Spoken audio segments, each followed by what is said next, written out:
Hello everyone, and welcome to, I believe this is episode 16 of Horizon Forbidden West, the next episode in which we are definitely not going to die anymore.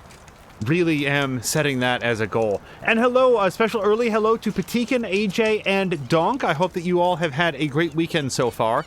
We are picking right up where we left off, which is, we just wrapped up a major quest. We could go to Broken Sky. Let's see. Need to Know is pretty far away. We're waiting for news from Talana. These are all jobs that we're working on. This job we finished. We've done all those. We've done those. There was one ruin very nearby. Now, we might not be able to do that, but we can go look at it. And there is also this hive. Let me just look at the relic ruins. Yeah, this one's real close. I want to say that that one is... Was that one locked off to us? Let's go look at the map. It's far away, and it was definitely locked off. So if the level 15 one is locked off, what are the odds that the level 21 is not? Let's go look. This one is very close. We have not examined it. And at the very minimum, we can unlock the campfire. I'm going to say that it's probably locked off, but why not double check? It's right down the road. Oh, wow. AJ just finished Cyberpunk. Now, didn't you just start that, or were you were sort of like resuming your game? Do I have a mount? One way or the other, I hope you had a great time with it. I have heard great things about it, and I'm very interested to check it out.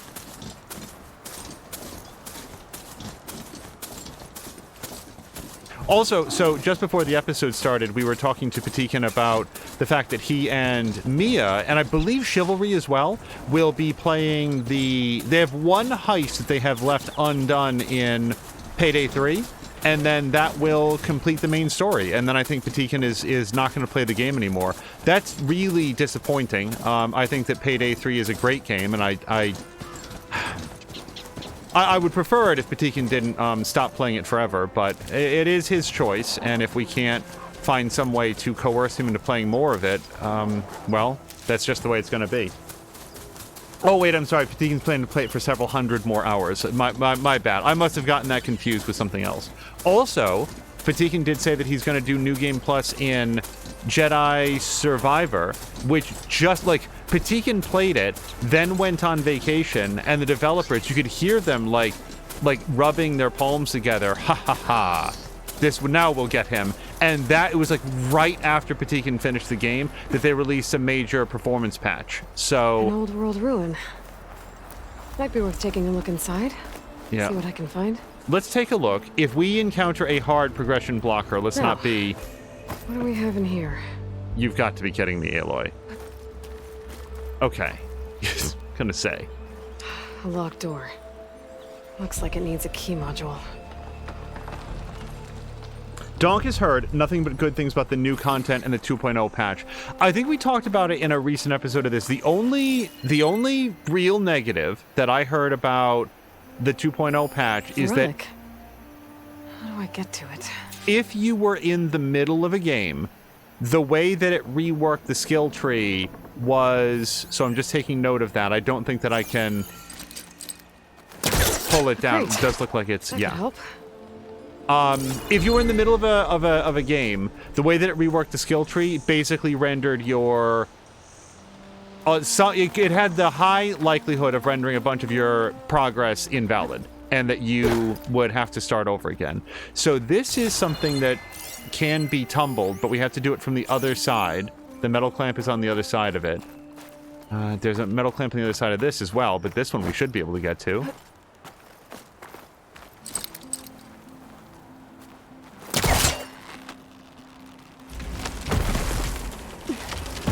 Oh, darn it. I didn't mean to let go. I'm sorry.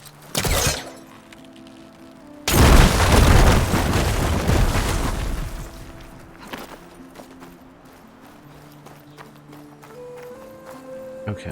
Now, that didn't yet get us very much, but I do see that there's that. If we could find something to stand on, you know, like the sort of crate that you might stand on. Oh, and yeah, let's just... I don't think we actually have to touch it, but we'll just quick save it. I haven't done anything yet. One of the fastest quick saves in all of gaming. So, I see that crate up there. What I don't see is a way to get it down from, like, here. We might be able to latch onto it. Let's not assume that we can't, but no, that's a little bit outside our radius. Patina was saying there were, in his playthrough of Jedi Survivor, there were only a couple times when it dropped below 60 at all. Yeah, it's not intended for us to do from here. However, hold on.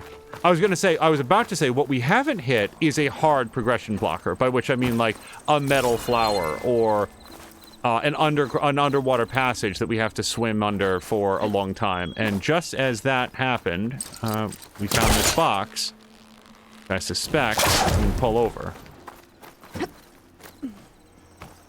I still remember the very first time I encountered a game where you could sort of like slide the box around in a much more like a much faster way, and I want to say that it was Soul Reaper. You guys never played the Legacy of Kain games? Wait, how would I get that up there ever? This is not where this is supposed to go, because what I wanted to do, yeah, that doesn't work, does it? Because I wanted to stand on it to get to that. Okay. I was forgetting that there was a series of ledges here. So, we still pull that someplace, but just not here. So, let's look at... just feel very stupid. There was a way to go right there. Maybe. We know it doesn't go here, at least not right now. Donk is saying, is a skill tree issue related to just a skill tree, or when you say start over, you have to start a brand new character from scratch? So I have not played Cyberpunk at all. Any information I'm about to give may be inaccurate, so if you are listening to this and have a correction, please by all means share it. Here is what I understand from my friend HW, because he was actually like right in the middle of a play.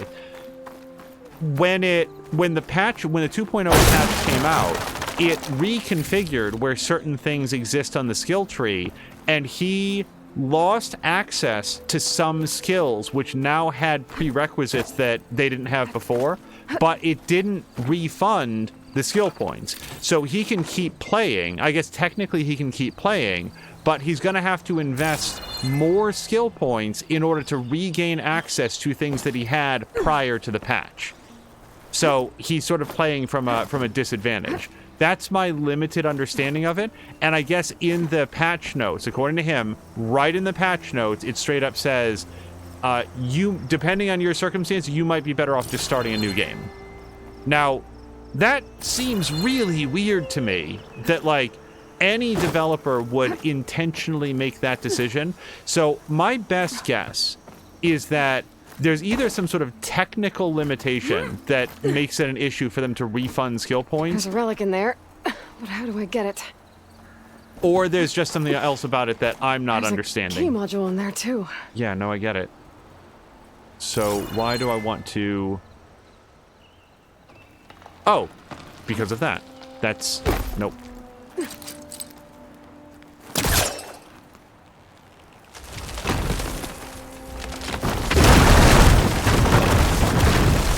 Yeah, and forgive me for anybody who was like here for like the part A of this conversation, I think in the last episode, but like the question still remains for me, which is I was further back. In World of Warcraft. I mean, and like I want to say that like maybe I might be misremembering, but there's certainly been single player games similar to Dishonored 2, if not Dishonored 2 specifically, where for balance reasons, they decided to reshape the way that skills worked, and they just they did a complete wipe, a total stat wipe on everybody's skill tree. Hey, when you go in next, you're going to... And if for some reason they were worried about doing that, maybe they would hand you an item. I mean, I want to say The Witcher 3 specifically did that at one point. Didn't they hand out potions? I have some vague recollection of this. Hold on, I don't want to go up here, do I? No, that's just leaves me right there. Where they added a potion.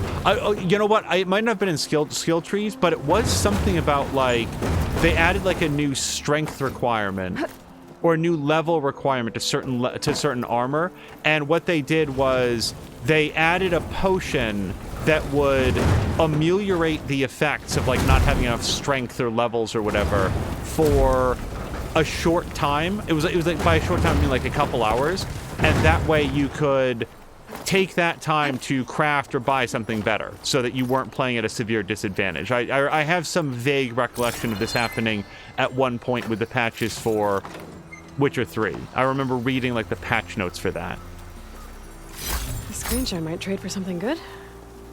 Okay, so now we have another, like, access to this, right? If I push it down here, is it going to collapse the roof? Because I sort of feel like it will. I didn't mean to do that.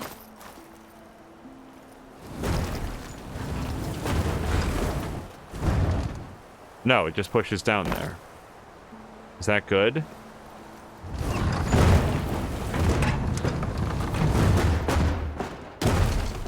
Okay, well, now I've got that. And the thing about it, like, the rule in a game like this is pending further information. If you can push something down like that, even if you have no hope of getting it back up, you do so. But now I've got 2 crates. Don't know how those help me yet. With a little bit of finagling, we can push 1 crate on top of another. Maybe that's what we're supposed to do. Aloy watched in wonder as the crate magically rotated itself into a position that was most advantageous, almost as if it was inviting her to push another crate on top. Hello to Geese of God. Geass. I hope I'm close. I hope I'm close on that. I hope you're having a great weekend so far. Okay, so again, not that this is... There we go. Yeah, so Aloy is very content with the idea that now we've stacked 1 crate on top of another. I don't yet know why we've done this. I mean, we can get up there, but we could already get up there. We could push it all the way up and over here. If we push the double crate here, and then through here... Ah! Is that it? Do we get... No, I was up there already. Wasn't I? That's the whole thing that we did up there? Yeah, that's where we got the 2nd crate. So...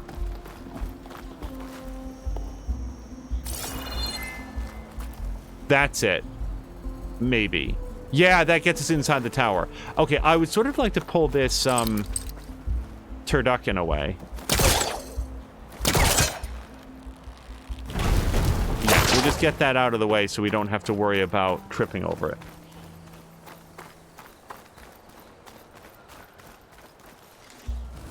There are some video game puzzles where you can make mistakes that will either set you back significantly or sort of obscure what the solution is. A good example of that was, the puzzles weren't especially difficult, but I just took note in Deliver Us Mars. Like, that's an example of a game with some puzzles where I learned early, let me stop and look very carefully at what's here before I move anything around, so I can sort of figure out what I'm meant to do. This game works a little bit differently, where it's sort of like, there's a solution, and if you sort of like do the things that are most available to you, you're gonna find it. Even if I don't yet understand why I'm doing what I'm doing. Aloy has it figured out, and I'm playing catch up. Geese of God was talking about the new Cyberpunk skill tree. Yes. That I've heard really good things about it, and the only negative is people who were in the midst of a game. That they were like, oh, well, now I'm sort of... And it does depend a little bit on their build. Like, it sort of depends on what they were invested in, how far in they were. I did it. I mean, I'm cool with it because I haven't started playing, but I might feel very... Like, I'll tell you guys right now, if we had played that instead of this, and I was 15, 20 hours in, and I felt like I wasn't able to progress, it would be a long time before you saw more Cyberpunk on the stream. Not because I'm, like... Well, maybe I am being salty. Like, I don't know how else to say it. Now, hold on a second. There was not a lock... Ah.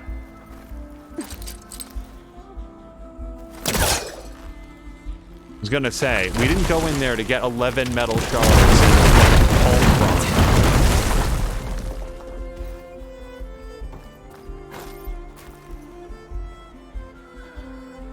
from. Okay, that actually doesn't. So, what if we push the double box up here? Then we can push a single box in here, or pull it on here. But what does that get us? There's no way up from in here. Why have we done this? The artifact that we want is like upstairs from here, isn't it? Am I... No. But we could bring a box in. We could push it up this ramp. And then we could climb the outside of the tower. Okay.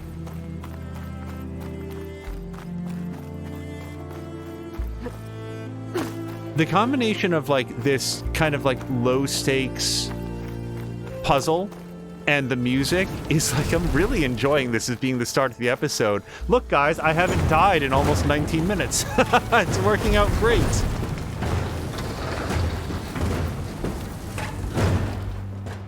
Okay, is that... Hold on. No. And... I mean, this doesn't look right, but we can push this over here. Okay. So that's lined up there as far as I can see. Let's go up here. And now we'll see if we can pull the top crate off. Got it. Yeah. I love how, like, Aloy's little, like, affirmations. I did it. This is right. Okay, see, Donk is saying...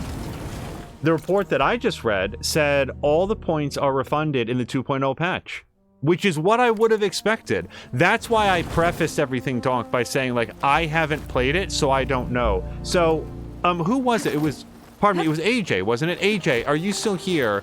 Can you confirm or deny? Oh, you guys, we're not collecting Lucky Charms. There's no green and yellow egg Lucky Charm. Unless there is for Easter, but that doesn't count. I'm not even kidding. I legitimately thought that I was very clever when I said on our last thing, we had gotten a pink heart and a yellow star and an orange moon, and I was like, oh my god, we're collecting Lucky Charms. But no, now we have an egg. So my theory is ruined. Another relic. I'll hold on to it for now. Figure out what to do with it later. When Tom convinced the group to throw darts at the map and let the spirit of Elvis decide, I knew we were going to get some really random spots. But this, a church in Mammoth Lakes, he's hoping that when Kyle makes the trek out from Vegas, the pastor catches him breaking into the steeple. Hold up, do these things even have GPS tags on them?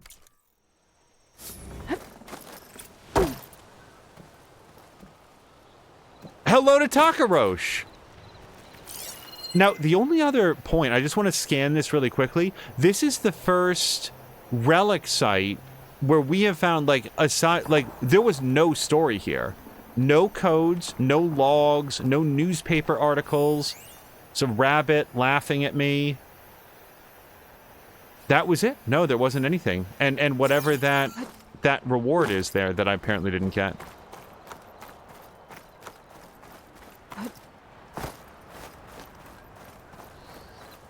Okay, did I not see a reward over here? Not the leaf. I thought there was a valuables cache. Hold on just a damn minute. So I don't want to, like, take forever here. I believe me, there's going to be plenty of time to see the game over screen. Did we not see? Was it just that? Was it just the plant? Okay, I legitimately thought that there was a valuables cache. Okay. AJ is just fixing his save file for Cyberpunk. So, AJ, when it went up to, like, version 2, were you in the middle of a game and did it refund your points? Or did you start a brand new game after that? Because I might be misremembering. I know HW told me that he was in the middle of a game and he felt like he wasn't going to be able to progress. Well, let's go to Unknown Shelter. That's right down the road. We'll grab our mount. I miss Percival. He wasn't very good at combat, and he wasn't very fast, and it took a while to get on him, but he was our very first Velociraptor. Takarosh is saying, I'm a proud gamer day today. My kid played their first game of D&D, and he did well. He soloed an adventure by himself and took on a zombie bugbear on his own through clever tactics. Takarosh, that's awesome. I hope that your son and, you know, can like group up with some friends and you can do it for like your son in a group, because I've heard so many great stories from people about doing that. Geese of God is saying, what's my favorite machine so far? I am very partial to the Snapmaw is the big shell snap sheller. Hold on a second.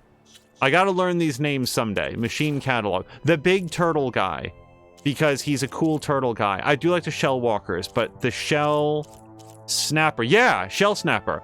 That guy's awesome. He kills me accidentally. Like, I just need to have him on screen and I've died, but that dude is awesome. I love the design of him. I love how lethal he is. He has like 360-degree death-dealing rays. It's really cool. It was a new game, said AJ. Okay. Yeah, we were... I had heard that the... Steady. That the game did not refund points, but Donk is saying that in his research it looks like it may have. All right. You there. Over here. Oh. I think we have a rumor.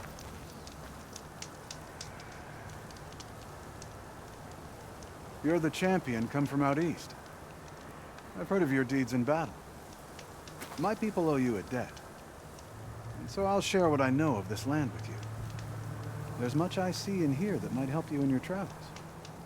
For example, rebels set up a large camp southwest of here some time ago. For a while, you could feel the ground shake from some kind of blasting they were doing there. But now it's gone quiet. I don't know which is worse. I'll be careful then. Hey, I have a question for Geese of God, who had said that he was they were available That can't be for... good. Maybe I should take a look if I'm in the area. See what they're up to. Questions, if I had any. Let me ask you a quick question. So, over here... let me look here. Okay. So, like, here's the Crimson Narrows, and that's green, and I take that to mean that I did everything in Crimson Narrows, right? Now if we go just over a little bit, and that one's green as well, the fact that the sunken cavern does not turn green, I'm curious if that might indicate that there's something more that I didn't find there. And then there's another one, or down here, Straggler Shade. Now it is a different shape. It's not, you know, it's still got the half circle, but it's got a little dot. That one doesn't turn green at all. And I've been through there. It's just like a little tunnel. There doesn't seem to be anything else in there. No mysteries or anything. But is there any consistency for when something turns green versus not? Also, we can go back there at some point soon. Yeah, and then there'll be things that don't turn green, but they just straight up say completed. It's... The game seems a little bit inconsistent with how it communicates you've done everything that there was to do there. Also, there's a question mark here in... whatever area this is.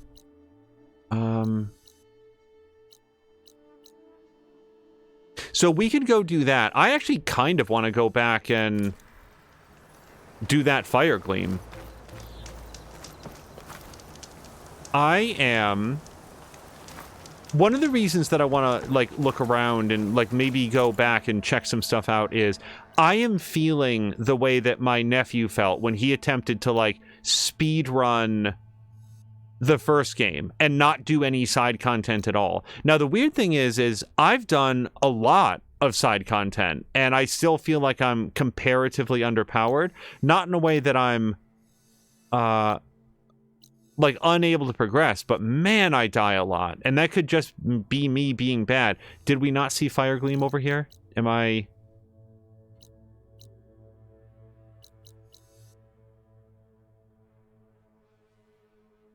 I could have sworn that there was Fire Gleam straight up marked on the map. It had a very unique icon. And now, this is going to be one of those centrifugal force moments where it's right on the screen and I don't see it. I mean, we could go check that stuff out. That'd be fine. We could also do like a legend, like we could change the filter so that it would only show fire gleam points. That would make it stand out a little bit more. But I've definitely got something there that I haven't touched. Boy, that's weird. Random unknown there. No, man, I scrolled right past it. I looked at it, I took note that there was something to do there, and now... Oh, there it is! Yes, okay. So, let's go here. Sorry for the delay, but yes, there's more to explore in those areas. Okay. I will...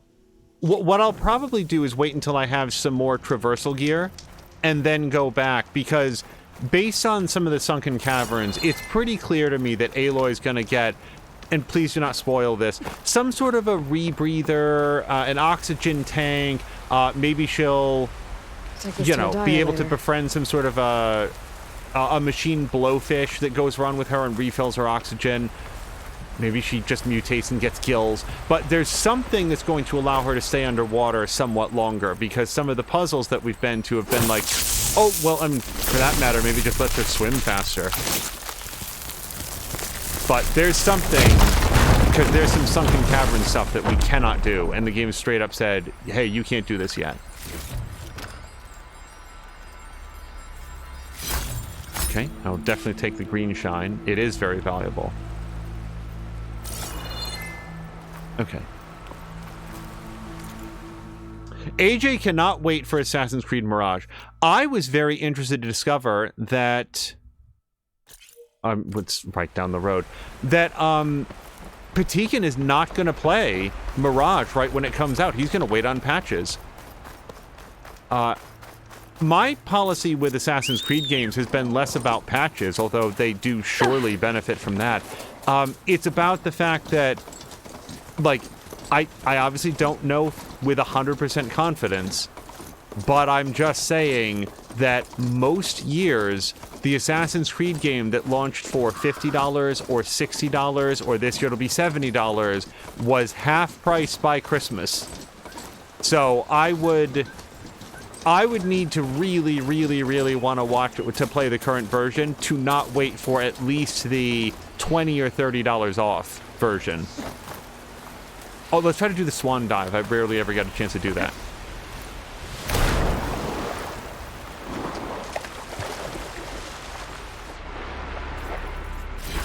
Take all.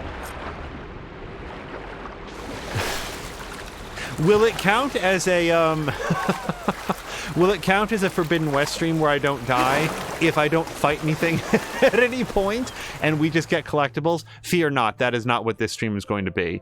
But I'm just noticing some stuff that we can do now that we couldn't do on earlier visits.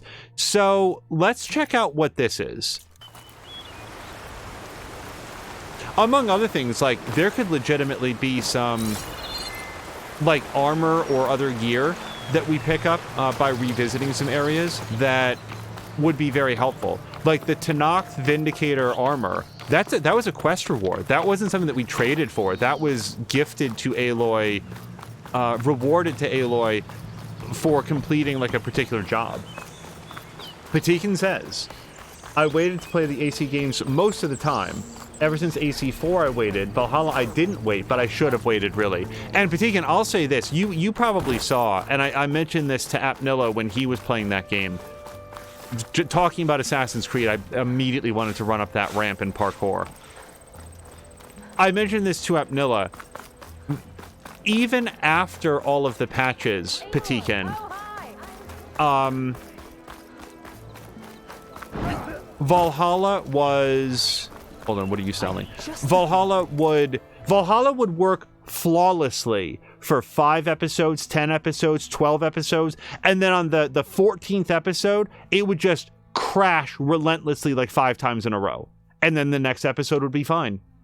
Like those episodes are all up. It was so weird. Let's go here. Lots of valuable, well, lots of different types of valuables to sell. Yeah, man. Hello to Dougler!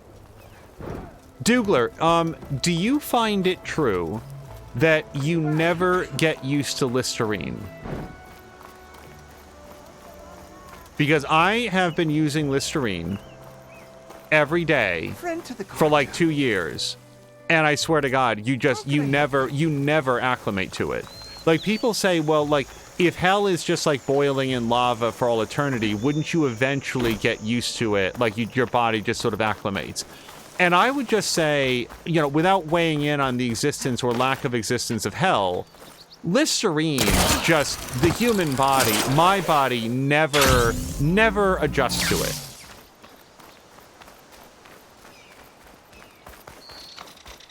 That shit burns as much today as the very first time I ever used it. It leaves your mouth feeling absolutely clean because, by God, no organism can survive being bathed in Listerine, but Jesus Christ. It depends on the type. The blue stuff, you can sort of stand, sort of like strong liquor. Yeah, and it's it's called Cool Mint Listerine. It's specifically the blue stuff that we use here. AJ says, some YouTubers are playing Assassin's Creed Mirage early on October 1st. Well, I hope that they enjoy it and make the most out of it. I very much agree with Patikin's position of there. Oh, because that's what I was saying about Valhalla.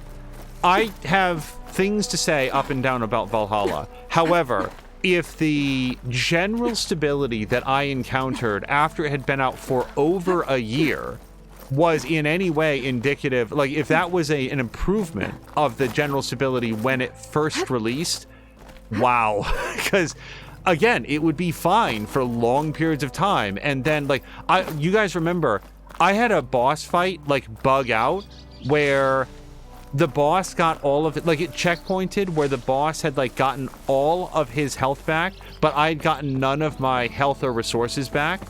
And it like in interacting with like Patikin and Grumpy and others, they were like, yeah, no, it shouldn't have been that way. And that one was particularly challenging because I was playing on probably not a good difficulty for me. I was playing on very hard. It was the hardest difficulty, and said a couple times I really thought that was going to be far enough away. Okay, more resources. All right, that's fine. Anything else? Like, I don't want to just run around and pick up chests, but if we see anything else that's like... Yeah, okay, so I'm going to say that I still don't have the tool to do that. And then we've done that. Apparently, I've never been to that burrower site. I wouldn't complain. I might go to that burrower site to A, unlock it, and B, get some more machine muscle and so forth. Yeah. Oh, I might also be able to turn in some stuff to her, Reyna. A rush of air. Hello to Jab! Oh gosh, Jab, what were we going to say to you? Give me a second, I'll think of it. Patikin was saying that his original plan was to play it on day one. But also saying that for Valhalla, it wasn't just crash issues, it was a lot of different stuff. He's also saying that with Payday 3 being out now, and other games that will be less buggy, he'd rather probably play those first. I think Payday 3 looks like a really good game. Patikin, on the whole, how do you feel about Payday 3 as a launch product compared to Payday 2 after, like, basically a decade of support? Do you feel like they learned a lot of good lessons and it's... like, they have some good progression loops in there? Because when I see you open up the inventory and stuff, it looks like there's a ton of stuff to do. You found more lenses? Took some work. Much appreciated. You get me more of these, I'll make it worth your while. Or did you miss that? Okay, so we turned in a couple. She gave me some metal shards. I have 1,600, and boy, are those going to go fast. So this person has an exclamation point. I don't think that I can... Razor's Bounty. Resist more damage when you're dangerously wounded. I mean, that would be great. Can I... Yeah, not enough food or room in my pouch.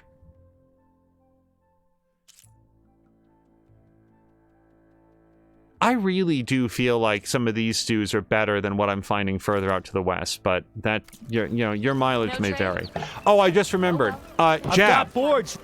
So, we watched the first episode of Generation V today. For anybody that doesn't know, Generation V is a spin-off of The Boys. It is set inside the same universe, and I believe, with like a big underline under believe, that Eric Kripke is also the showrunner of Generation V.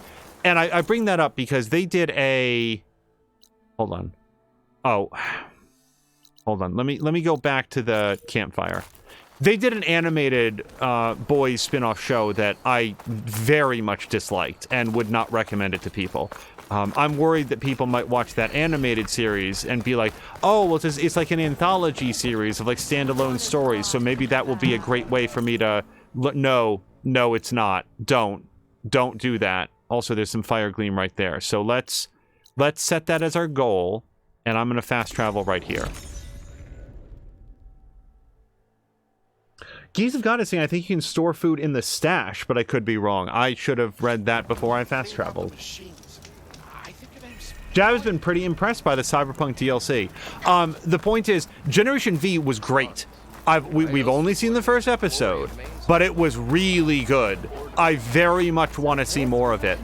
I don't want to say very much about it. When I'm really enthusiastic about something, the amount that I will talk about something is inversely proportionate to how much I enjoyed it. So I want you guys to understand it was very good. Try it on the training dummies.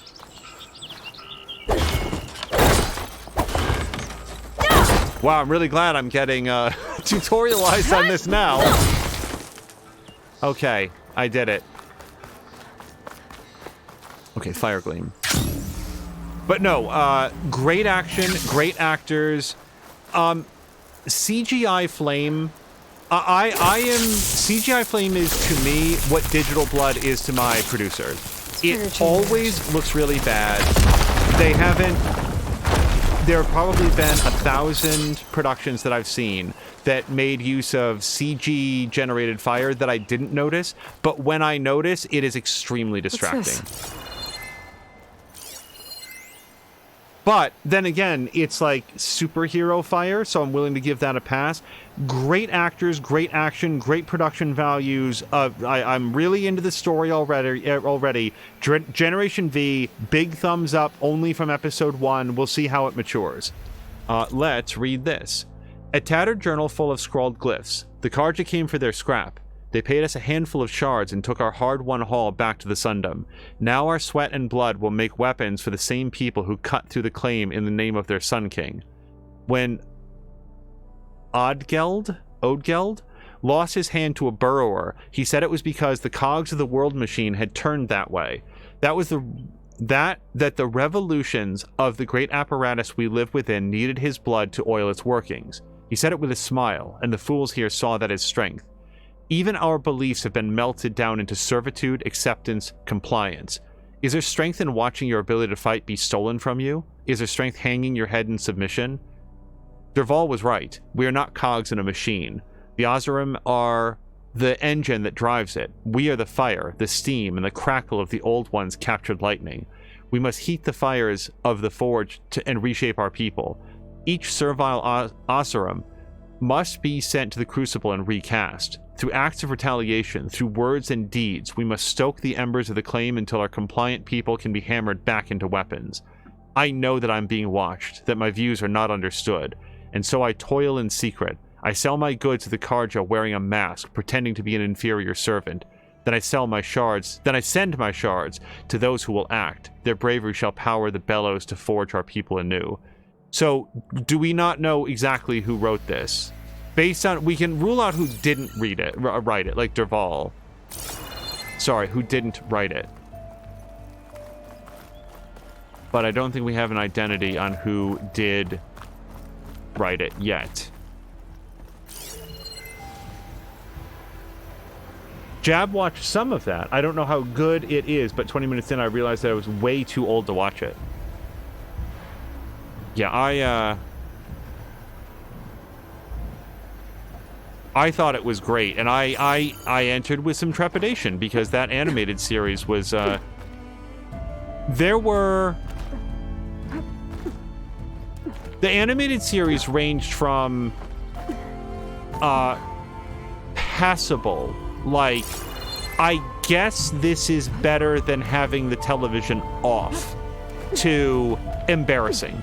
Like, at the low end, I felt embarrassed for that animated series, and for the people that had worked on it. I don't like denigrating people's like work and stuff, but it was really, really bad.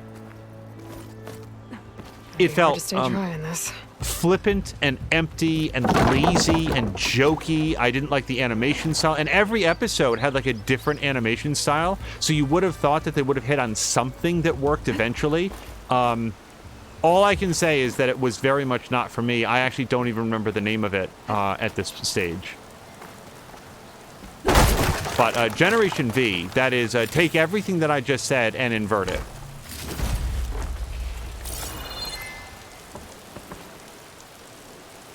Also, Patina saying less of Payday 3. Fewer heists, but way better. There's a lot of stuff that's better. The menus are a little bit weird.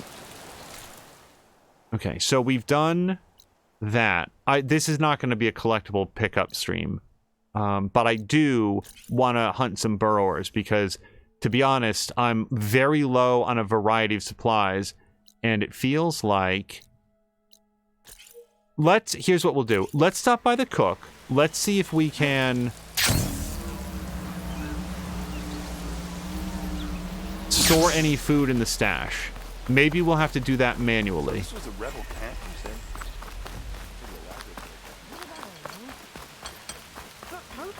said? Our stash is this way-ish. I'm pretty sure that we bought everything from the Stitcher and the Weapon Crafter, whatever they call the blacksmith.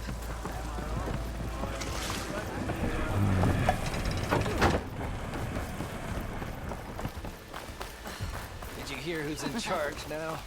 I want to trust him. Let me double check, because the fact that it's got that exclamation point is throwing me off.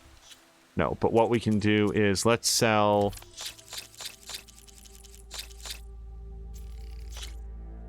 another $200. It's gonna be sad how quickly that goes. So if I wanted to store, let's go to... Yeah, I don't think that I can ladle any stew into the thing. We've got resources, which is like crafting stuff. Then we've got tools, which does have potions and stuff. And then we've got... Oh, wait, that's in the stash. Well, no, I want the inventory. I was not looking in the right place. Forget what I just said. Let's look. So, gear upgrade resources. Pouch upgrade resources. Ammunition resources. Food resources. So these are still just resources, though. We've got tools. Do tools include stew? Oh, they might. Spike stock stew. Store. Boost machine damage. Local stew I definitely want to hold on to. This is build up valor faster. And I have 4 stews. Scorpion skewers. Okay, let's store this. And then let's store local stew. And yeah, okay, so thank you to Geese of God. Because now we can buy some stew that I want to have from here. It's not that I don't, like, it's not that the stew over there is gross. It's just, right now, what I need stew is stew that makes me, maybe not as technically sound, but will save my life. Oh, this'll really boil their broth. I'll add a sprinkle of chili to their desserts. How perverse. And hello to Dougler, who's getting some new internets. Hopefully something faster, hopefully something more reliable. When does that happen? Deal more melee damage. I mean, probably. Meet in the middle. Boost stamina regen. That's okay. Boost trap limit, no. Low health melee. So I do want to buy one of these. And then I'm going to buy Milduff's Treat. Boost melee damage. Yeah, because there's a lot of cases, like when we're fighting big machines or the human enemies, that melee is going to come into play. So doing 75% more damage feels pretty good. Okay, now I'm looking for the campfire. Dougla's going to 1.5 gigabytes down and then 900 some megabytes up. Still waiting for the rep to call me back right now. And Dougler, when that happens, will you... I mean, you can imagine this would be one of the first things that we'd want to know. Any chance that you're going to be able to stream? Fast travel. Like, will it affect your streaming quality specifically? All right, so let's go. Let's set that, and then we're going to fast travel here.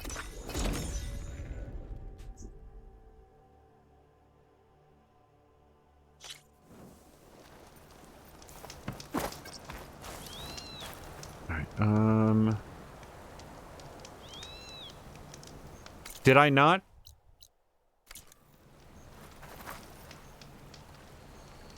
Hold on. I'm not... There it is. Okay. Yeah, my eyes just weren't finding it against the background. And Dougler's waiting for the rep to call him back right now. Yep. Hold on.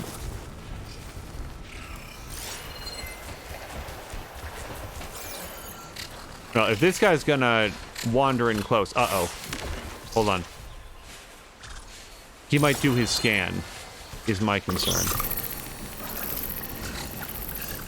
Let's just hope that that tree is gonna block his imager. Crap.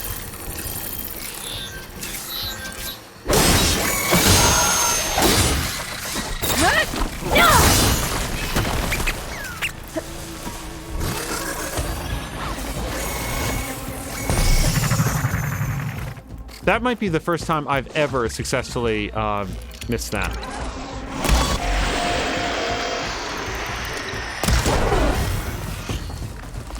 I think that guy's down, and we knocked off his backpack.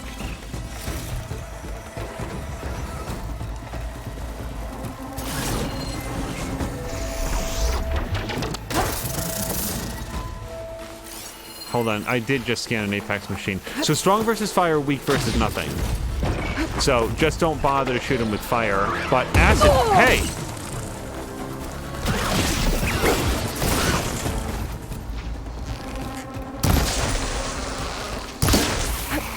Covered it in acid.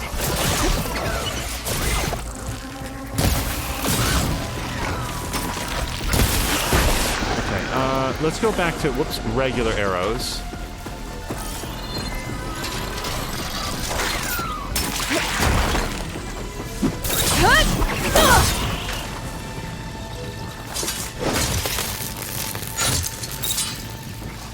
Really?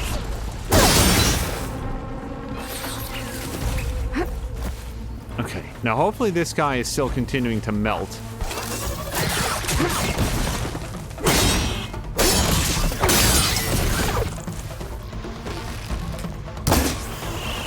Okay.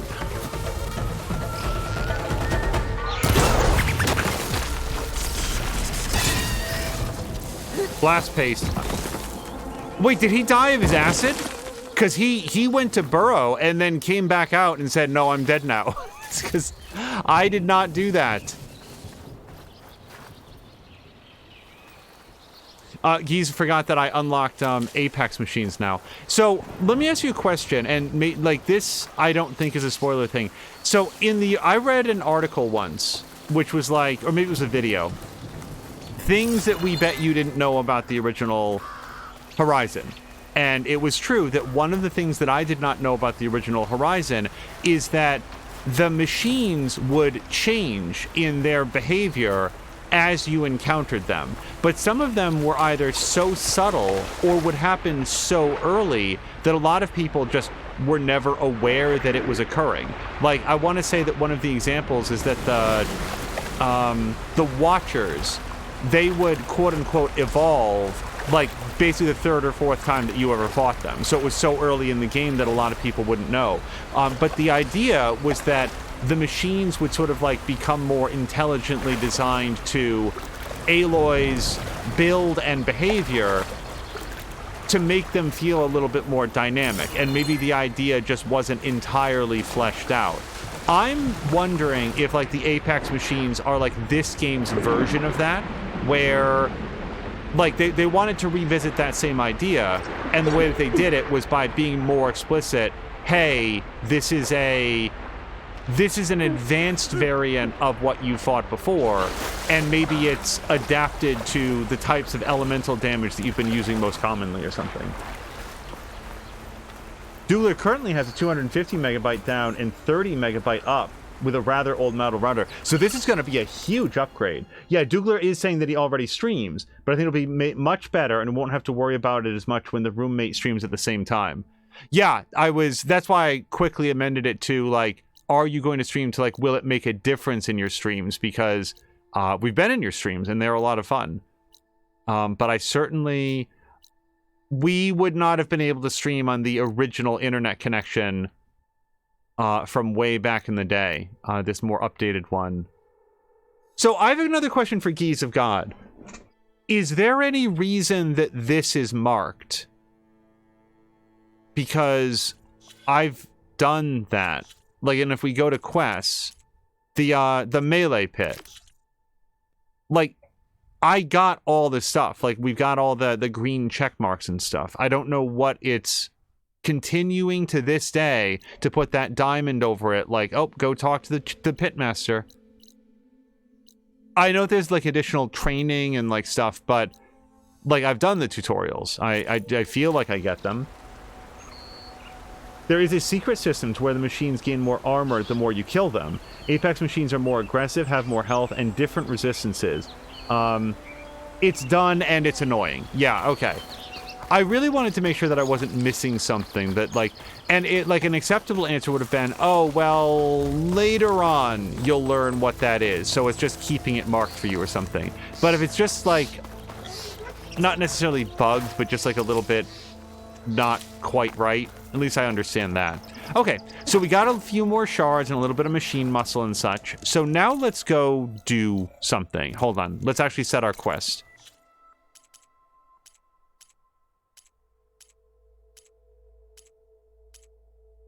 There was a rebel camp. I am level 30, and I legitimately don't know if I feel ready for level 18 hive. So that is a little bit further out than some of these other things. Like, we go check out those unknowns. I kind of want to go do something, though. I'm borderline thinking that it's time to do the next story quest. That one is explicitly, you can't do this right now. Yeah.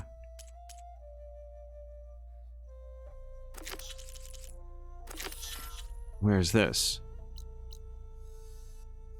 Oh, I can turn those in. I mean, I don't really see a point in turning them in, but also not really a point in holding on to them. So sure, maybe I'll get some resources. Maybe you get rewards incrementally as you go, rather than all at the end. So, yeah, I will fast travel right here. Wait, this situation is evolving rapidly. AJ, I'm so sorry. AJ saying bad news. I lost my save file for Cyberpunk 2077. Just cashed in the final boss. Why did it break? That's really disappointing. I still remember, AJ, I did 100% of Assassin's Creed Brotherhood. I did everything there was in the game, got every achievement on Xbox 360. There was nothing left to do in Assassin's Creed Brotherhood, and I deleted my save, and I still, like, man, I'm mad about deleting my save. I didn't mean to do it. I misunderstood what I was doing in the Xbox console. Aloy, your Karja friend came through. She went to that Oseram camp you two were looking for, to the southwest. Oh, is that Talana?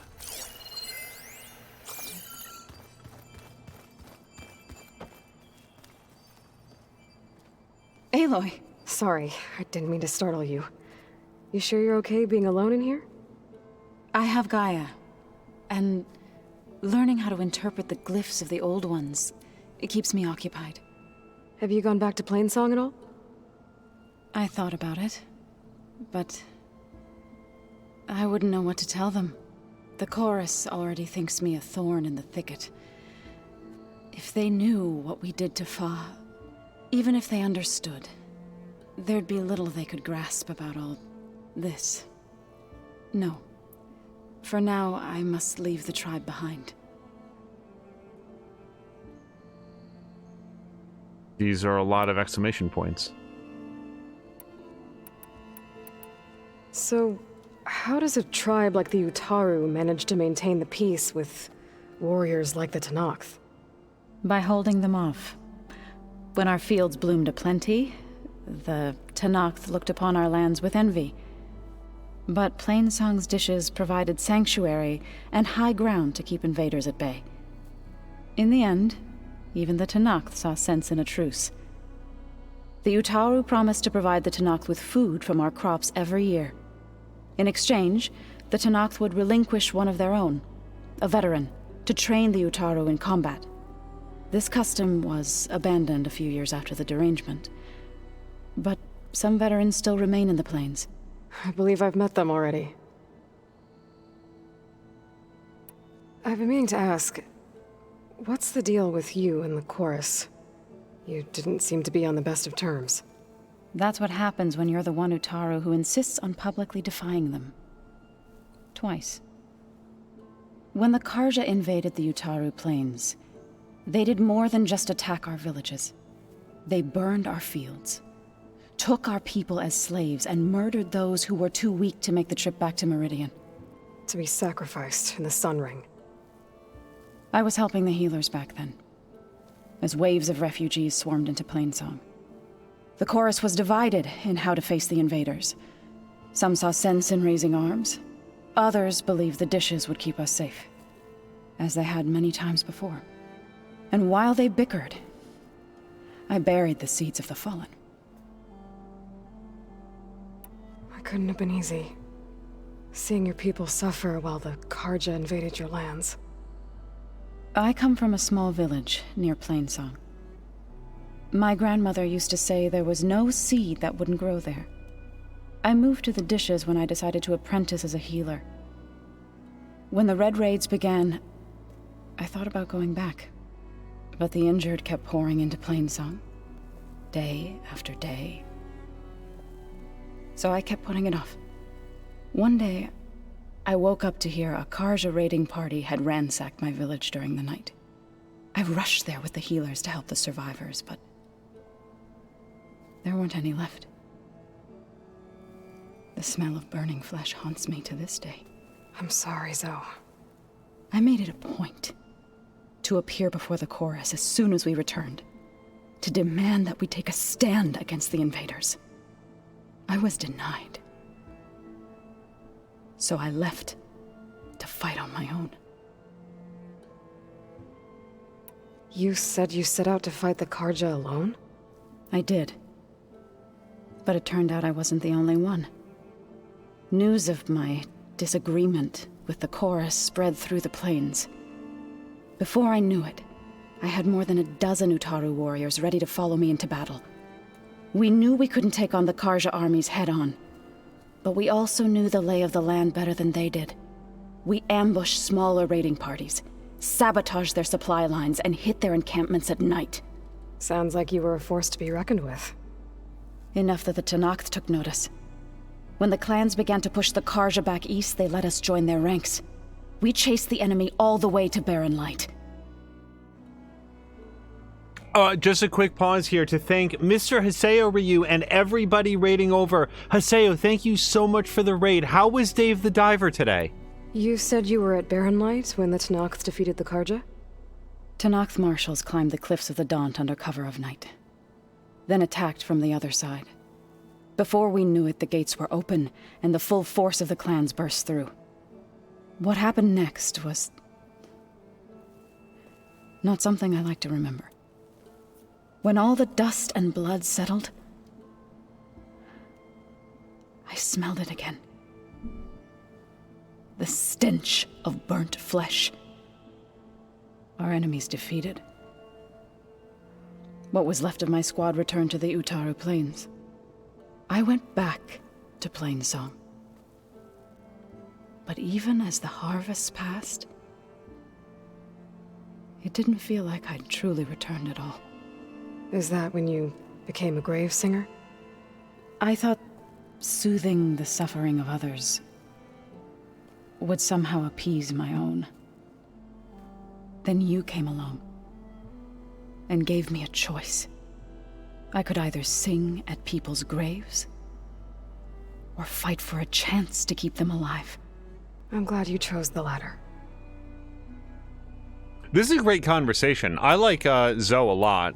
I didn't have a sense of her before, but I'm like, mostly I knew her as the character that Varl really liked, but now I'm getting a sense for like where she came from and what her whole deal is. Sounds like you met my friend Talana. Yes, the Karja Huntress.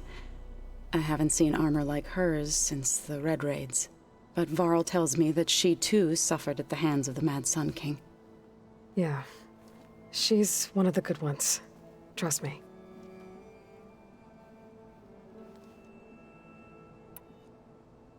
So this is still lit up, though. So you've been talking to Gaia?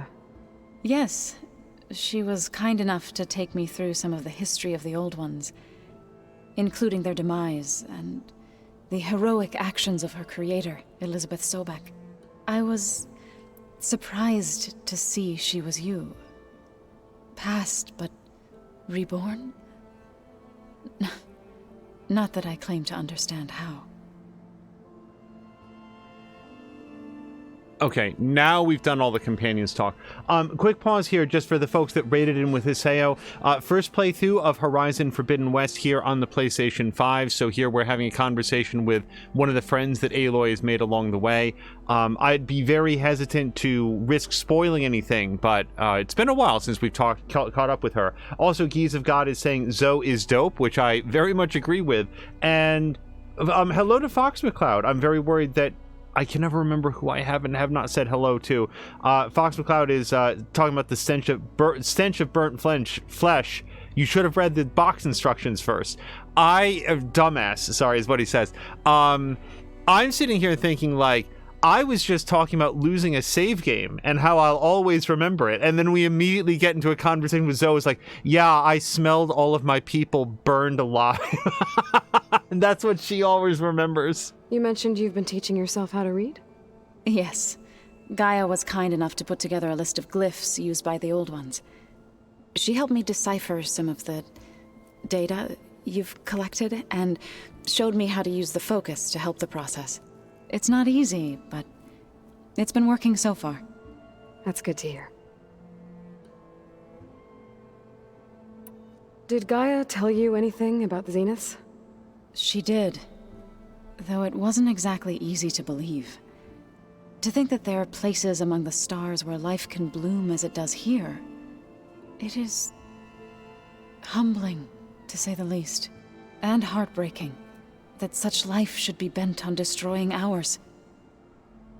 It's really weird, Zoe. Like, there's gotta be more to that we don't know yet. But if you need anything, you can contact me through your focus. I'll keep that in mind. Also, Hiseo is saying that the stream is now officially called Hiseo the Diver, which I approve of. And hello to Solid Chrome Hickey. Jab has smelt a few burnt dead people himself. It is an experience I'm relieved to say I have not had to endure. I doubt it would leave me easily.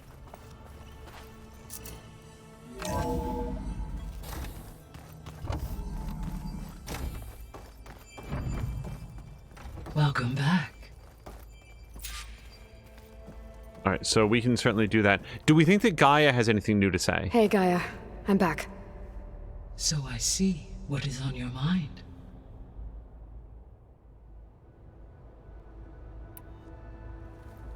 How long do we have, then? At present rates, without additional factors, the biosphere will cross a point of no return in approximately 4 months. And if I gather Ether, Demeter, Poseidon, merge you with them? We will only gain a few months more. Well, every bit counts. How are things around here? Zoe has been studying the morphology of her land gods. in an effort to understand their sickness. Without the abilities of Hephaestus, I am unfortunately unable to correct their programming. However, Zoe and I are hopeful we will find an alternative way to heal them. Well, keep at it.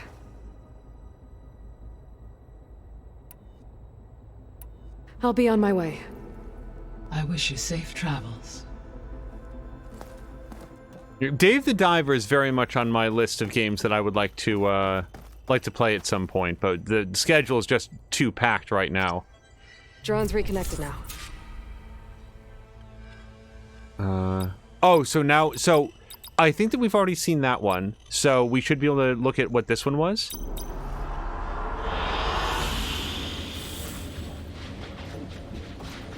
Unfortunately, as we discovered last time, it won't allow us to leave it up.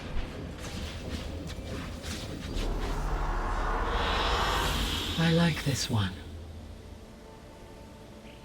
Actually, I'm relatively sure that this is the same one that we did. We had a 2 out of 3 chance of choosing a new one, and I don't think that I succeeded.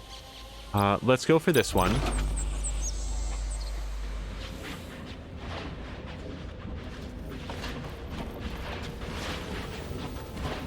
Haseo was saying that when it happens, we'll call it Angel the Diver. Yes, we will. Yeah, this one we definitely hadn't seen before. And Gaia does not like this one. She didn't... I guess she's willing to accept it. I would way rather have this than just an infinite blank starry field. Then again, I guess this also would get old. It just feels more like being outdoors than in an infinite night. Geese of God was also disappointed when she found that they found that they wouldn't stay. Geese, would it be better? I don't remember if we covered this before. He, she, they. I think she said good choice. Oh, see, this one I'm not sure that I'd want because it looks like those plants are being overrun by the blight. That would feel very menacing, waking up to this every day. Then again, I suppose the guy doesn't sleep. Okay.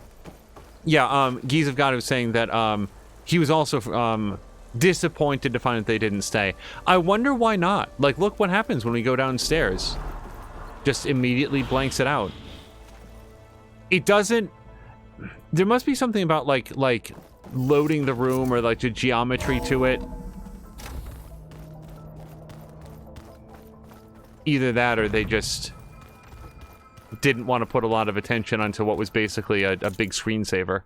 So, now we've turned in those quests. I don't know if we got something specific, but it's pretty cool. I'm inclined to head towards Broken Sky. If we can find something else to do that's closer or on the way, then maybe we'll look at that. Rebel camps, yep, we did find that. Shining Way South is a rebel outpost. I mean, we'll go outside and we'll see what's there.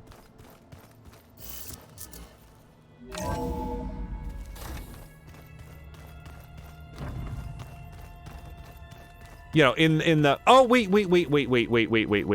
Wasn't there, sorry. The, Aloy can turn in certain machine parts in order to unlock additional overrides. And I might not remember what room that happens in. Okay, it's this room. Looks like this room's changed. Is that your doing, Gaia? Yes. I have repurposed the displays to track the cauldrons you have acquired data from. We might look at those. Okay. So I can do this one now. Yeah, okay. So let's learn how to override Ravagers. And then we've got Sky Drifter. Sure, let's do that. I mean, I'm giving up some Sky Drifter Razor Tails, but I can get more of those, and I'm not going to be back here for a while, so we'll learn how to override Snap Maws. Bellowbacks still can't do. I'm not sure that I've seen a Bellowback in this game yet. At least I haven't scanned one. I'm missing a Plowhorn Horn, Rollerback Hammertail. That's fine, because I did have a couple, but I spent them on making my stuff better. Okay. But yeah, more tactical options are always best. See if there's anything to read or look at in here. There is not. Okay. Geese was saying that's a good good one to start with. The Ravager, yeah. If the Ravagers are as lethal to the other machines as they are to me, we're gonna have some very potent allies.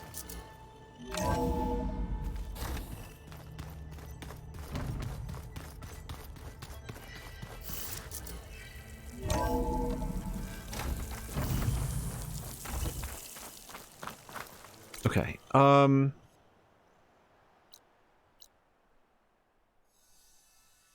yeah, we very much cannot do that one yet. There is a question mark right there. We can go check out what it is. There's one right there as well. However, yeah, we've got like a rebel camp right there. It's real close. Okay, here's what I'm going to do. I'm going to hit this, then we'll go down and do the rebel outpost. That's our goal.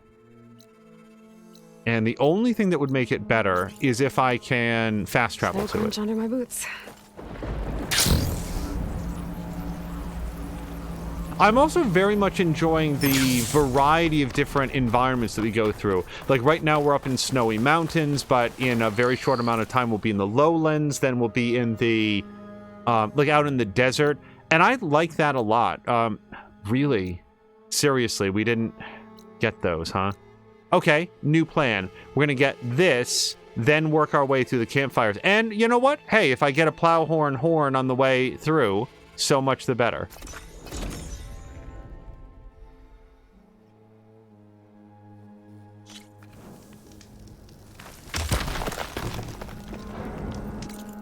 Okay, let's stop by here. Might be something we can't do, but then at least we'll know that we can't do it. This is close enough. Well, I'm already rethinking. Let's get our...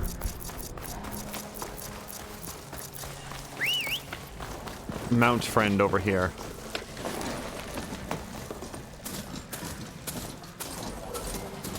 It was, Assassin's Creed Valhalla. I felt like, yeah, see, we can't do that. Assassin's Creed Valhalla had a, I felt, a real dearth of sort of like environmental... Coming through! variety compared to Odyssey. And I talked a little bit about that at the end. Yeah, this is gonna be a big mess now, isn't it?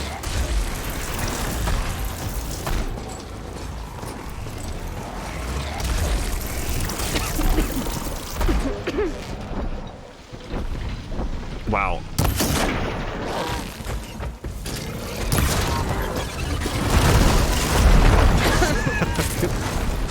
I'm gonna pretend like I did that really nonchalantly and not accidentally.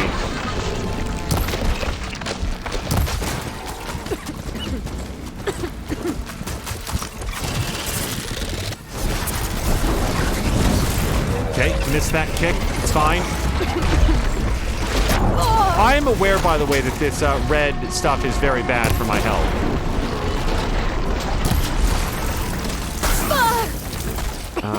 Also...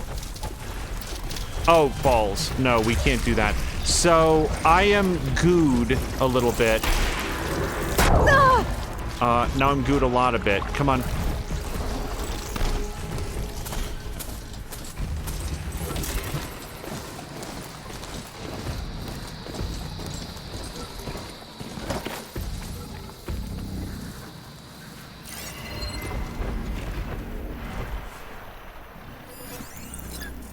Apex Plowhorn. Okay, that's going to be rough.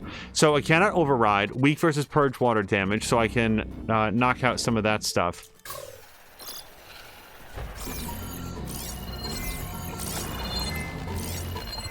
Okay. Let's learn something more about these guys. So I very much want to have the horns. Let's mark those. Okay, that's the wrong button. And if I'm going to fight one of these guys, I want something then that does purge water damage. No, no. Yes. Okay, so I do have my purge water hunter bow ready to go. We could also... So, I'm sorry, what are you strong against? Wait, this is the regular guy. Is there... Can I see the switch variant? There we go. So the Apex guy. Doesn't... Strong against frost. But fire and acid are still fair game. And acid is really good for taking on some of those big armor plates. So, let's go back to inventory. We're going to... probably put on this hunter bow, unless I've got something else. Well, frost hunter bow nails it down better. 12 and 66, yeah. So frost hunter bow, we've got that. So we've got fire, we've got acid, we've got purge water. Oh, and this is actually even better. So yeah, actually frost hunter bow we can take off in favor of something else. Probably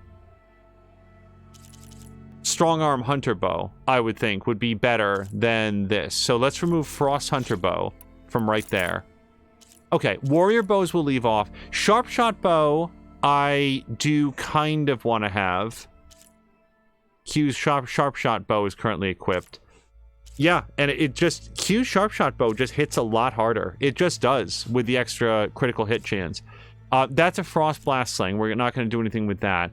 Now, he is also average towards electricity. So we could do fire or we could do electricity. And if I'm trying to harvest parts, I do think that the electricity would be better. So let's put on some regular shock. Yeah, we'll mix it up. A little bit of shock, a little bit of fire. So whatever we do with that tripcaster will be for the best. And then this eventide rope caster, we can also tie them down. I haven't put any coils on this for no good reason. Let's have... So we're not really doing damage, though. Question for Geese. So the rope caster itself doesn't do damage, like the electric shock ones might, but the regular ones, does it increase the pull down power of it? It doesn't say one way or the other, the overdraw damage part. I don't think that it does, but I'm open to suggestions. Probably the shock coil then, because everything else is taken, and we've got plenty of shock coils.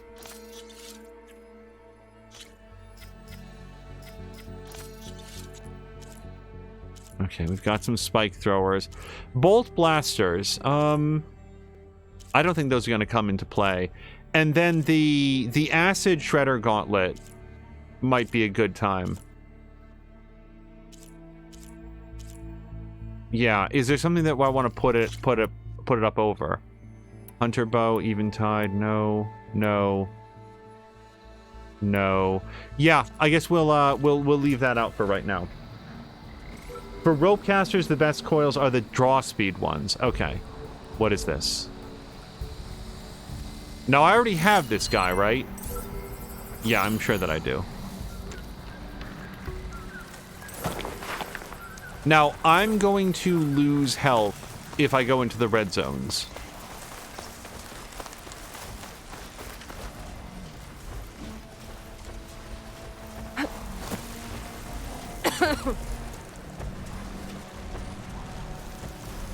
Oh, I hate stepping through this stuff. Okay, I am... Nope, you don't see me yet. Fudge. Oh, good, an Apex Claw Strider. So, this is weak versus shock damage only. You know, fire. We can hit him with some fire. I'm gonna have to take this guy out before I can take out the Claw Striders. Or the Plow Horns.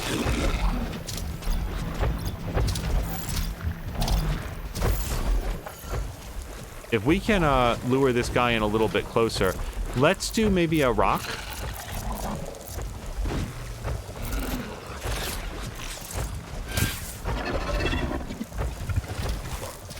And that had the opposite impact. Nope. Aloy, I know it's tough to breathe here, but maybe less throat clearing.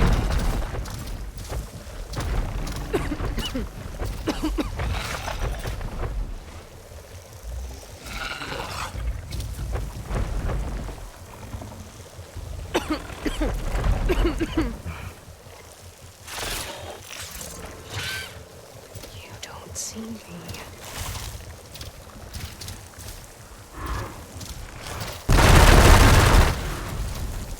I mean, I could silent strike this guy, but then I'm just gonna get into a big brawl.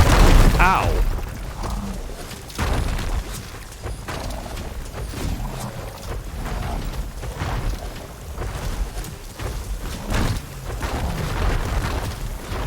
Okay, so this guy's gonna go on back on patrol. Let's highlight his path. Okay, so he actually will come over here. I can set a trap for him. He is weak to electricity. So let's lay down. Okay, I can't really lay this down. If this guy's gonna set them off first. Actually, you know what? I'd rather fight that guy up there.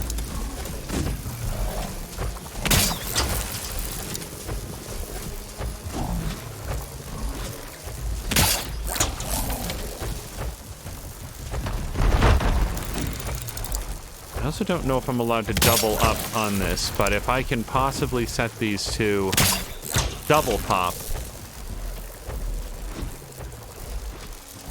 Now, I would like to be up there to have this fight, except I think that we can see him coming down right now.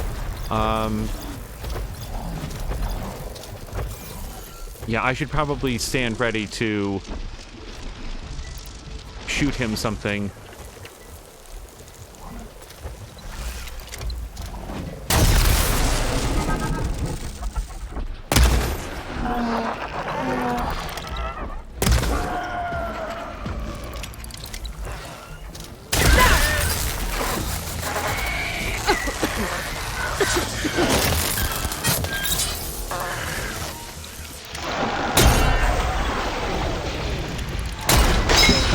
Okay, well, I mean, that'll help a little bit, I guess.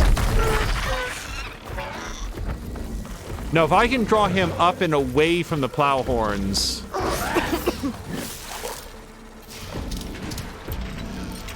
This is terrible with the camera. Hold on. Okay, he's got a 1-2. The plow horns are coming right up, by the way. They are not interested in sitting this one out.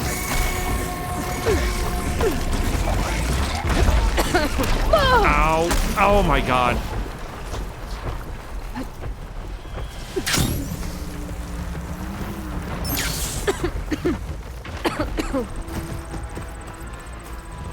Okay, I have... Much better. Oh, look at how many dudes there are. Cool.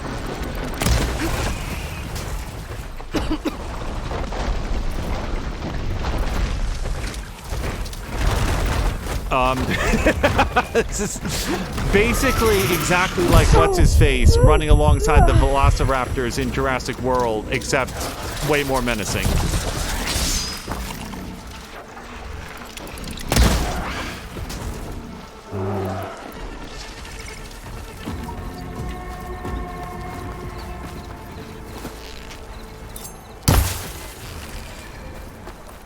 Oh, I might have exited their carrying zone.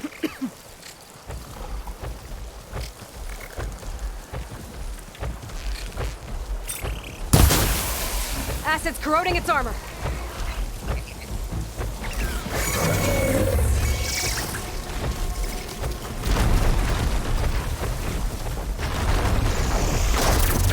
Nope, they know exactly where I am. Okay, I thought that maybe they wouldn't have me completely dialed in. Well, I got a silent strike on that guy. Did guy one just get really lucky because I didn't move at all? And it was like calculating trajectory for that incoming shot? Okay, that's a devastating 1-2 punch.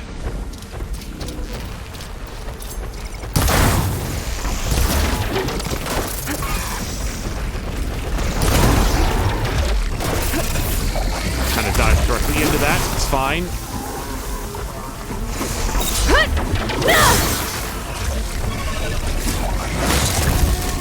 So the Plowhorn is really upset about being melted by acid, so he sort of like flinches at least for a minute.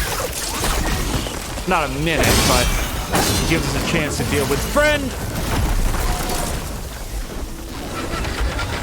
Hold on, that's not a good bow to use right now.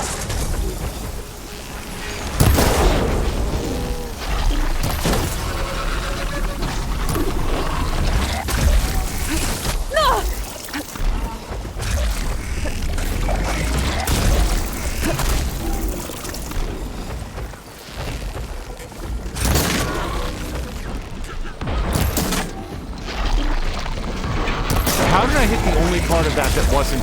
Oh, he's got extra armor on his horn. That's what's happening there. Okay, it might be worth...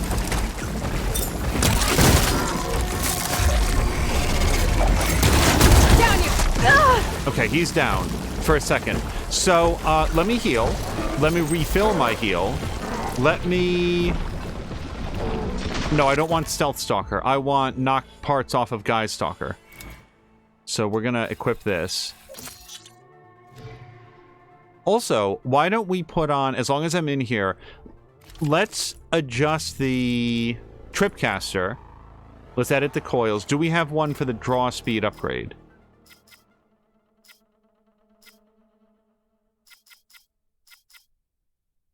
We do, but at least... Oh, no, wait, that's Tripcaster. I want Ropecaster. Sorry.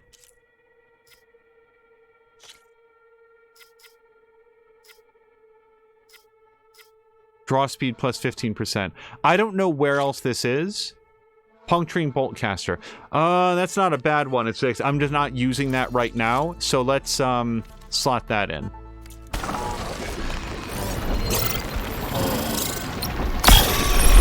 All right, we're gonna hit him in the horn with the absolute maximum amount of...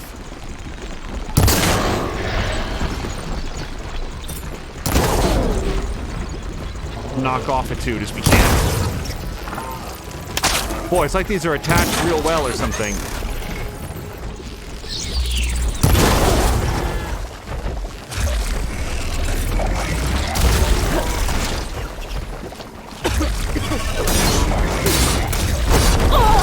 Ow!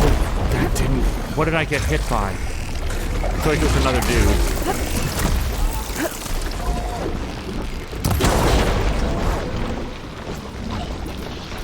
We got one of his horns off. I don't know what that means.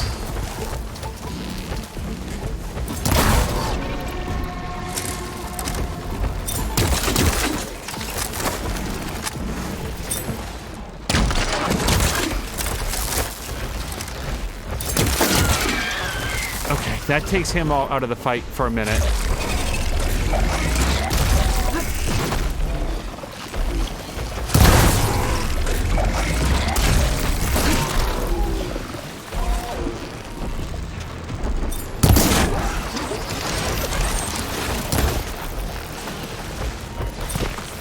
The fact that his fusion engine is on or something, I don't know if that's supposed to be that way or if he's just like fronting like a gorilla beating his chest or something.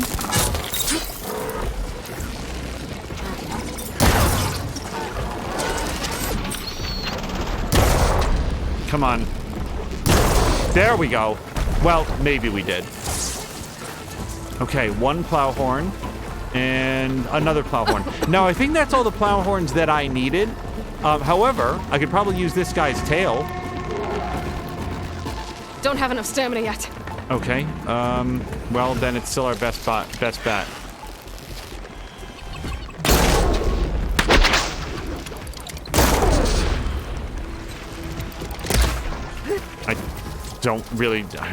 I really felt like that last one hit.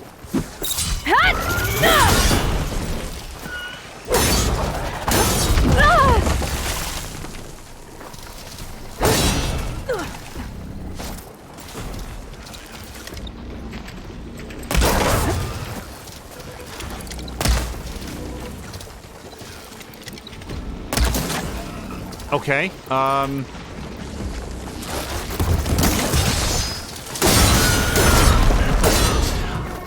didn't feel like he had that much armor left, and I still managed to hit on the one sliver that he did have. Now, that's not to say that this fight is over. Okay, no, we're still hearing the burbling from the local area. Gizgan is saying nice. So I do think that we got what we needed. Let me just check. I want to be careful about spending a lot of resources on, like, crafting out here when we know that we can get a better return on investment at a bench, and we're sort of heading to other benches. Yeah, let's... Unless we look at these guys and they're similarly, like, injured, but I want to say that these guys probably just stayed completely out of the fight. Then again, we did take out this guy's entire escort. What is this? Oh, a stealth field. I'm thinking, even if we have to do some rapid fire... Oh, God damn it. I've only got 7 metal bite, rather. I do have a bunch of machine muscle. So let's do those. And are these guys are weak to purge water? No, they're strong to purge water. They're weak to acid. So metal bite it is.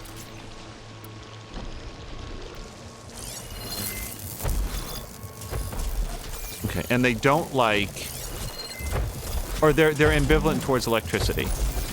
So I'm going to, nope.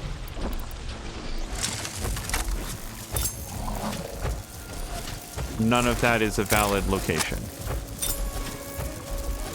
I'm on the wrong item. I wanted this. Okay, sorry.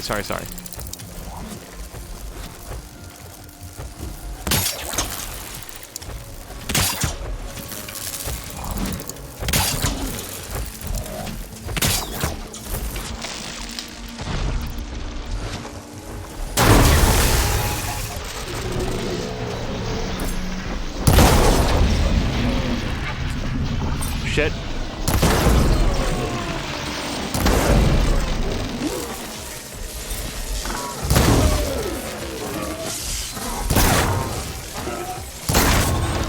Okay, we opened up his tail, and then I immediately got stuck on something.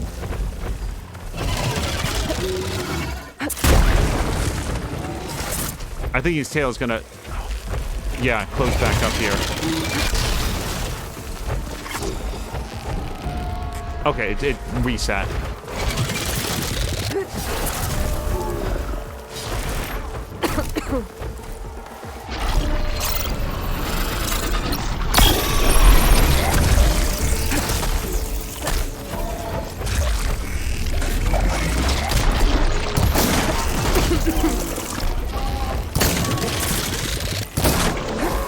God damn. The range on the tail swipe is always so much more than I think it's gonna be.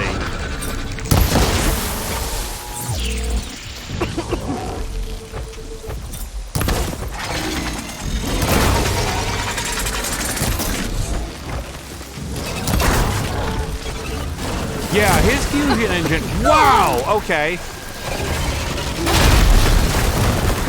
His big, like, grinder engine is clearly something. I may not know what it is, but he gets way more angry when it's in there. When it's in its open and locked position.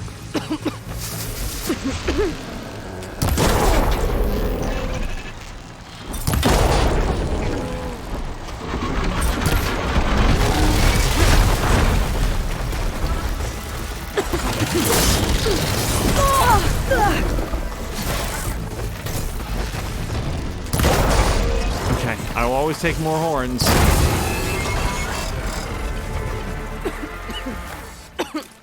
Okay, this is more than enough blight for the day. Gotta get out of here. This for my stash later. However, I think that we knocked off like another seed dispenser that I do need to go find. I'm pretty sure we got both of them while it was shocked. That was a good, by the standards at which I'm playing, that was a really good ambush. Let's take a quick look around. Concealing Omen. Right, that's another Concealing Omen. Then we've got... Well, there's something good up there. It was the Apex version that was weak to Purge Water. I am terrible at remembering who is vulnerable to what. Like literally look at it and then close the menu and immediately have it out of my head. If I shoot that, I can take cover in its spore cloud. We probably already got everything off of that guy. And I may have already gotten the seed burrower, or seed dispenser, and also I might not have knocked them both off. I could be wrong about that.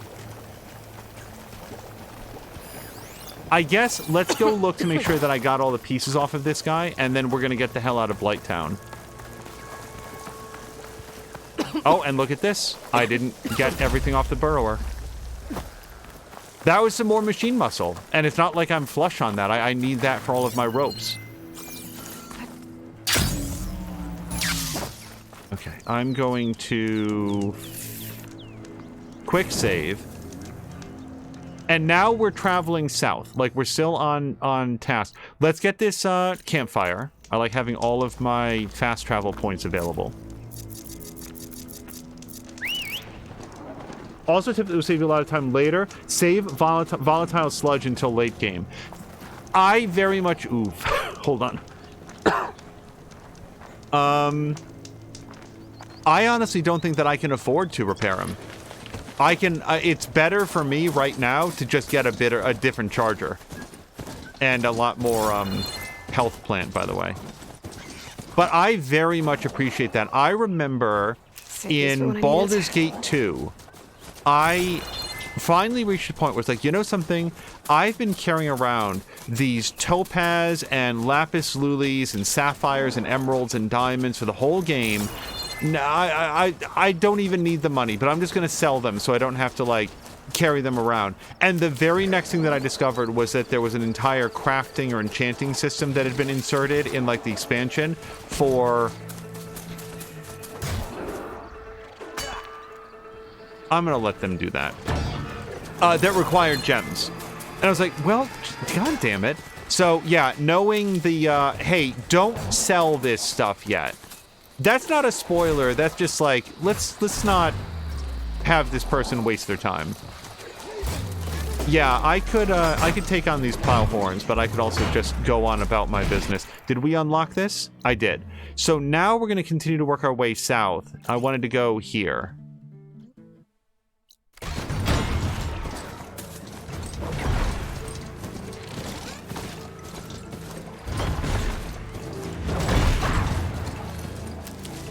I'd feel like a big sucker if I was going through and selling that stuff and not...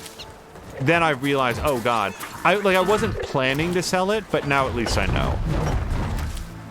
Like, modern games like this one are pretty straightforward about the...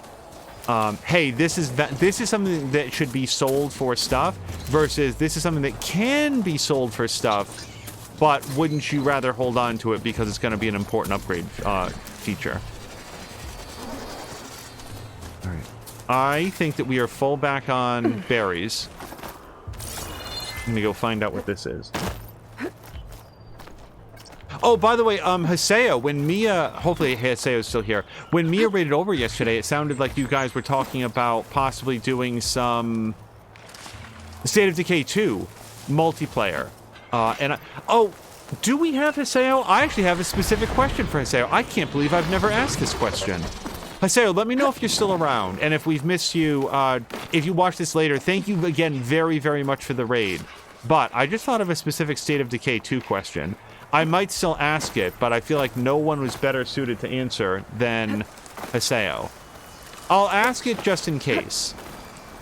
Does anybody know if State of Decay 2 is, like, on the PC... If I have the Epic Games version and Mia has the Steam version... A view of the old world. Looks like some kind of tower. Can you do multiplayer in by that? panels. Looks like I'm higher up than where the image was taken. Okay, so we're looking for something down, and... Oh, hold on, we need to set the proper quest.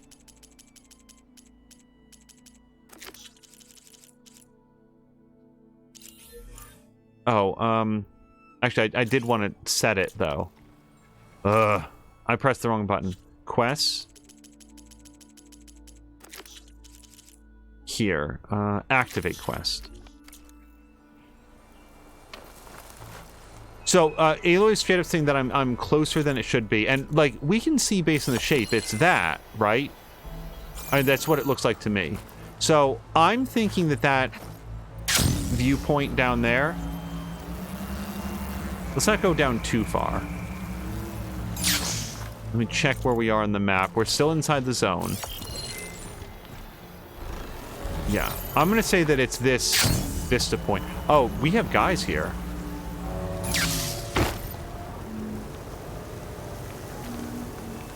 I think I can... Need to search more cauldrons to learn how to override that. Oh, really? That ancient lookout might be a good spot to try to line up the image. Sun wings? Oh, right, we can't do those yet. Well, I do know that I like to have their... Oh, we don't want to blow that up. I mean, it's helpful if we do. But the shield caster is what I really want to blow up. These guys are weak to purge water, and I do have some of that. They're also weak to being tied down. Let's focus on tying these guys down first.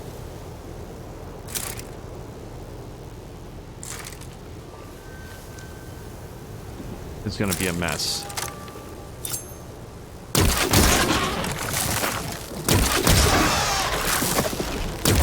It's holding.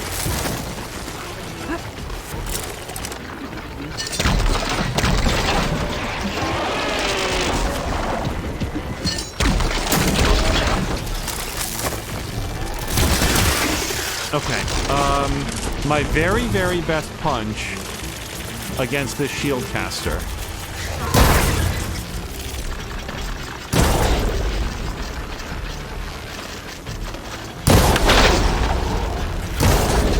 Okay, we got one.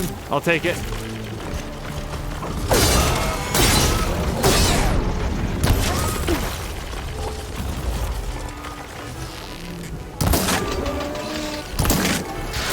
I love his spark coils, too. It just now occurs to me. Oh, nope. Now, I don't want to hit that vulnerable point in his, Oh, God. Maybe I want to hit all of his vulnerable points. I take it back. Okay. What is happening? Oh, there's a third one. That's not cool. And I am plasmified. Oh, my God. You guys, I might have... What are we talking about, might? I have definitely bitten off more than I can chew. It's the apocalyptic sunrise, so I can't see anything.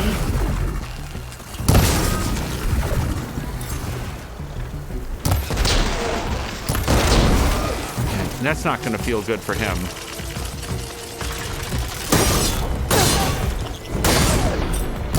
I need a different weapon. And what's his face? Guy number 3 is breaking his bonds, so...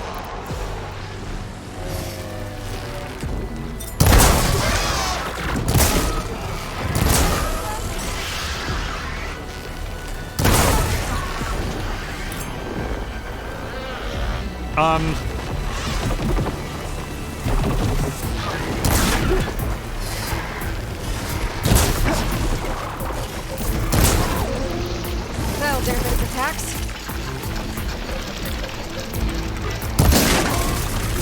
Man, I'm really good at hitting the parts of him I don't want to hit.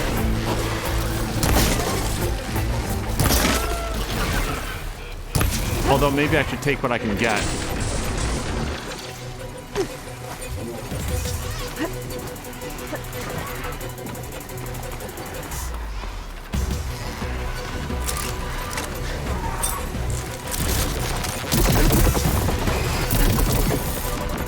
I don't even know what he's shooting at.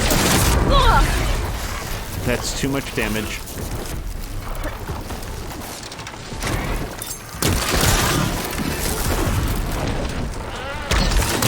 Can't latch on. So, I'm out of health. And I have the lowest of the low ground right now.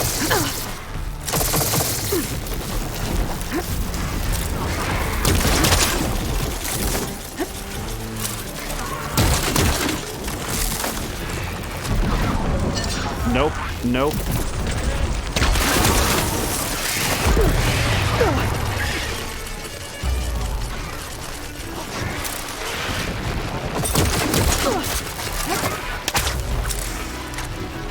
If they shoot me with this amount of health, I'm gonna die. So I need to get it back up.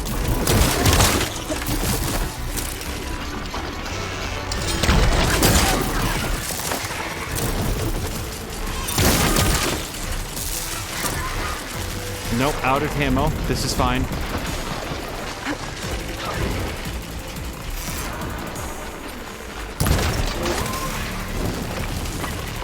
That's... Sorry, I'm on the wrong ammo.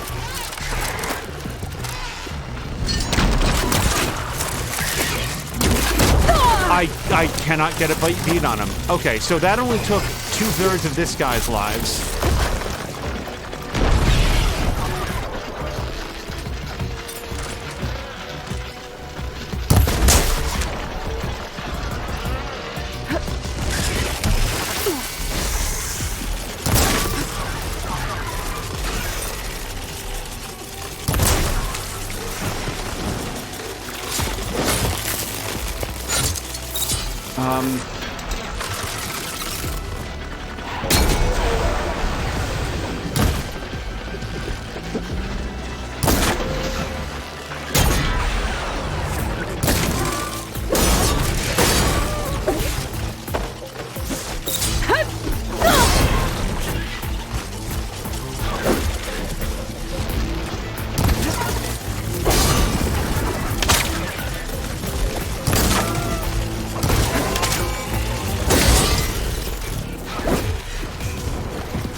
Boy, his wings are great at being in the way of that. Oh, God. Well, I knew that one of his friends was getting up real soon. I just thought that maybe we had a few more seconds.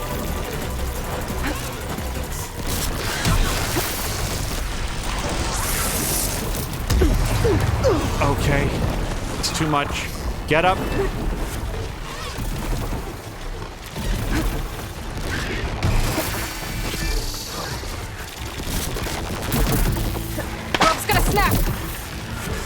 Third guy's getting up now.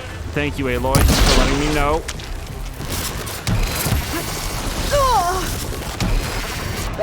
Oh, man.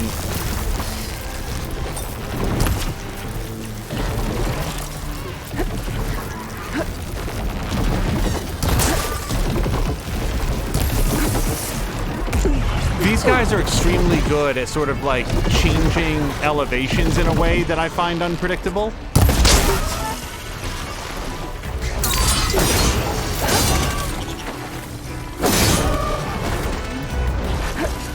I am stuck. Okay, that guy's down. So now it's just 2-on-1. Better odds than they were a second ago, so...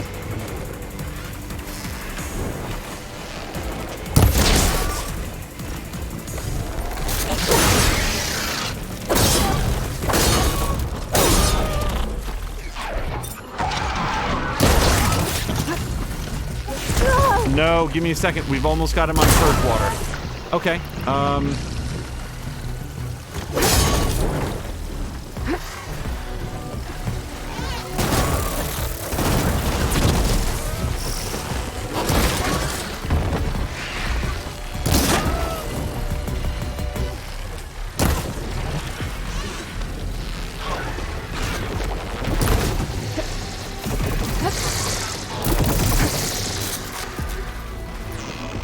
Probably a good idea to just have them both purge water whenever possible. Also, I'm going to switch up my skill. I don't feel like the Machine Master is going to go very well here because they just don't have enough vulnerable parts to shoot off. But the Hunter one, Ranged Master. And you know what? I might actually upgrade this. Let's upgrade this skill. And we're going to equip it.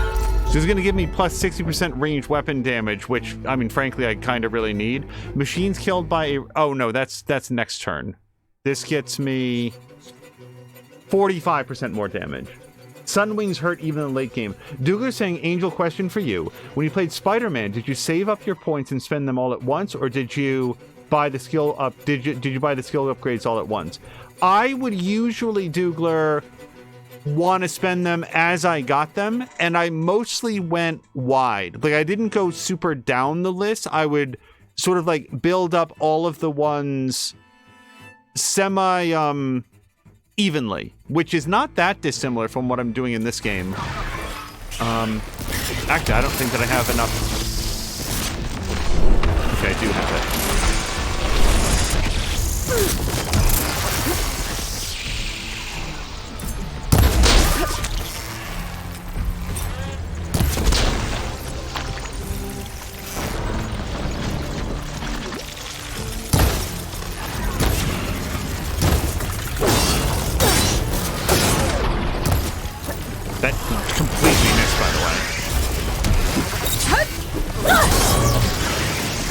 Okay, I'll take it. I mean, I don't have time to get tactical with, like, where I'm shooting him. Okay, that's 2 down. No, it's not. Shit, I really thought this guy was dead.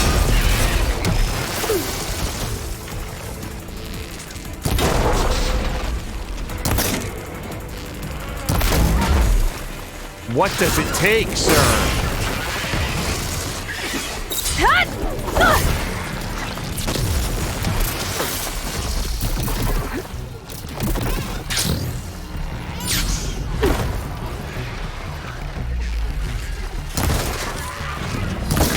What is happening? Okay.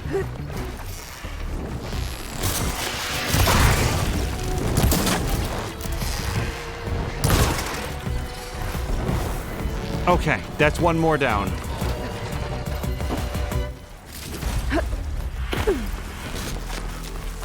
Now, if I could get the sparker coils off this guy, I'd really like to do that. Why did I dodge that way? Okay, hold on. Screw this.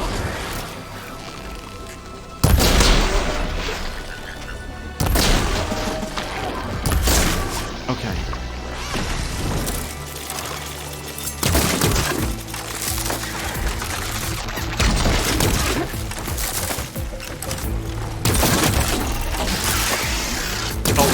You want. Okay, now he's down. So now I want to hit him really, really hard. If I have Q's bow... Yeah, this has my best tear damage, and I can double up on it. I'm going to try for a clean hit on the coil itself, not the coil, not the armor casing, please.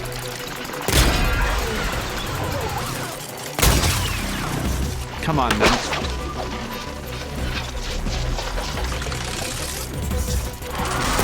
Nope. Well, what can I say, man? I tried.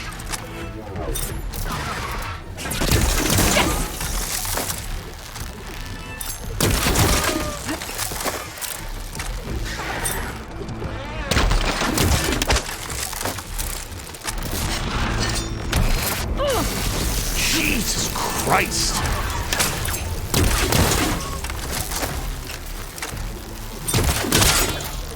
I don't know why that last one didn't hook. It must not have been fully drawn. It must have hit on armor. Okay, that's bad for me. So I'm going to be a sitting duck until I can get back up here. Climb, Aloy, climb. Screw it. These guys don't like acid, right? Or are they immune to acid? I don't remember. Like I said, it's a piece of information I can't... They don't care about acid.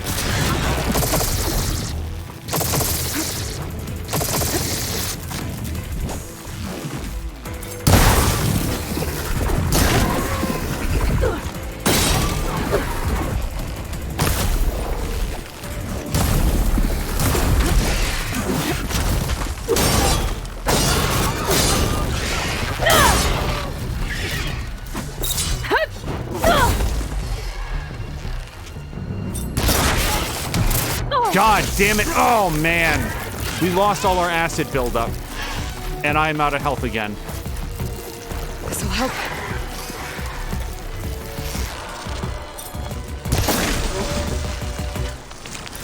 Balls. Okay.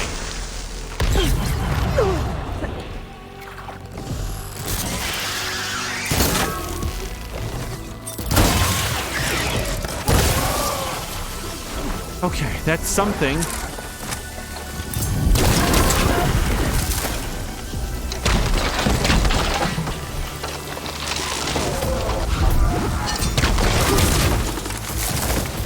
Okay, I'm still trying for those sparker coils, believe it or not.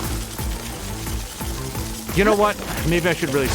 I don't want to go too long on this, but...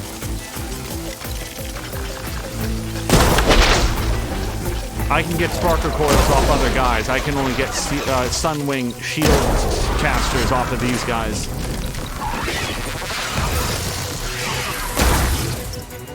Wow. I'd like to claim that was a skill shot, but I think we actually knocked it off of him. I am electrified, but he is dead. So I will take my status over his. What the fuck was that? Is that what happened when you get electrified? Hold on a second. When you get electrified after it expires, you explode? Oh, Douglas was saying that he got a call and missed the answer. In Spider-Man and then Miles Morales, I spent my skill points as they came in, and I usually built up each of the 3 trees evenly. Because, frankly, I wanted to... I feel like in Spider-Man and Miles Morales, the way the skill trees are built is that you can build up any way that you want, but since over the course of the game you're extremely likely to get everything eventually, like this game is very similar. It sort of makes sense to me that you sort of want to spend the skill points as they come in so that you're getting all the ones that cost 1 first, and then all the ones that cost 2 second, and then all the ones that cost 3. And if you see something that you really want, like, oh, that really speaks to my gameplay style, then yeah, you can save up to get that one. But yeah, that's sort of the way that I ran Spider-Man. Douglas, if you've not played Miles Morales, I highly, highly recommend it. I thought Miles Morales was aces. I really had a great time with that. All right, let's, believe it or not, we came down here for a Vista Point. The guy that died, though, I haven't harvested him yet, because I don't know where he died. We shot him, his shield caster came off, and then the music stopped. So it's possible that he clipped through the environment. Oh, by the way, I didn't read that. I didn't say that. What it was specifically is that the final guy in AJ's Cyberpunk game clipped through a wall. And he apparently couldn't reload past that outcome. That's awful. And the value of me knowing a story like that, even in this like version 2.0 game, is that when I do play it, I will keep some backup saves. Like we'll probably rotate through 3 or 4. In this game, I have 1 save. Is that it? Well, it's a dead vulture. It's also possible the guy left. I would have, if somebody stole one of my shield wing casters. I do not see him around. Oh, pain with every breath. Yeah, no, Aloy, take care of my wounds. Aloy, I'm with you. We'll have some healing here. Douglas saved up and did 1 tree at a time. That is plasma buildup, said Keys of God, and yes, I did not know that was the outcome, or else I would have taken some more steps to shore up my health. I failed to die through sheer luck. So, let's go back here, and we're going to turn our Vista Point back on.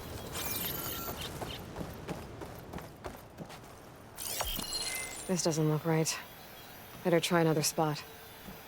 Another spot, but is it going to be closer or farther away? It looks like it's going to be a little bit closer, doesn't it? Now, this looks like it's got too many trees in the way. This doesn't look like a valid Vista spot at all. Pretty sure I'm close. Maybe.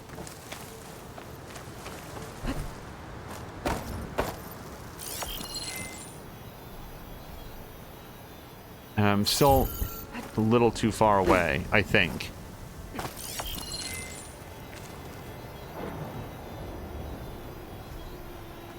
Yeah, if you line up the top of the tower, I need to be a little bit closer forward. Although, like, usually the game is sort of like, it's not going to be some, like, completely random rock outcropping, I don't feel like. Usually it's going to be a fairly notable place. My focus lost the Vista Point image. Okay. I must have moved too far. Jab, who worked very hard for a very long time to do his Shadow Warrior 2 build, has several copies of his build, including one in a gun safe. This is apparently we go this high and no higher.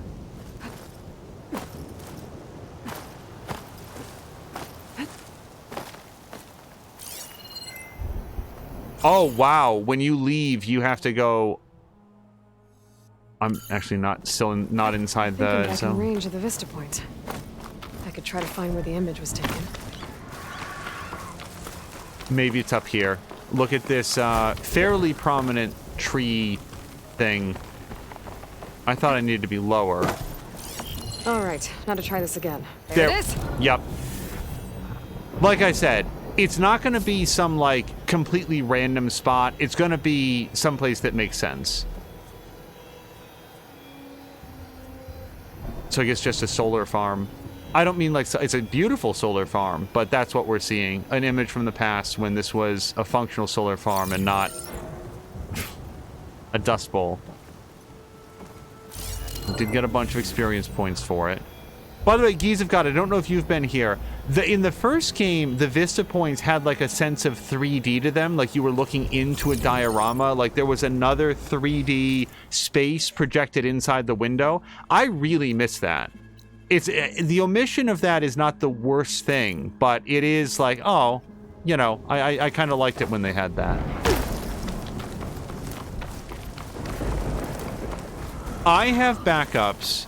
I don't know if it still works. I had made backups of my Dragon Age playthrough, and I think specifically of Inquisition after that was done, because I did basically everything in that game. And now I don't know if, you know, I still know where that is or could retrieve it.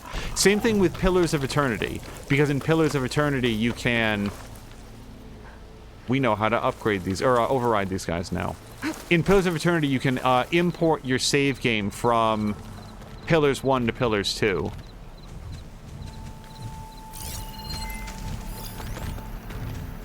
Purge water and acid.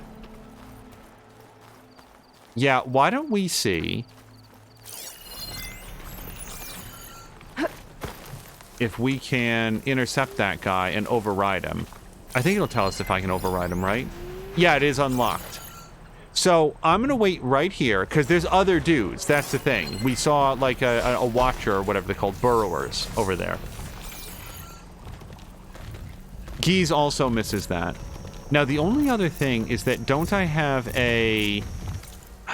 It'll be under inventory. I think I have a stew that makes them more potent. So let's go to...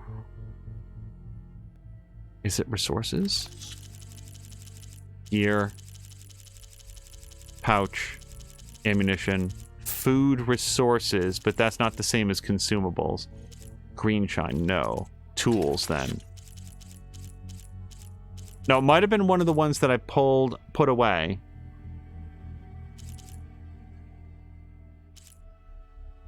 Overridden machines deal more damage. So I want to have the spike stalk stew before I take this.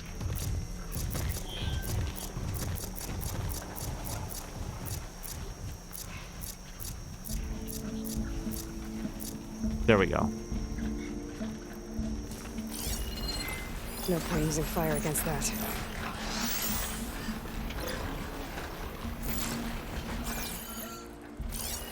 Hold on,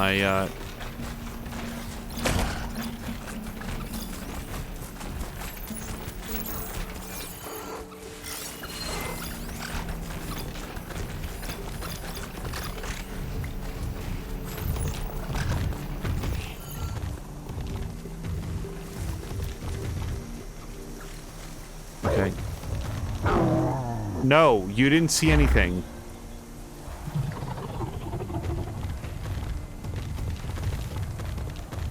Oh, I hate how glitchy this is. Go! I forgot to eat the spike stock stew. Alright, now we're getting loud.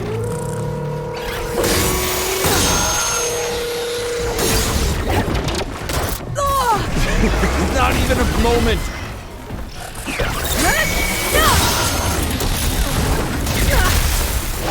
Okay, but you're my friend, though, right? Like, you're not doing that to me. Okay.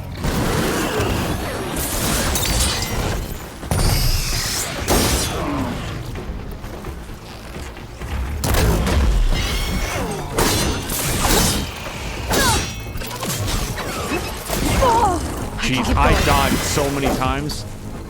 Okay. Now, he's not going to be my friend for very much longer. Can I try to shoot his cannon off before he... Well, I mean, really any part of him?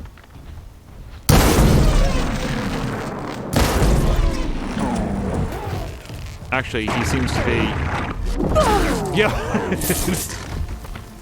Okay, I am not above pinning this guy down, I think. And he's not above killing me. Holy shit.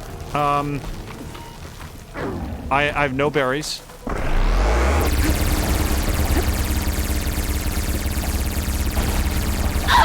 No, guys, I could not get out of the way of that. In the current lighting, my brown hair has a bit of a brashy red tone to it, says Dougler, and then says, oh, I mean, you were close enough to give it an oil change. Oh, the fact that he was seeing me? Yeah. Arg. So that's it. That's our first death of the stream. We all knew it was coming. So let's continue to head down here, because that was part of this goal, to sort of explore some stuff on this side. I noticed that his cannon took very, very little damage when he was still on our side, and I think that's probably a balancing thing to stop you from just befriending machines and then shooting them while they're docile. And also possibly like, hey, Aloy's pretty good at... They get some damage resistance when she has overridden them. And that is not available to us. So... is there anything else that I wanted to do here before we leave this area? I would sort of like to craft up some ammo and stuff, and then we'll stop by the stash as well. So, actually, let me open that back up.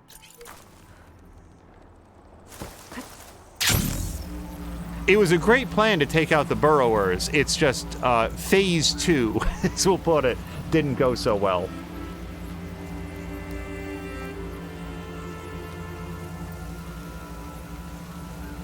Oh, I will absolutely pick up some of that.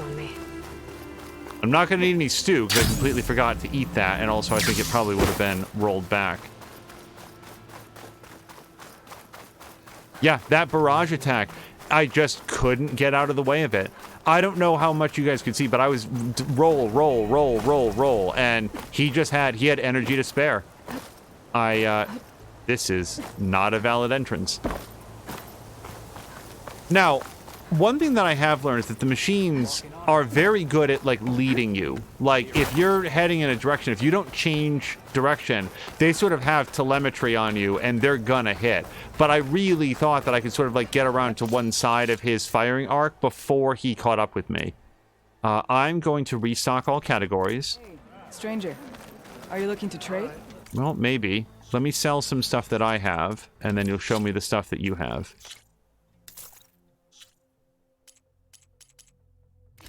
Slicing hunter bow. Plus 10% component tear. I like the sound of this very much, and I can absolutely afford it, so I'm gonna buy it. Oh, I'm not necessarily gonna put it on yet. Frostbite warrior bow. I mean, if I don't find other things to spend on right now. Melee warrior bow. Plus 15% melee follow-up. I do like doing that. Inflicts extra range damage after a successful melee attack. So this is, I'm not against it. Elemental Claw Strider Circulator, I do have it.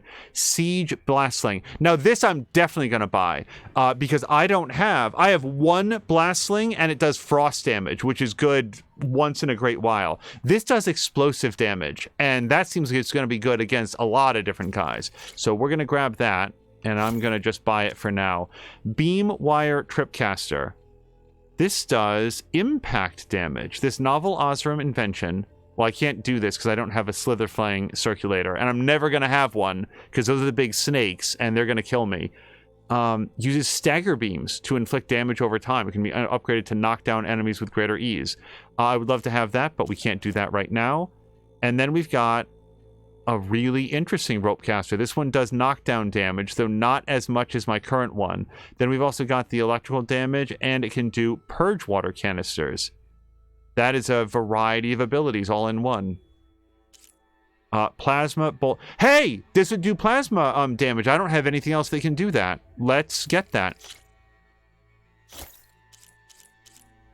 Piercing Shredder Gauntlet. I cannot afford this right now.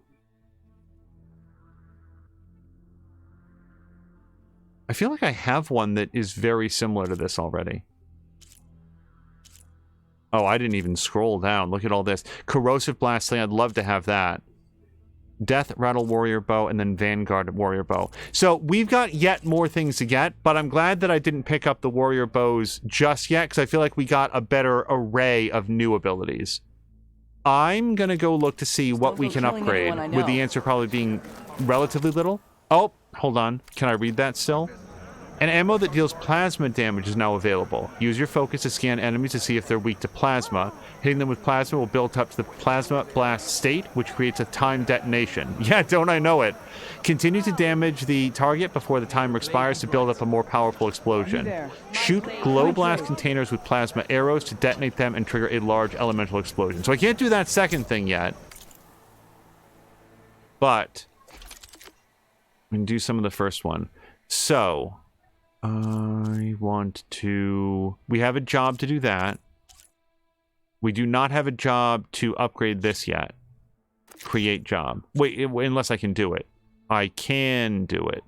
Interestingly, we get a high ground damage bonus on this now. It's the first time I've seen that perk.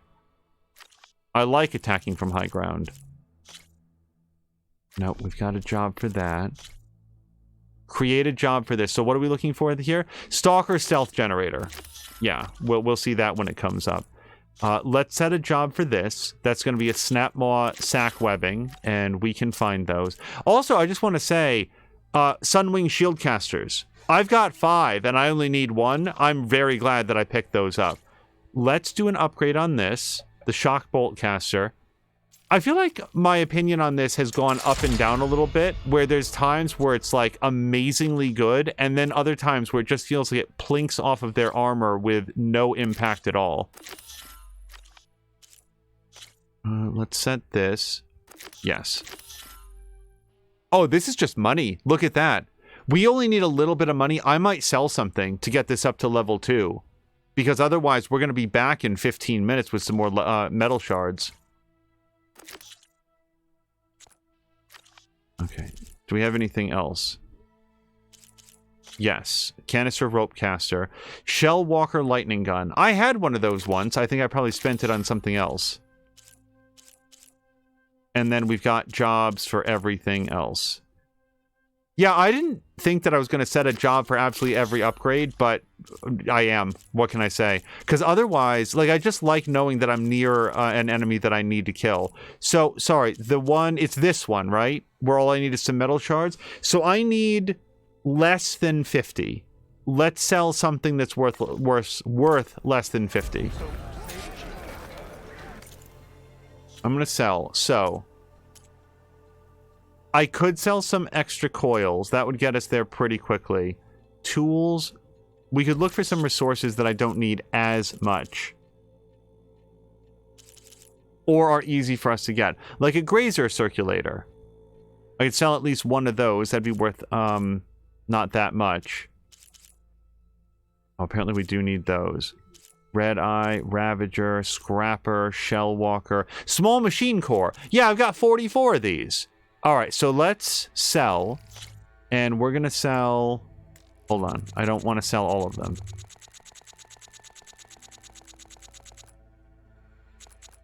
So, if I receive 60, that should be plenty, right? Okay, now we can do that upgrade. Apparently there's 2 upgrades I can do in here, but I'm going to focus on the one that I... Nuts. Now I really want that one too. No, let's focus on the Slicing Hunter Bow, because I use Hunter Bows more than I use Blast Slings. This one I could also do. So, see, this is going to cost me more, so I'm going to wait on that. But what's this other one now? This one? How much do I need? Another... Well, now I need like 65, but whatever. I figure by the time I need these metal cores, machine cores, I will have found some more. Or like this. Braided wire. I could sell some of this stuff.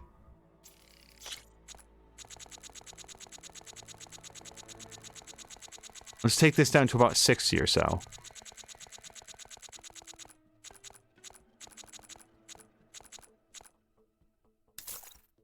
Okay.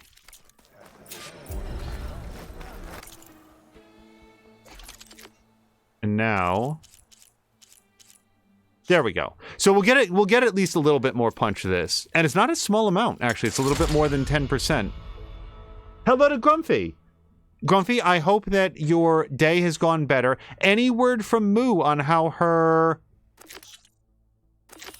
the photo shoot went? Sorry, I want to check the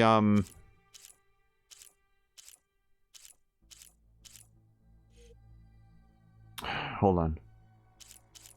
The slicer...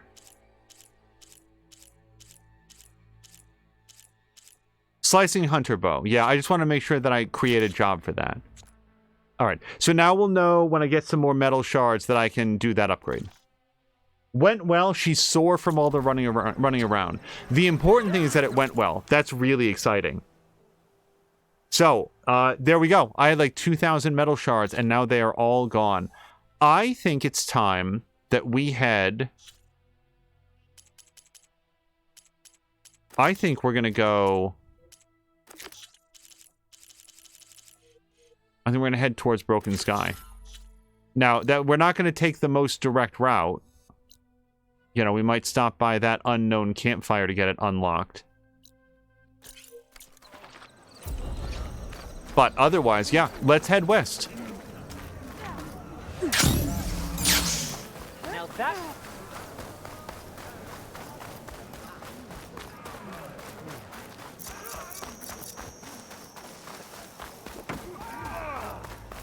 I'm never sure where the border is that allows me to do this. By the way, Grumpy, I know that you played this. Did Moo also play Forbidden West? I hope so. I think it's a really good game. Okay. I noticed that my mount has shown up with full health. Is that because I died? Because at least that means there was some benefit to that embarrassment. Grumpy said a little bit, but hasn't played the DLC yet. Want to, but there's no time. I wasn't champing at the bit to get the DLC right away, so I'm glad that I waited and we were able to pick it up on sale. Not because I don't want the DLC, just because apparently if it's end story stuff, figured it could wait a bit. Hello to Moo, who is alive. Moo, Grumpy was just saying that you were tired and sore, but it otherwise went well. I'm really glad for that. Yeah, so we're gonna head a little bit further west than we've ever been. I am not gonna fight a Thunderjaw today.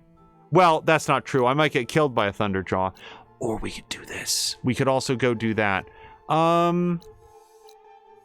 me go do this. I'm gonna do the story. It's been now multiple episodes of building up, getting our affairs in order.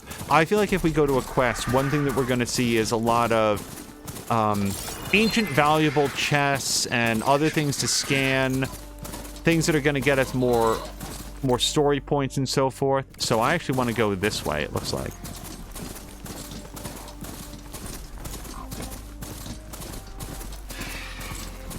Broken Sky is good to start first, says He's of God.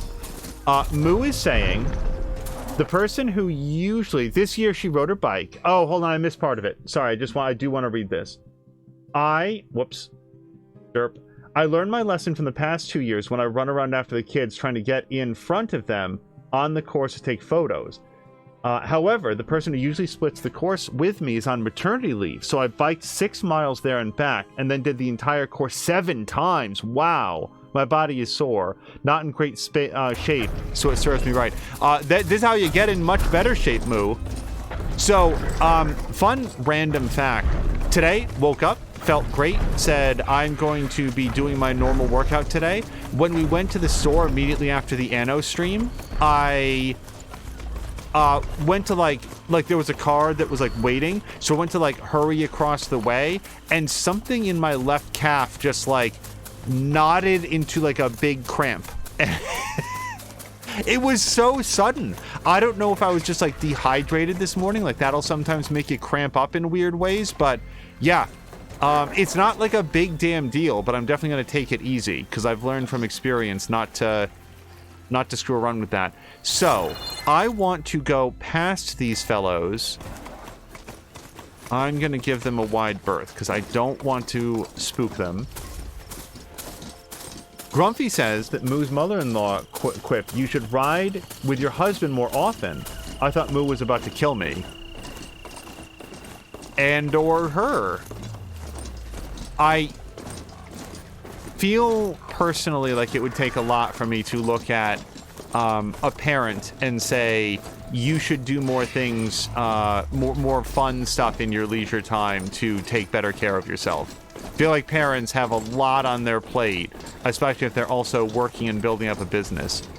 But I should probably back right out of this because I don't know the circumstances.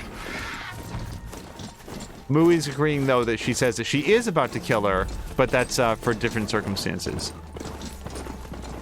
Okay, let's hit this unknown campfire that's coming up. As soon as it no longer says unknown campfire, now we are good.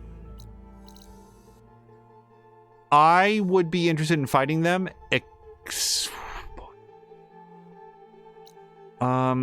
How close are they to every other enemy that's killed me recently? So I see something that looks like a Ravager up there.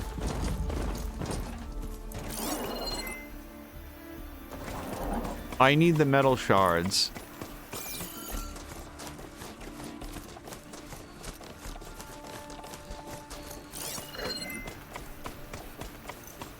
Setting it on fire won't help. I want to know what that guy is. That looks a lot like a Ravager.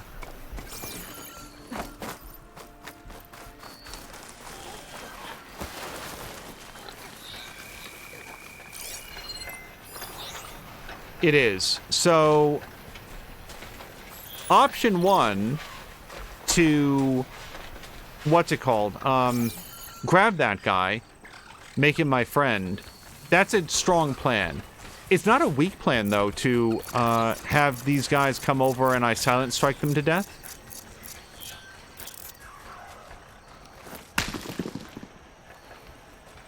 Unless they just don't even know that I exist. Nope, you don't see me.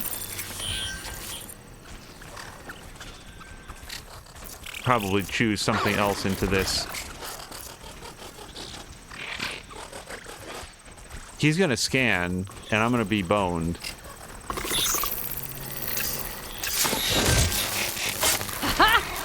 Nope, he's still very much alive.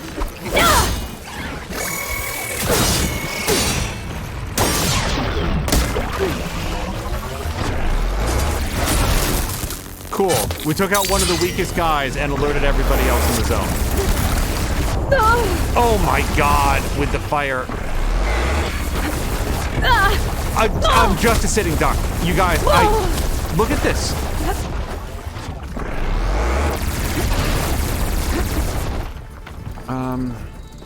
Nope, I'm not ready to do that, and I don't have any metal shards for it.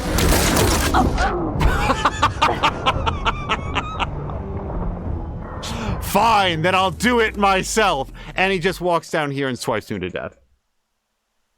An Apex Ravager too. Yeah, that was... At least it happened just outside the bounds of a... Let's try this at least once more.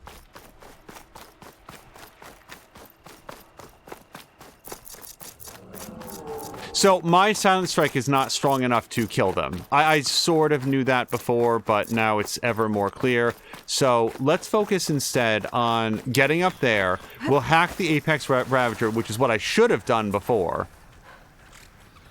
I could hack more than one of them. It's just I feel like my timer isn't going to be long enough to do anything with that. I don't have any skill points either. So let's just take a quick look at what this guy's up to. He's on his path, so he'll be past me in just a moment. We can get our way up to the thing. Oh, can I not hack the Apex one? Hold on. Using frost won't help here. Cannot override. Okay. Then we will maybe hack some of these guys then instead. Where's my stone?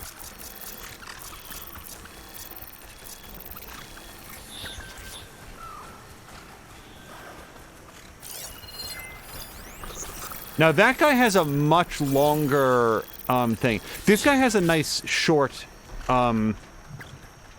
loop. So if I trap that guy's path with something like a blast trap, for example, I mean, it may not take him down, but he's not going to feel as good on the other side. Yeah, let me sneak past him, this guy.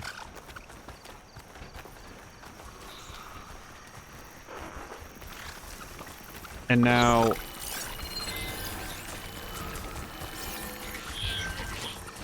Does he scan this bush when he comes up to it?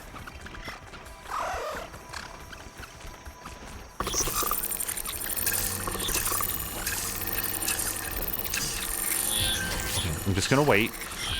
Okay.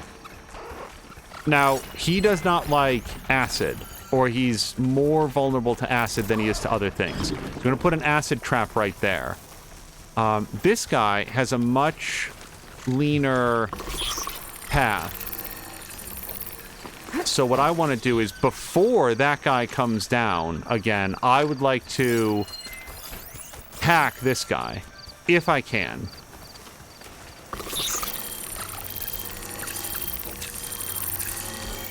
Nope. Oh, I can't hack these guys either, because they're Apex guys. Cool. I'm very good at this game.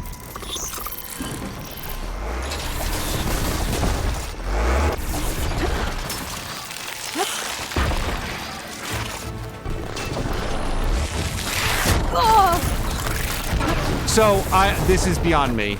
Like, this fight. This is not gonna happen.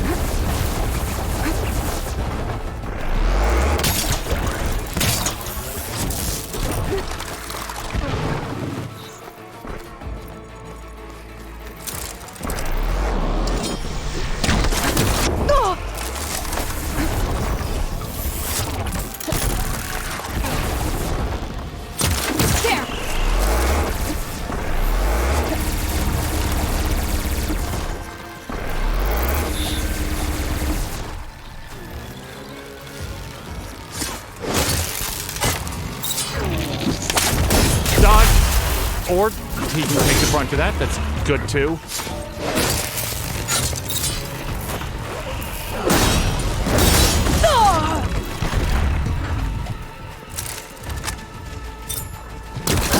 Luring this guy out to a place where I have no cover is probably my best idea.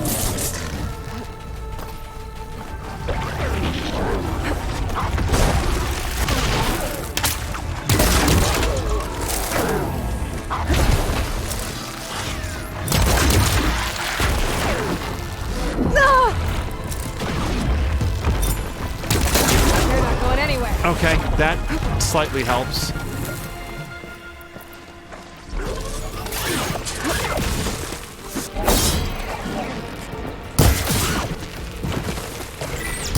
I need something that hits a lot harder than that. And I'm out of... Yeah, the lack of metal shards might kill me here.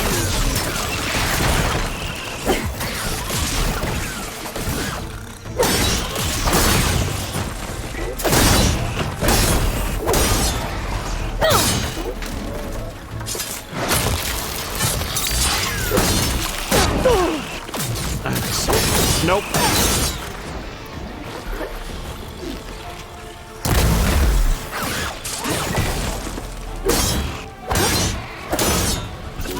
Down it goes. I would love to kill him, or like shoot off his sound shell. Like, that'd be great.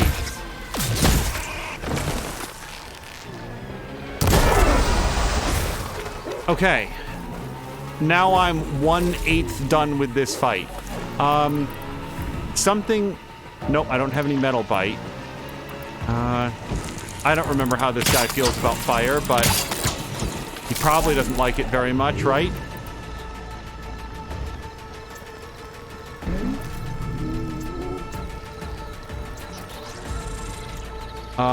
Give me a second here. Sure.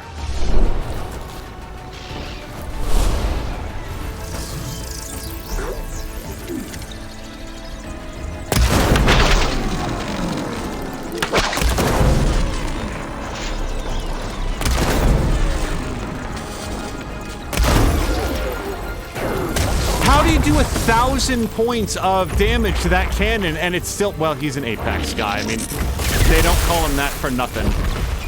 I am out of health. So under no circumstances do I want to be within melee range of this guy.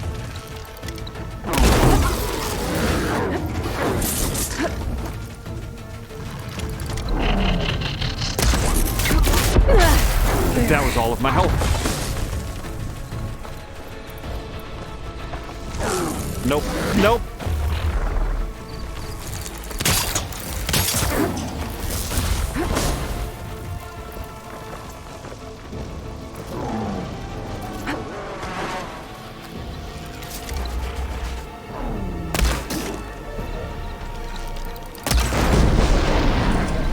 Well, I think we destroyed the cannon then.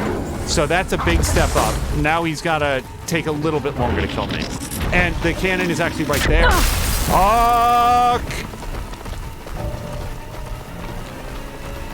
So he is not going to leave me alone long enough to pick up the cannon. Nope! That was... I'm so good. I'm so good at this.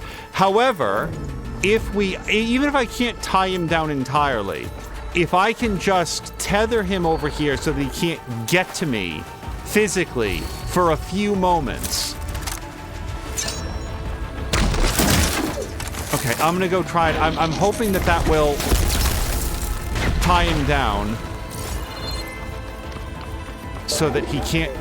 No, that's not a cannon. Okay. That's okay. He still doesn't have his cannon, so...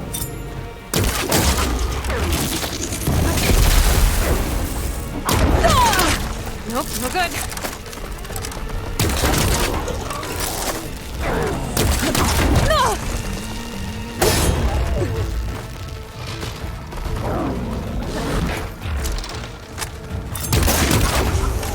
Okay, he's down. For a second. That's not what I meant to do, even a little bit. Oh, shoot it. Fuck it. I'll shoot him with a flame arrow. If I have one. Hold on. I made a big mess of this. I wanted bulk. So, because this organizes Sun Torch Hunter Bow is what I want.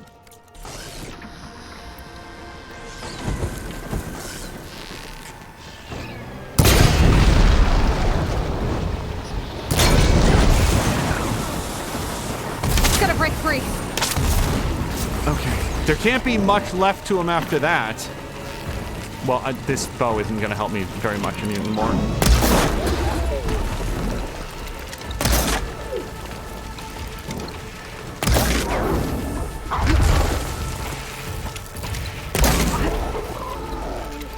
I'm trying to aim for the purple bits because I do feel like that's where he's the least armored.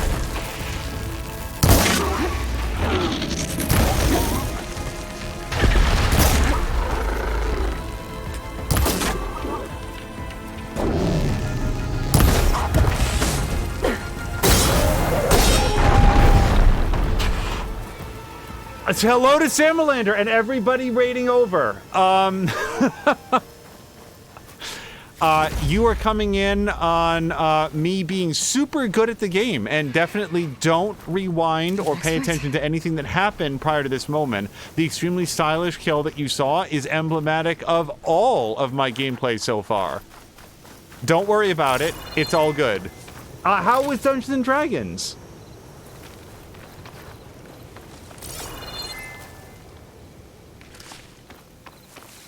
Okay. So, we did that in order to get some more metal shards and machine muscle and some other components. And I did get some pretty good, like, blue and purple stuff. Like, that was not, I don't think, an overall loss, except for, you know, the times that I lost. And I think I have a lot of these, but I'm going to pick them up anyway. At 27. Those I definitely have a million of. Okay. Anything else in the area? Oh, I guess I could have knocked down that trap. And then this is... So, although it says Thunderjaw, I wasn't the one to take this down, so I kind of... Okay, there's a charger here, everybody. Oh, this does have something for me. Somewhere. Let's rummage around in this thing's belly. Sam Lander says that D&D was a lot of fun. Got to drop a minor cliffhanger at the end. Always fun.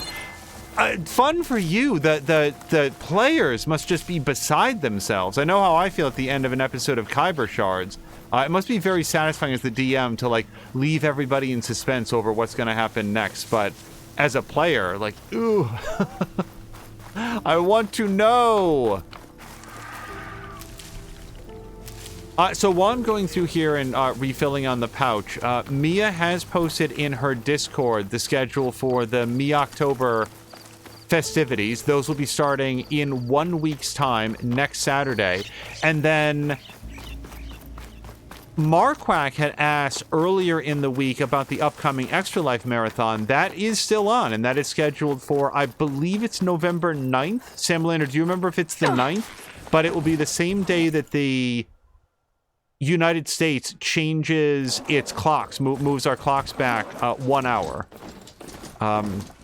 A practice that could go die in a fire as far as I'm concerned, but it does herald the start of Extra Life. And Mia shared some additional details. I hadn't been aware of some of them, but I'm sure that she'll be posting the full schedule for that. That is a little bit more than a month away, but that will be a lot of fun when it comes. Is it November 4th? It could be the 4th. It is very early in November. All right, so let's see if these guys... I think the purple guys are apexes, but this other guy here on the left might not be. Frost ammo would work. Yeah, I cannot override these guys, and my experience with other apex guys is that the backstab is not going to be successful. Oh, and that guy is purple. No, that's not a Apex guy.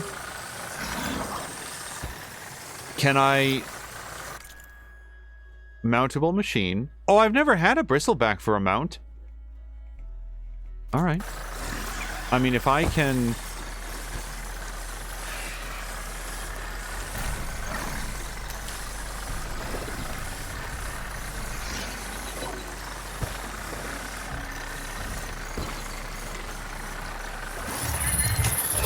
Go ahead and override this guy.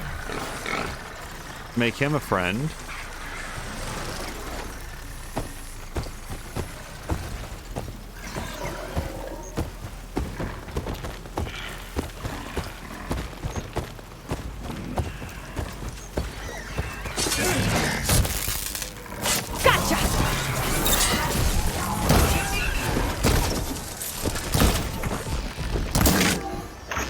Would you believe the last two shots were aimed at those very large canisters? Should be extremely easy to hit.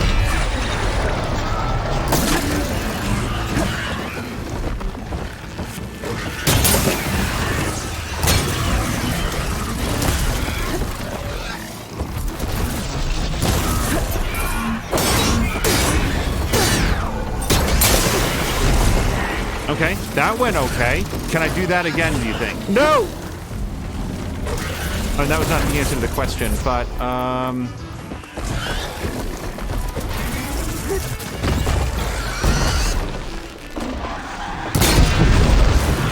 okay, he's not going to enjoy that.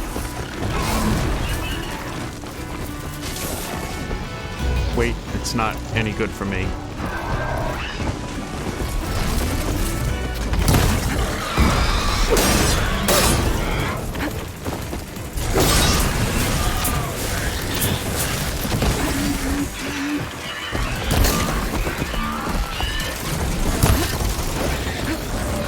I do know that they have tusks, by the way, that are pretty good to shoot, but I'm just not going to be able to hit this guy. Let's wait until he charges or otherwise presents his flame canisters. Did that count? No, I pinged off the armor.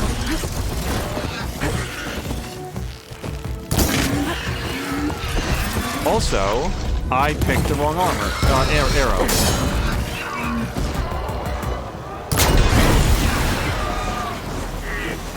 And now my mount's wandering over to check out the explosion. Perfect.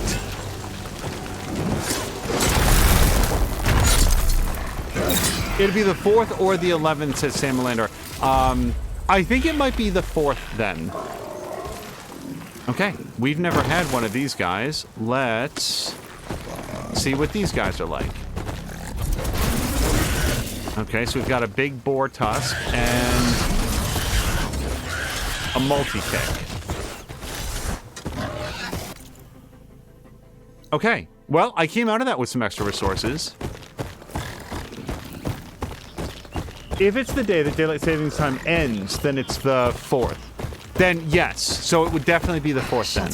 However, chance to rest. Check my gear. Mia was saying on her schedule yesterday that she's making plans to extend the event for 48 hours instead of just 24. Because she's been speaking with some extra people and bringing them aboard. So that will be hopefully a lot of fun. I would love to see the Extra Life Marathon go for as long as possible.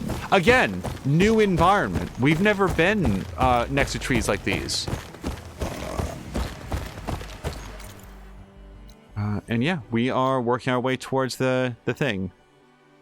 Shock Bolt Blaster. I mean, I would like to have that. Oh, this had... Hold on, there was more up here.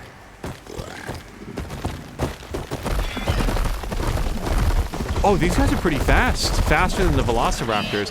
Samalander, did you ride on a Velociraptor at one point? The Claw Striders? I liked my Claw Strider. He just kept getting into trouble. Weapon upgrades. Yes. That's right. I only needed a little bit of money for this. So we have a Wide Maw Tusk. This will be my last one. Let's go ahead and upgrade this.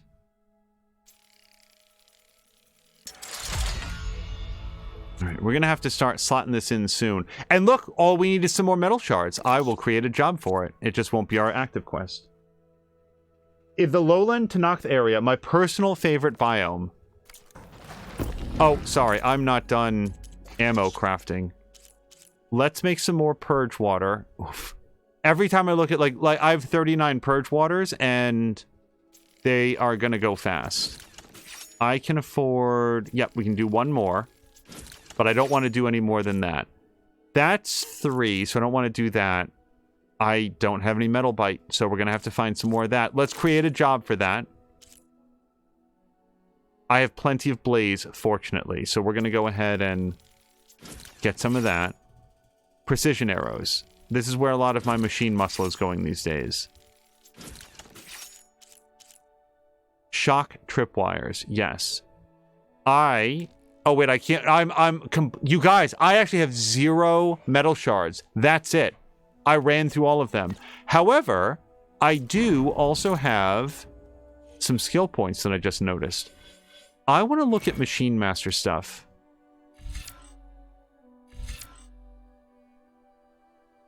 Overridden machines deal more damage with elemental attacks. That does sound pretty good. Oh, we've got a couple of those, huh?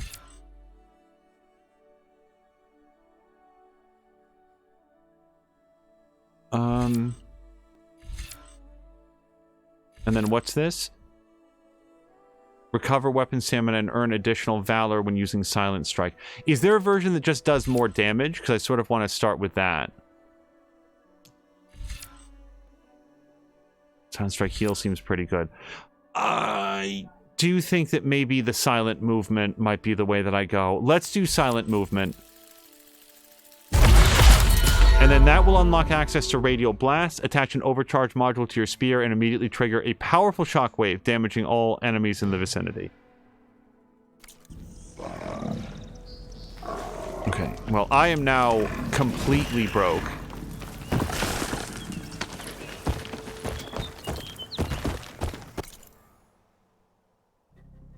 So, yeah, we'll see what we see as we ride down the path here.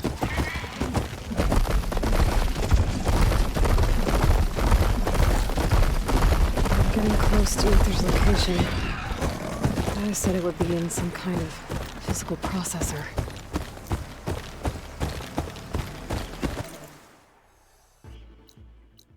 Yeah, let's go pick up, nearby camp. Unknown campfire while we're here.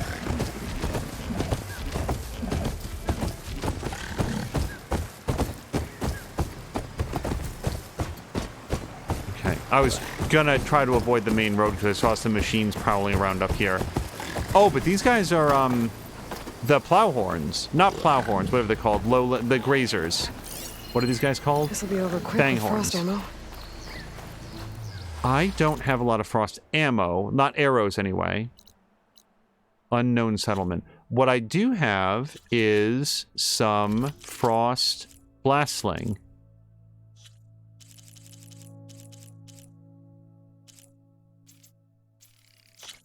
Let's put that...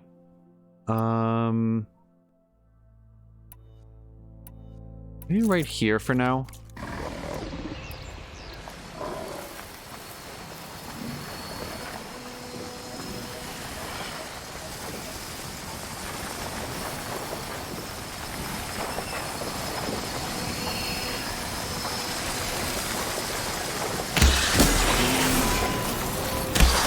Wow.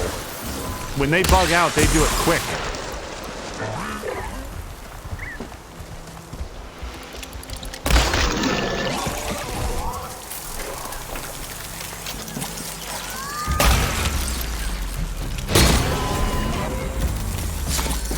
I probably should have, like, knocked the rest of his canisters off, but really what I want is...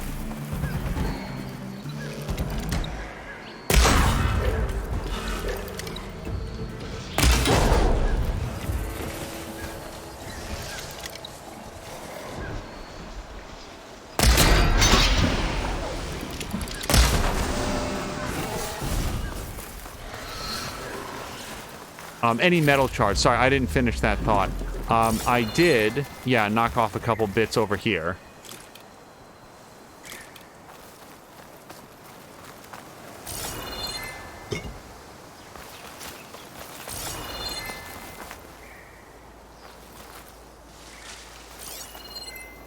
My focus is detecting some kind of locator beacon. Probably that big plane that we saw crashed. It didn't occur to me to go inside of it yet, but sure. While I'm here, if I can get inside of it. Some of the times these things are sealed up by metal flowers. Or they tend to call these verts, I've noticed, like in the text logs.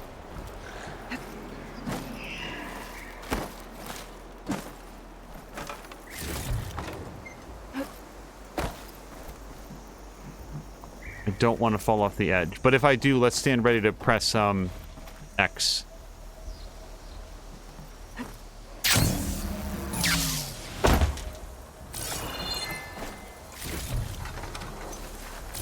I don't know how to get inside of this thing yet. Oh.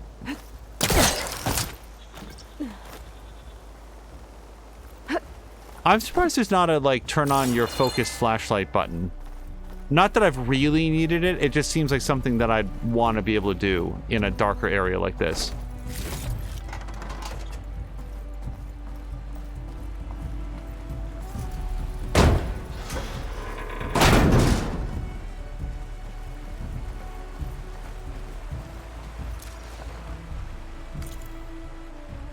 This is Romeo requesting status update.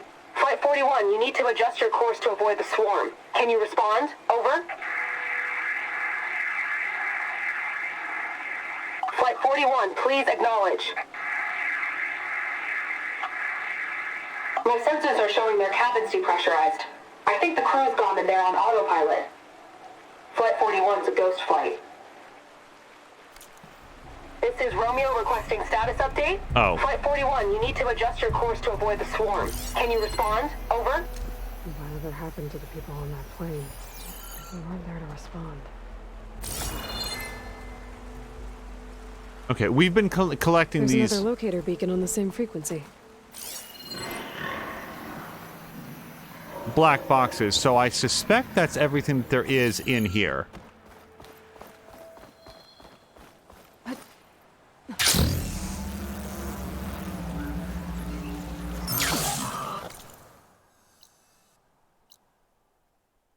I could really use their metal bite, but let's not worry about that just now. Let's head northish.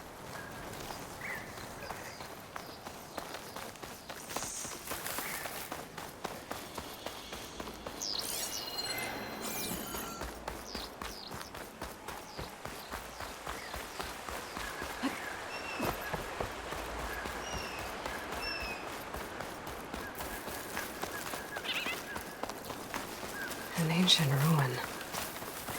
Turned into a Tanakh stronghold? Could Ether be inside? Poking around's not going to be easy with Tanakh's warriors everywhere. Our marshals are slain. Many more soldiers killed since. And Regala's army only grows in strength. Regala's forces may seem strong now, but... Her machines took out my entire squad. Remember the visions. The old ones didn't choose their fight, but still, they stood firm. They didn't falter. And neither will we.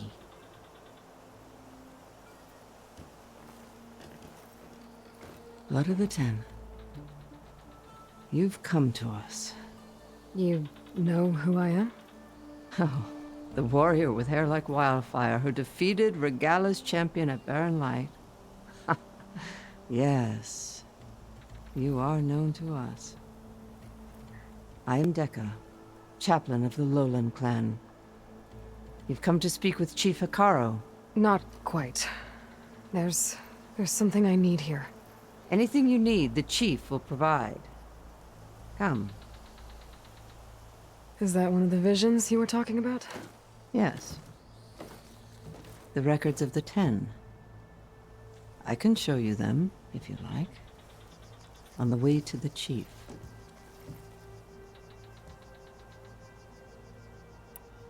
These visions, you said they're the records of the 10. Who are they? Old ones. Who fought a heroic battle against machines on this very soil long ago. Their deeds are honored in the visions. At least what remains of them. To be remembered and exalted. There used to be more of these visions? Many more. Once this place was filled with light and sound. But over the years, they've fallen into darkness. One by one. That is why chaplains are so important to the tribe. We remember all we can of the visions. Etched in our flesh. Passed down by word of mouth from generation to generation. One day the whole grove may go dark. But chaplains who come after me will keep the memories alive. What does it mean to be a chaplain here? We who outlast our youth study the visions and share their wisdom with our young. What kind of wisdom? How to be a true warrior.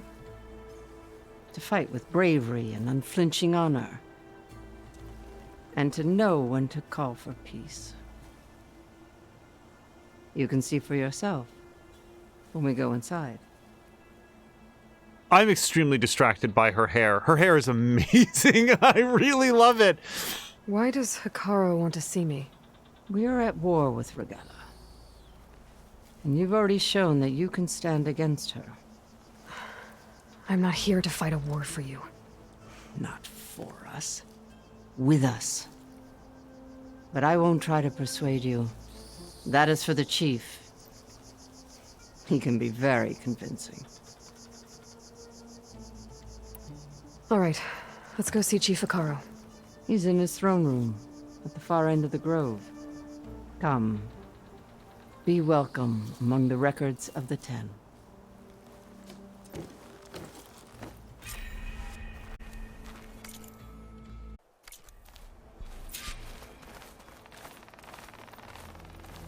Watch the visions optional. Like I wouldn't want to. Soldier 10. It's glitched. Incomplete. Their full truths are lost to us. It's a chaplain's duty to make sense of these visions as best we can.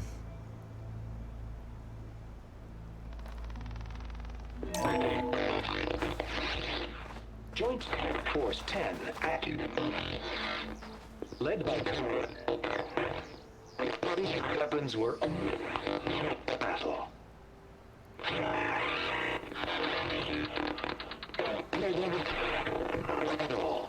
The Ten were dedicated soldiers, working together as a squad and sharing in their duty. And when the time came for battle, they took to the skies and leaped to glory. All Tenakth seek to follow their example. Before the chief, it was one of the few things the clans had in common. I want to make sure that I'm not missing anything else in this room, but I probably am not. Yeah, no, we're good.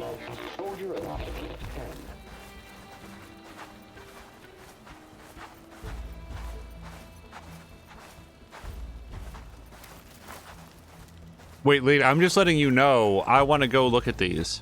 Aloy.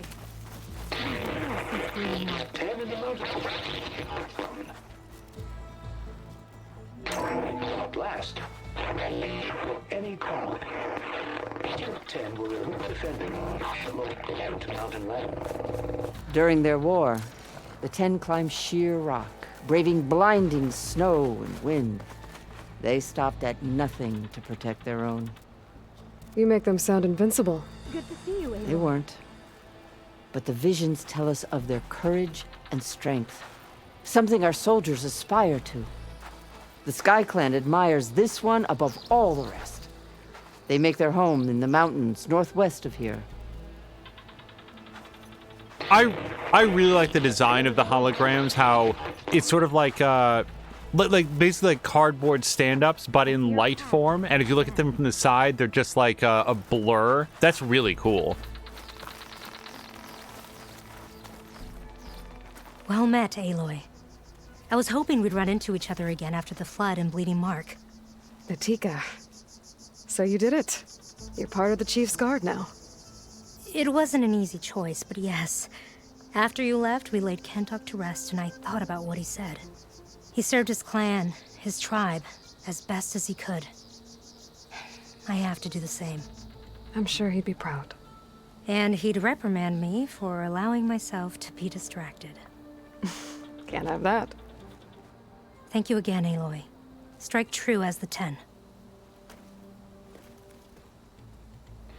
I assume it's possible to get here without having done that side quest. I mean, I don't know, but I love details like that, where it sort of is a callback to the side quest that you did, and you get to reconnect with that character to see how they made out. Man versus the Machine.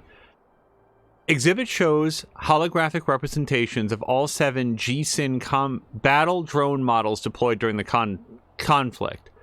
JTF-10 rapidly made a mockery of G-Sin's non-lethal approach. In engagement after engagement, whether it was a surprise artillery barrage from the frigid slopes of Gold Mountain north of Big Bear Lake, or a desert ambush near the solar plants in the Nevada desert, or a wingsuit jump into the jungles of Colombia to stop an attack on a rare earth convoy, JTF-10 soldiers repeatedly proved that state-of-the-art AI and newfangled weapons were no match for human cunning and data corrupted.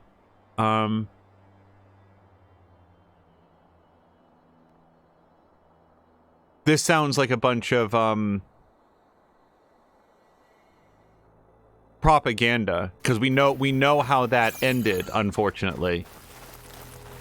Although I do wonder if there was a period in time where there was, like, the more primitive models of AI before they went rogue and started consuming everything, if they could be beaten by humans, and then Ted Farrow came along and said, oh, don't worry, I can make it so that these guys go ahead and destroy the world. Let's make sure that we get to that point. The desert.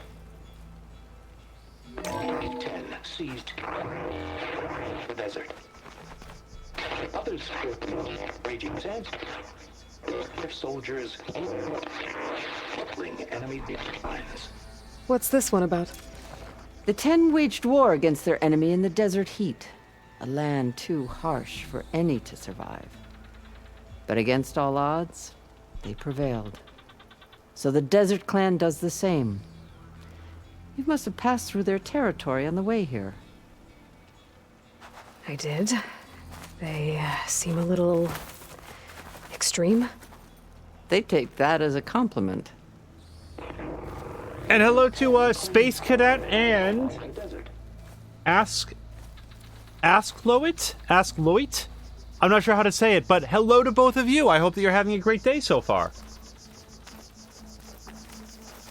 This is our first playthrough, and yes, I agree, this game is very cool. I was going to see if there's anything else, although so far it's been pretty good at drawing attention to whatever it wants us to see. There are a few exceptions.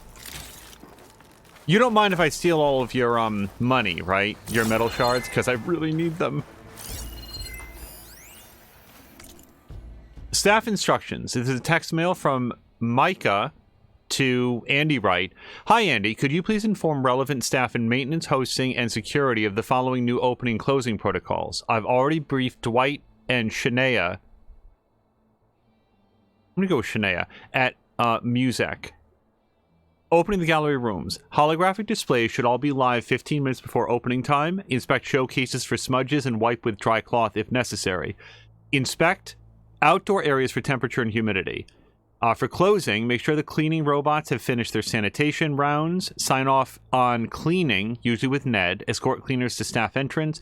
Final rounds hand over to night security through Muzak and exit through the staff entrance. So this was very much a museum, not like a military, like, PR hall or something like that.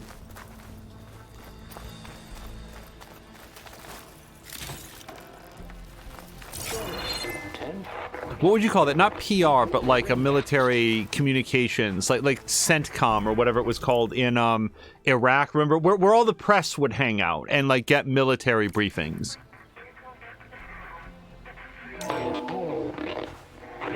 And protected in the jungle, sealed by darkness. Trap their enemies. Soldiers in a jungle. Those were the 10? Yes. They knew how to use the jungle's depths to distract the enemy until the perfect moment to strike. Generations ago, my clan, the Lowland, looked to this one for inspiration as they claimed the jungle to the southwest. The thing I like about Jaka, is that her name? Is sometimes you look at a character and you're like, how do you get dressed in the morning? But with her, I feel like you can see where like the seams and the buckles and like the ties on her are. So I feel like you'd get in and out of that in probably like 10, 15 minutes at the most. No, come back. It's very ornamental, but in a way that doesn't betray like, how would you ever wear this? You have an old world recording? This box was speaking with voices of the old ones, but now there's noise over them. Let me take a look. Where did you find this? We took it from an Oseram Delver. She was trying to steal it, and other artifacts from Tenakth territory. The others were going to bury it in the sand with her, but then I heard the voices. Well, the data here is badly corrupted, but... Delta Juliet 9, you are weapons-free and clear to engage the swarm. Good hunting. Copy that. We'll buy Zero Dawn the time you need. Delta Juliet 9 out. The voices of warriors from the past. And that Oseram wanted to sell them for shards. The bravery of the 10 should be remembered. I'm not sure what you mean by the 10. These voices came from the final battle of the Old Ones. Another battle? I could learn more about it if I could find the other boxes. That Delver did say there might be more recordings to be found in the wreckage of ancient flying machines. She claimed she had a way to locate them. Yeah. The box with the voice data on it is emitting a locator signal. I could use it to find the others. If you do then, bring them back here. I will see to it that they're treated with proper respect. Whatever sacrifices were made by these ancient soldiers, we will honor them. Lieutenant, do I have some good news for you? I've already found a recording. I'll take any you find. Let me give you something for it.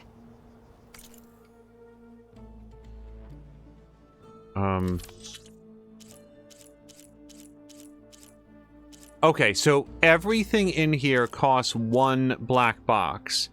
So is there any reason in the world that I wouldn't want to go with the most rare things first? Oh, because it's not just one, is there? And some of these things I already have.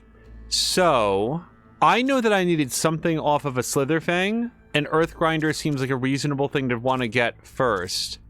I've never seen a Frost Claw that I can remember. I hope it's a polar bear. That'd be pretty cool. Okay. So, if they had Stalker cloaking devices, I might want to pick those up, but I don't see those on the list. So, I'm gonna get a Tremor Tusk. Oh, it is only one. Okay. Thunderjaws, they like to face me and then eat me with their jaws. So I will grab their tail, and I'm going to get a Stormbird Storm Cannon, and then a Scorcher Scanning Ear. What's a Scorcher? Don't tell me what a Scorcher is. A scanning ear. Oh, it could be like a big elephant. Yeah, the little picture there doesn't do me very much good. We've never seen an elephant guy. What else would have like a scanning ear? These voices will be kept here. They will be remembered. Why do you want these recordings? Every battle teaches its soldiers. We should learn those lessons and honor those who fell. That is our way. Giza is asking if I've played the Frozen Wilds DLC. I have not. That came out somewhat after I played the original game, so I never played that content. Do you get many Oseram Delvers in Tenakth territory? Fewer every time we catch them, but those thieving rats would do anything for the shards. There'll always be some who'll risk coming here. And what do you do with the ones you catch? Delvers spend their lives in the dust. So we bury them in it, alive. Oh.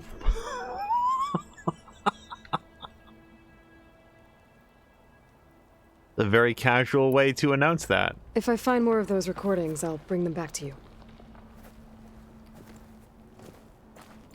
I guess a Frostclaw wouldn't be like a woolly mammoth, because they don't really have claws. At least I don't think they do.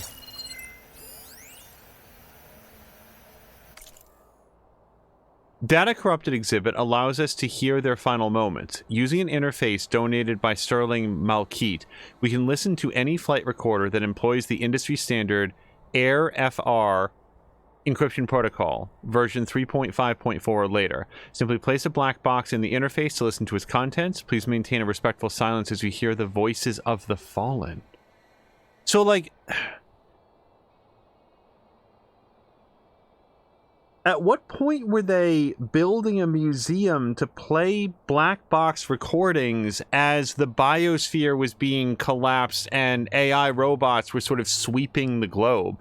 I guess they weren't everywhere all at once, so it would have taken some time, but I just feel like if I was turning on the news and seeing reports that like, oh, all of Africa is just a desert now, the whole thing, there's nothing left alive, news at 11. I'm not sure that I'd say, wow, that sounds like an interesting story. I'm going to go stop by the local museum and listen to the recordings of people who died there. Oh, hold on.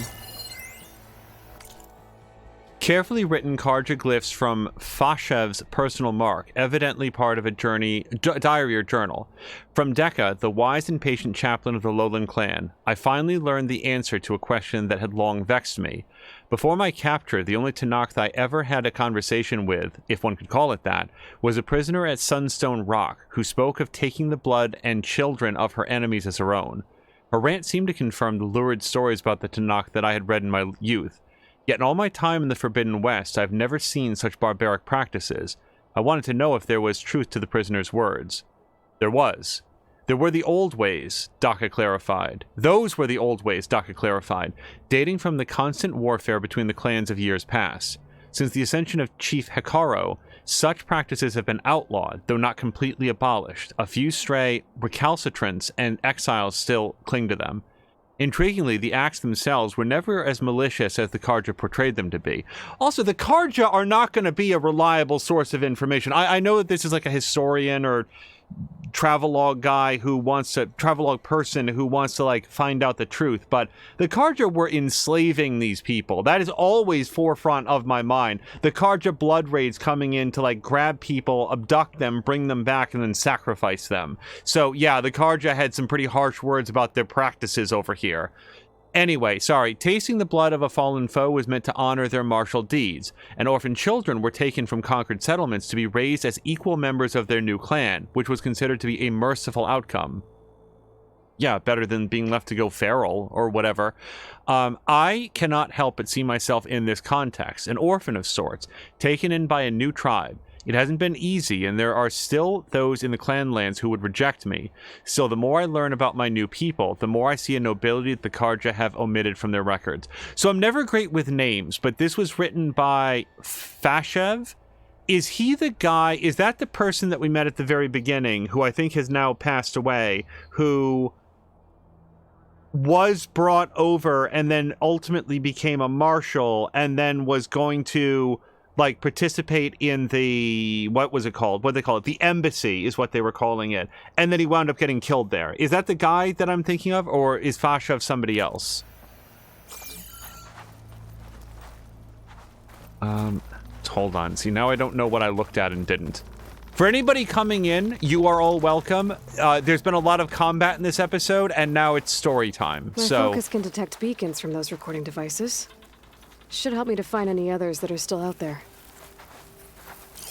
Oh, hi, Daka. I was just saying that to myself for no reason. Okay.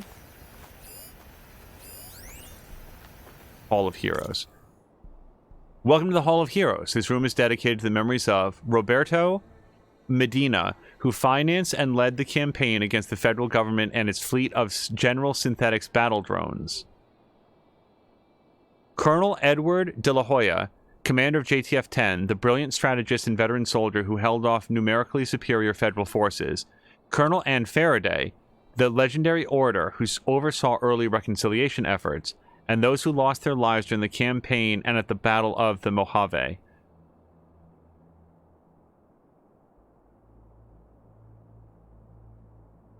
They're talking about this conflict as if it was in the past. This is something else that happened prior to the rise of the machines, I think.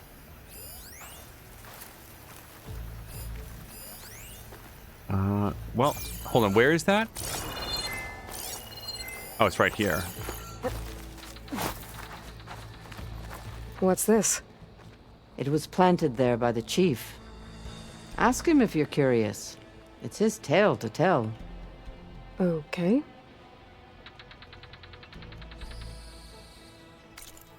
Geese is saying that's a reference to a Tenakth that you met in a previous game in a side quest. I just noticed that. Okay, so it was the guy that I was thinking of. I think that was main quest, though. That dude. If it's the guy that I'm thinking of. Okay, we've read that. That ancient device plays the audio from flight recorders. Yep, we've had that conversation. This is probably not a very big or complicated building. I'm just trying to keep track of where we have and haven't been. Okay. I definitely played that. That's the black box lady. That's the way that we came in. So I think that we are still moving forward. For anybody that's new, I very much like to get as much story as I... Really? Really? Okay. Okay. Whatever you say, game. The chief is inside. Oh. Are you ready to see him? I suppose so. Yeah, we've seen everything, right? I'm ready. Good. Come.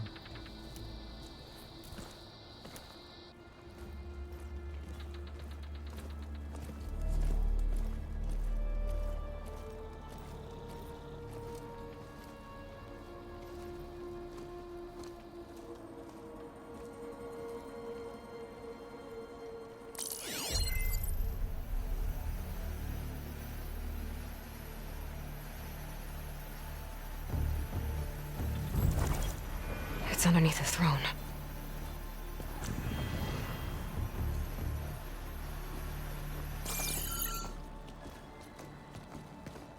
I will see you soon, Outlander. The Savior of Meridian.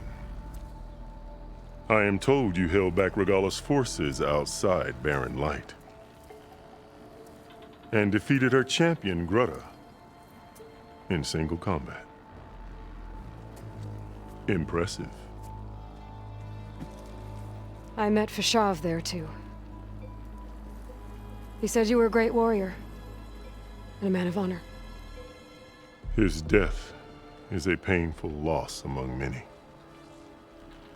We will not soon recover from the massacre of our marshals.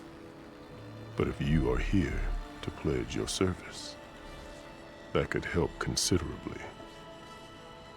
I am not here to fight for you. I need something in that basement. Something that will save many lives, yours included. It's not something you can see, but it is there. I have seen it. You have named your price. Now I name mine. With my marshals dead, I need your spear.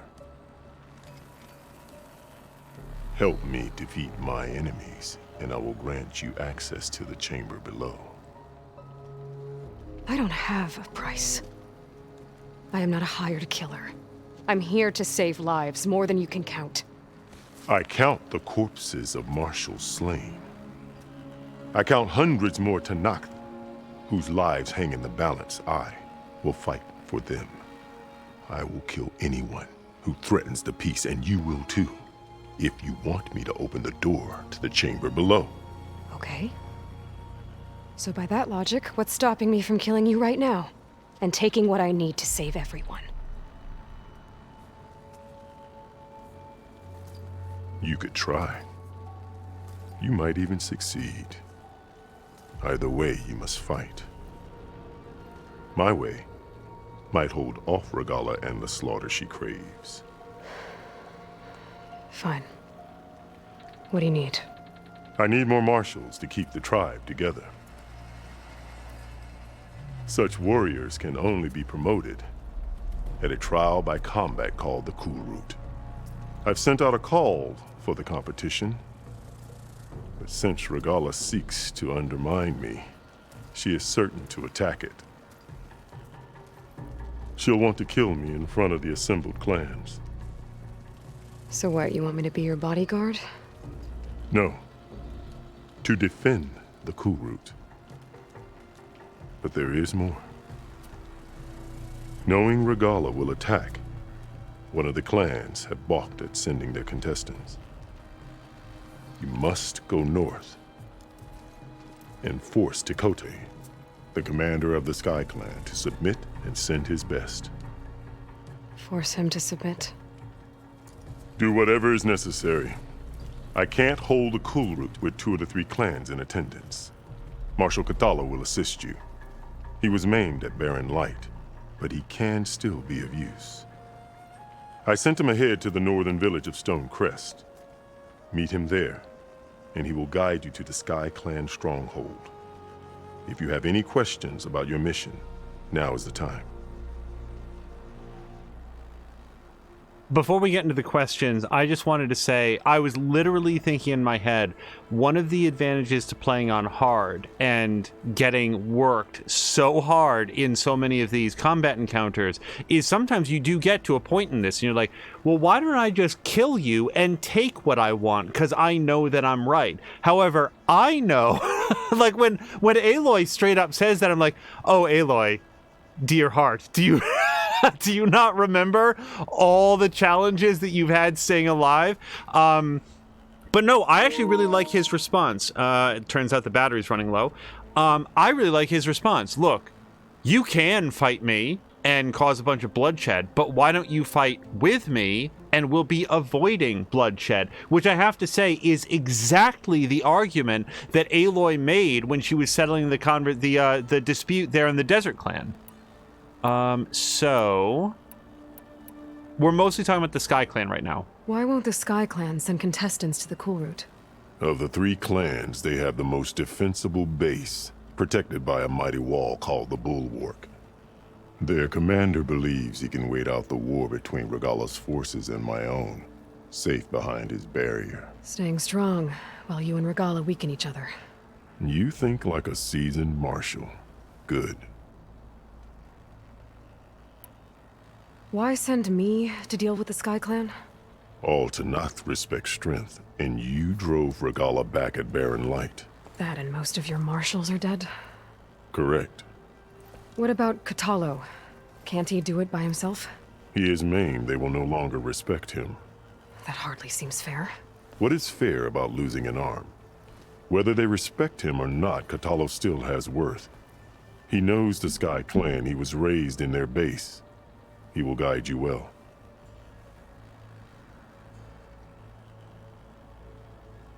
What exactly is the Cool Route? Where once the clans fought each other, now we fight as one, against the machines. That is my law made manifest in the Cool Route. Each clan must send contestants whenever I call for the ritual.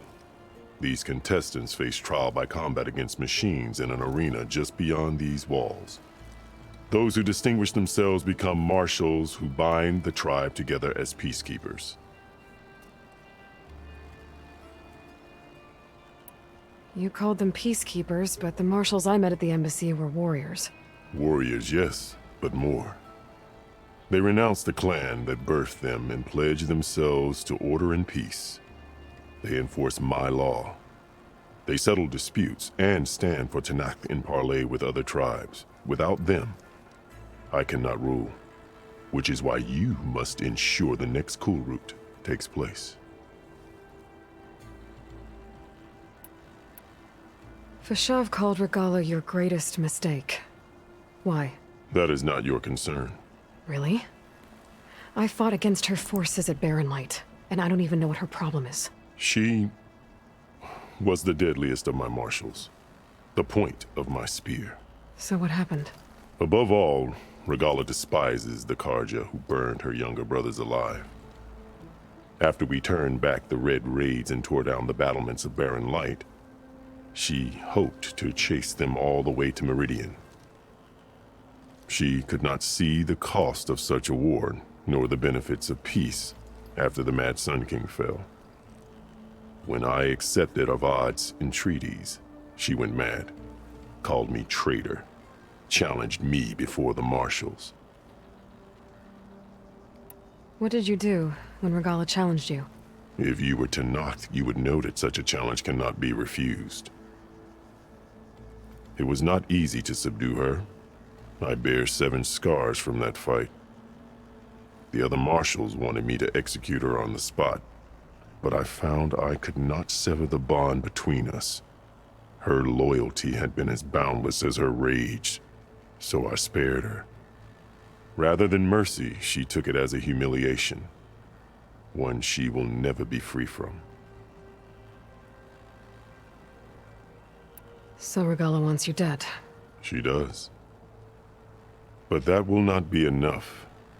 She won't rest until all 3 clans fall in behind her as she marches on Meridian. Who knows? With machines under her control, perhaps she can raze it to the ground. It's been tried before. So I hear. I'm sorry about Fashav. He seemed like a good man. More than a man. A bridge between Tanakh and Karja. No Outlander ever earned our respect as he did. I had hoped he would be my voice in Meridian. That peace with the Karja might become something more.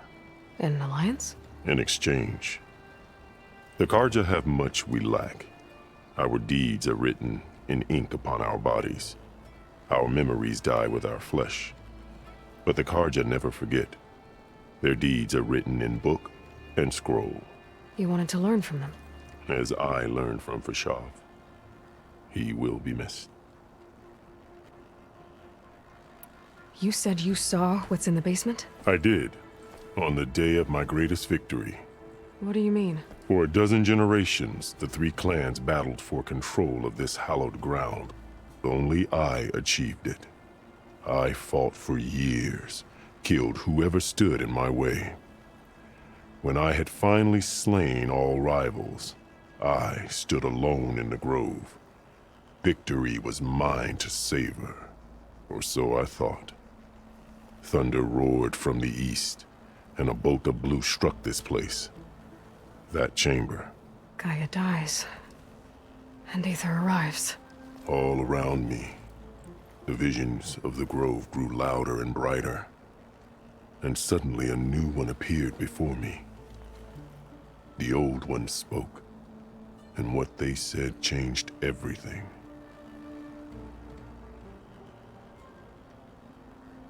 All right, I'll see you later. No. What did the old ones say to you in this new vision?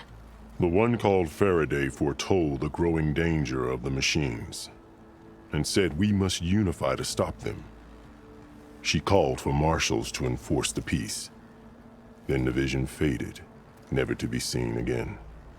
I marked the spot where it shone with my spear, and I took Faraday's words to heart. Renounced war between the clans, trained warriors to fight machines, ordained marshals through the cool route. Since then, the tribe has been at peace, until Regala attacked at Barren Light. And the chamber, beneath the throne. You went in after the vision? I did. Inside is an ancient device. It hums with power. You will see it for yourself after the cool route. This I swear. I've never believed anyone more than I believe this guy. And Jab had said earlier, the voice actor is at least that big in real life. Yeah, this man had to duck his head to get into the recording booth. I'll do what you want, and go north to deal with Dakota. But you'd better not forget about our deal. You will have what was promised, if you succeed. Speak to Dekka on your way out. She will arm you for the road ahead. Okay, so pending additional information, what my understanding currently is that by sheer coincidence, on the same day that this guy took charge, that was when Gaia was damaged. Aether arrived, and it played a recording right here of the before times where somebody named Faraday, and I'm trying to remember desperately right now if we've met a Faraday, because the name sounds very, very familiar, talking about Zero Dawn and the machines sweeping the world, and he mistook it not as events that had already come to pass, but as something that is imminent. And he actually took a warning seriously and said, wow, we should probably get ahead of this and do something about it. Let's stop fighting amongst ourselves, band together, create these marshals to create peace, which now explains where, like why are they called marshals? He's misinterpreting something from the past and reappropriating it for right now. I know that we've heard Faraday. I just don't remember where. So now we're going to have to look at the rest of this room for more exhibits. De La Hoya exhibit. Data corrupted. Among these was Colonel Edward De La Hoya, commander of JTF-10, a deeply charismatic officer with family ties to Roberto Medina. De La Hoya grew up near the Arizona-Nevada border and was responsible for having the task force based near Tucson. Several of his subordinates had families in the area, all of them apoplectic about 73H, despising it as an unforgivable federal overreach. The threat of being driven off their land, no matter how uninhabitable it had become, resonated with soldiers throughout the unit and beyond, many of whom were from conservative states or areas affected by climate change. As the Mercosur agreement took shape, Medina consulted with De La Hoya, who then took the case to his top lieutenants. Everybody agreed the federal government was likely to send drones against the water fleet. The water fleet. De La Hoya, who came to prominence as a pilot, told the others he was prepared to single-handedly take on the drone squadron in. So we can pull a lot of information from there. The federal government had decreed that this was an uninhabitable zone. They wanted to forcibly evacuate everybody. Some of the soldier families here said, no, we want to stay here. The water fleet could either be to transport water or much more likely to procure water in a state of environmental collapse. And a civil, if not a civil war, then a civil battle broke out, I suspect. And actually, that looks like the only data point in here. Now, I'm assuming that these folks are here to say, oh, well, I can read that even if you don't get out of my way. To all guests of the museum, please remember to wear light protective clothing when visiting our outdoor exhibits. Dust goggles, gloves, sunshades, and respiratory masks are available free of charge at the service desk near the corridor. This crater area has been scrubbed of all radioactive materials and is therefore completely safe. I feel like I am learning a lot about the amount of time that it took between, like, different waves of machines sweeping through, that they were erecting museums to look at and to have people come and visit and marvel at the craters and the radioactive fallout and stuff. I sort of always thought in my head that as the machines kept like self-replicating and sweeping the globe, that sort of would have taken a lot of people's attention, but maybe not. So we have Faraday here.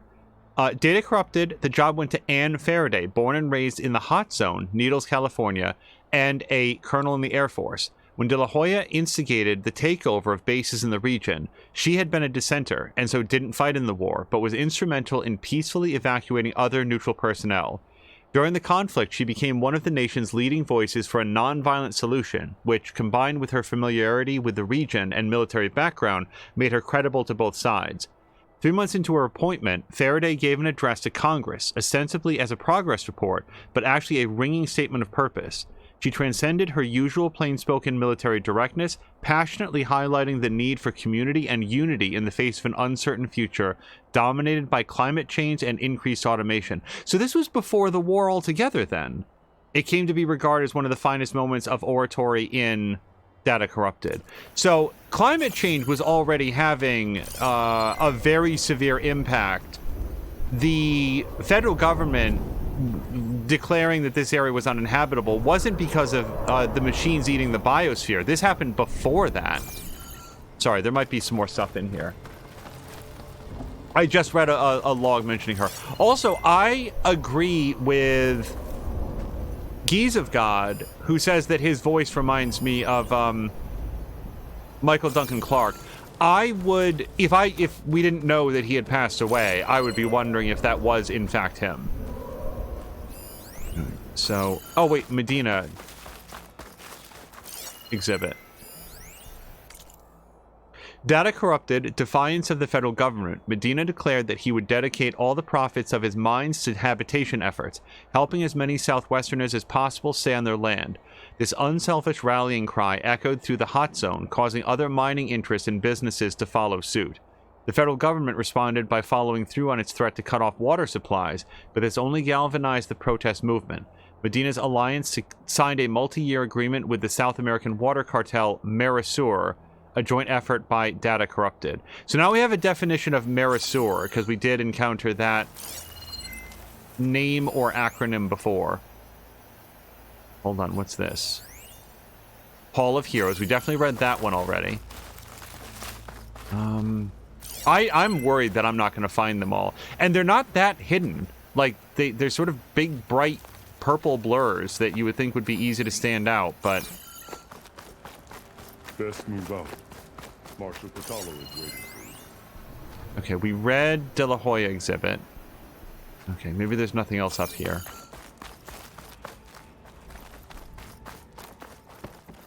I understand now why there was an invisible wall there. Like, it wanted me to go up with, DACA. I don't feel like I've been over to that yet.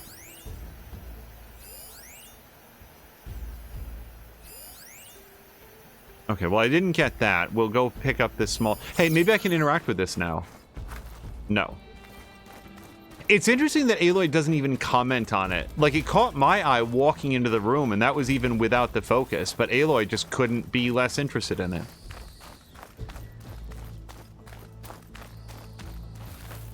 By the way, where was that small valuables cache?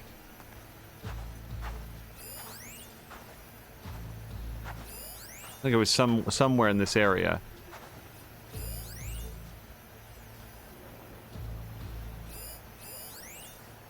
Well, hold on, that's a better one.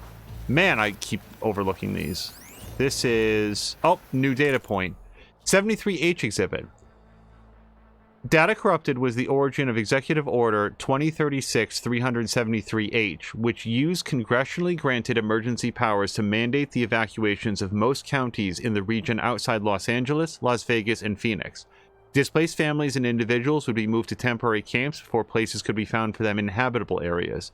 To enforce the order, the government threatened to nullify existing water agreements between the Northwest and Southwest, essentially turning off the taps for the so-called tri-state hot zone.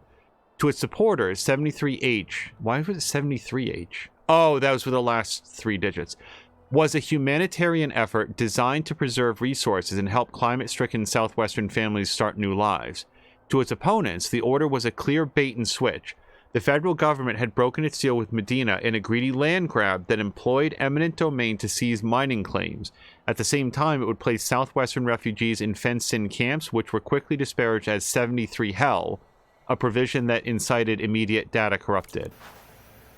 The problem with that is that you'd have to demonstrate that at some point in the past, the federal government had made a land deal with the residents of a particular region, offered to move them away into camps, and then broken their deal and treated them like garbage afterwards. And I don't know where in American history you might be able to find that sort of behavior. This is me being extremely sarcastic, so you don't have to hit send on that email.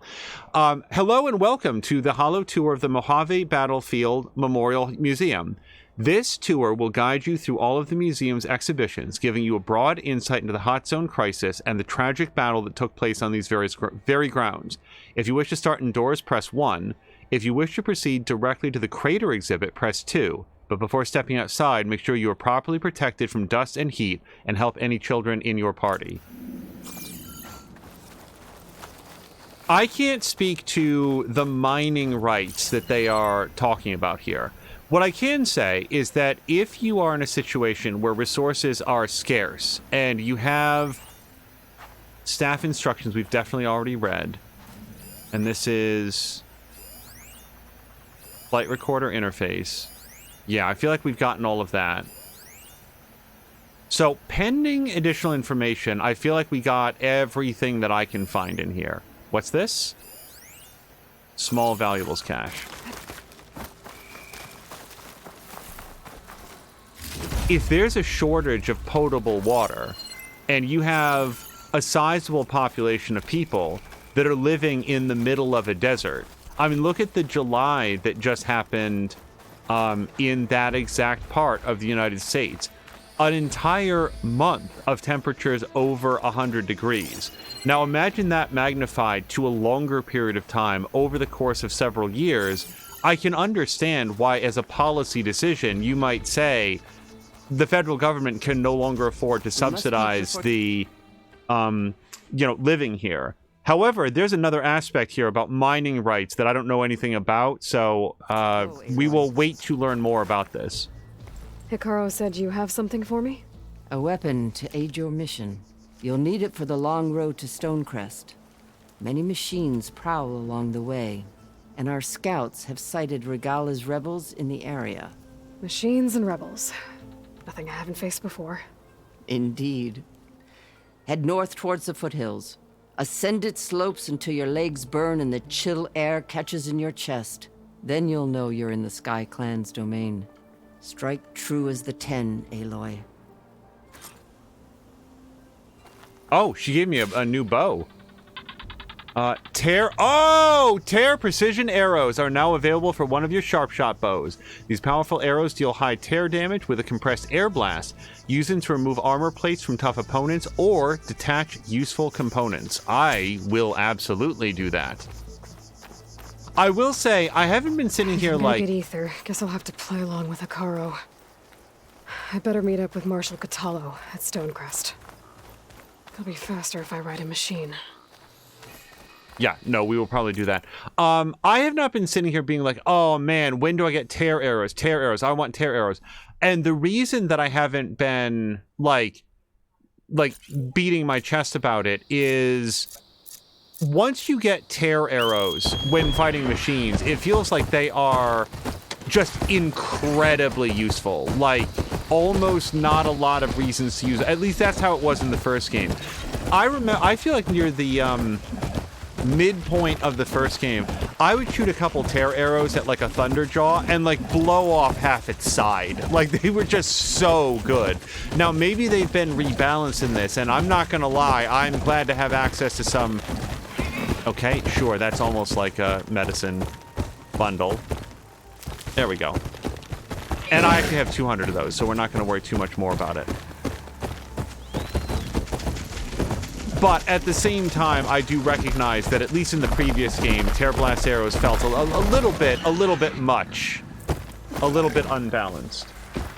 Oh, by the way, AJ, I didn't read it aloud, but I did see that you got your save game fixed. Sorry, if, congratulations on that. I'm very happy for you.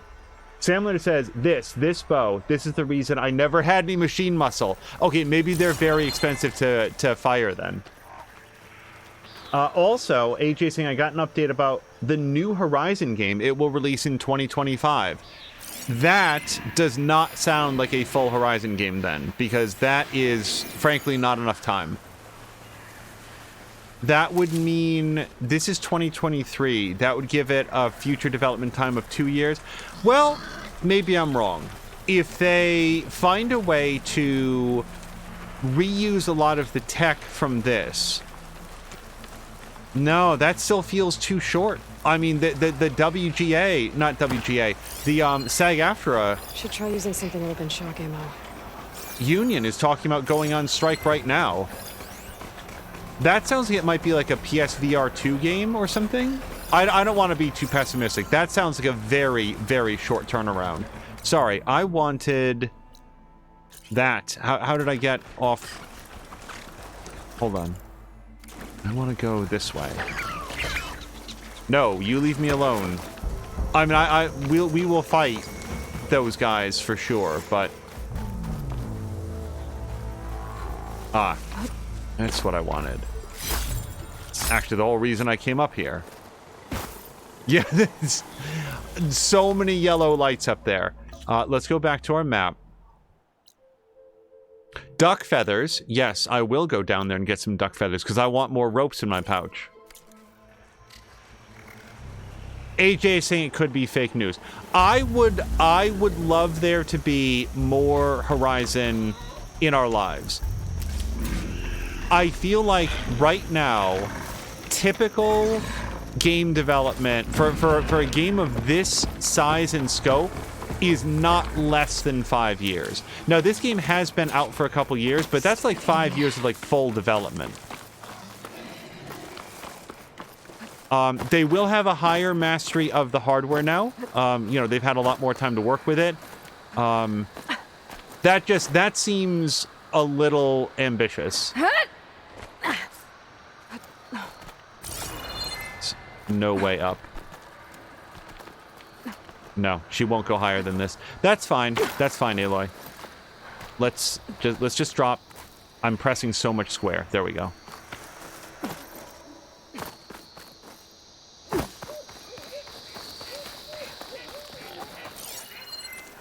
So we're specifically looking for duck feathers.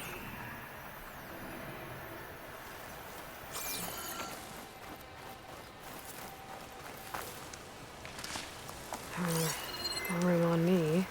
I can send it to my stash. It reminds me of people like predicting like, oh, Grand Theft Auto 6 will be out like June of next year.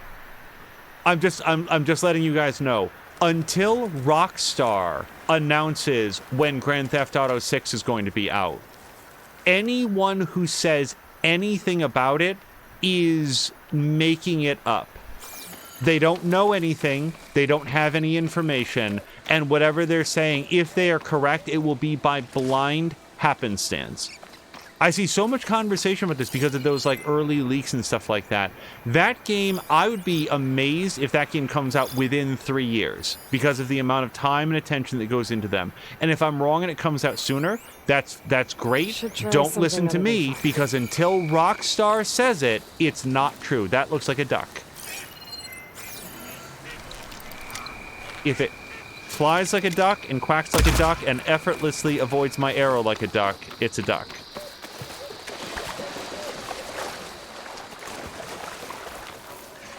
Hold on. That is 1 duck feather. So now I need a bass bone. And these guys just have metal shards, so I'm not going to worry as much about them. Hold on. Look how far away this is. I feel like we've got lots of things to explore between here and there then. As Keys of God says, I'd rather they take their time on the next game. And I hope and expect that they will as well. This does not... Sony continues to maintain, in my opinion, a strong lead over the competition when it comes to first and second party exclusive games. Now, that might change in the future, but the last thing that Sony should do is start rushing their semi-internal studios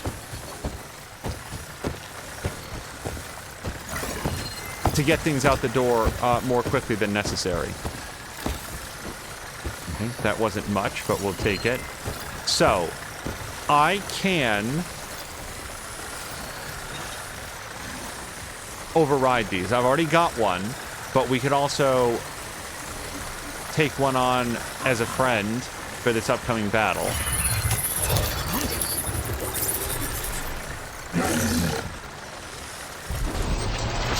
Oh, let's try our new thing. Hold on a second.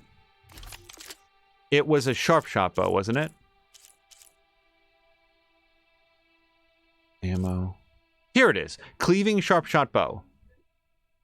So we're going to edit coils. What do we have here? Drenched enemy damage. I mean, that's super good under component tear plus 15%. What else? What else would you want?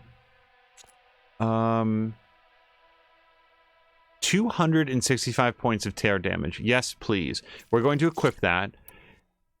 Let's put it in place of Q's sharp shot bow for now. And before we get obnoxious about it, what is happening? Why are things on fire? I didn't do this. Because of our friend. Okay, well, I guess we are going to get very loud about it.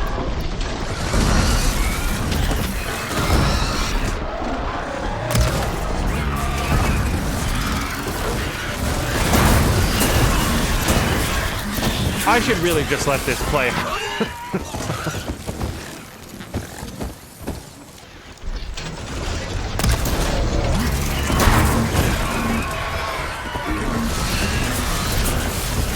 I may or may not have knocked off his tusk. Oh, I did! Yeah, no, that was perfect.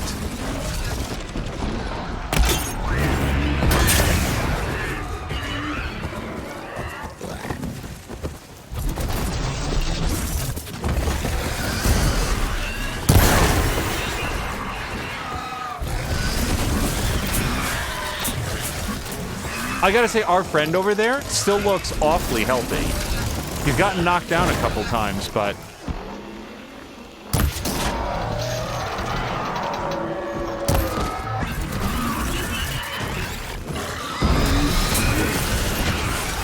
Oh, no, he's not healthy. I take it back. His health bar. I was looking at, like, the white circle over his head.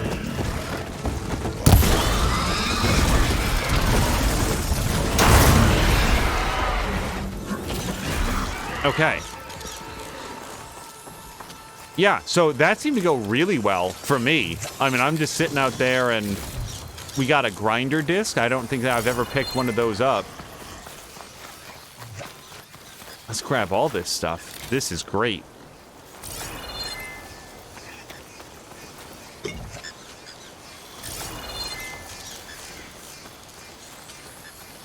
I am not going to get him up. I don't know if my original mount is still present, but I cannot afford the metal shards right now. I don't even think I need any of these. Nope, I'm actually up to 408 of those medicinal blossoms right now, so we're going to stop paying attention to those. Anything else in the environment? Oh, another duck. I technically have the one feather that I need, but what do you want to bet? That I'm going... Wait, can I harvest you now?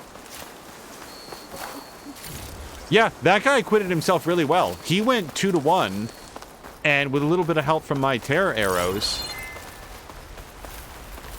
basically won the day.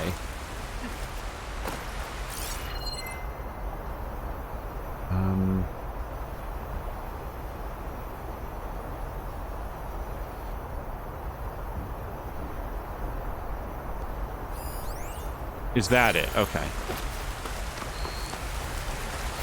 Yeah, for anybody listening, please do not mistake this as being some sort of a console wars fanboy thing.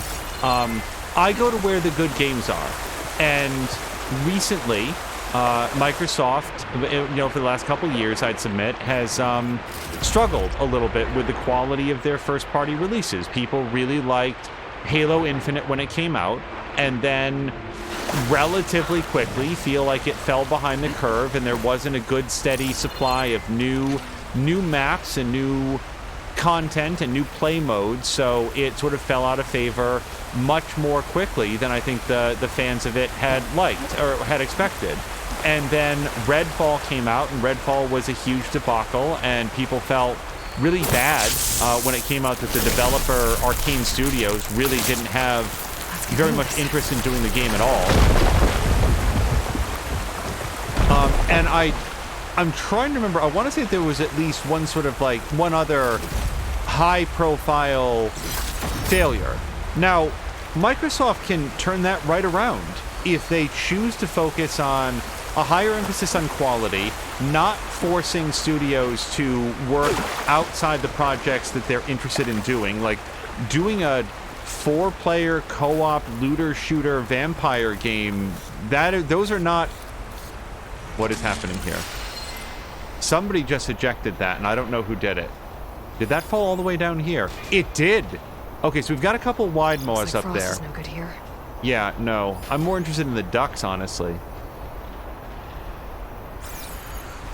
So, and all I'm saying is that, like, what's true today may not be true at all in 6 months. Like, maybe Microsoft is going to turn things around and change the way that the development cycle works for the various studios that they own. And that'd be awesome, because I am all for a world of better games. Let's pick this up. So that is that away. Yeah, we'll go up and around this way. But right now, in this world, I'm playing Horizon Forbidden West that exists on one platform in the world. Hopefully PC soon. I'd love to see it come to PC and have some like further upgrades. But right now that's a PlayStation game. It's made by Guerrilla Games, which is a second-party Sony studio. Insomniac is currently working on Spider-Man 2, and that is due out really soon. And I want to say if there's any other big games due out that are sort of like Sony exclusive this year. But those right there, that's a potent lineup for me to be playing this year. I know this game's like a year old, but whatever. I'm playing it right now. Nope, that's a plant. I wanted this. So it looks like it's slightly north to me.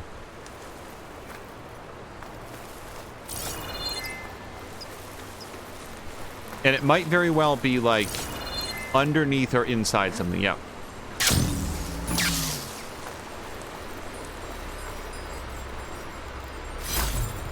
this green shine for something special. Yeah, like a slicing shredder gauntlet. It actually got announced that Horizon Forbidden West is getting a PC port in early 2024. So somebody had mentioned that, but I hadn't seen the news. Thank you for clarifying that. That's awesome news. I think, you know, like here would be a fanboy thing in sort of like my opinion. People being mad about that. If you like this game, why wouldn't you want more people to play it? I think it's fantastic if people get to play games like this. So, now the question is, do I want to fight one of these things? And I think the answer might be yes, on the grounds that I do want a wide maw tusk. Now, the problem with that plan is that the wide maws are pretty dangerous.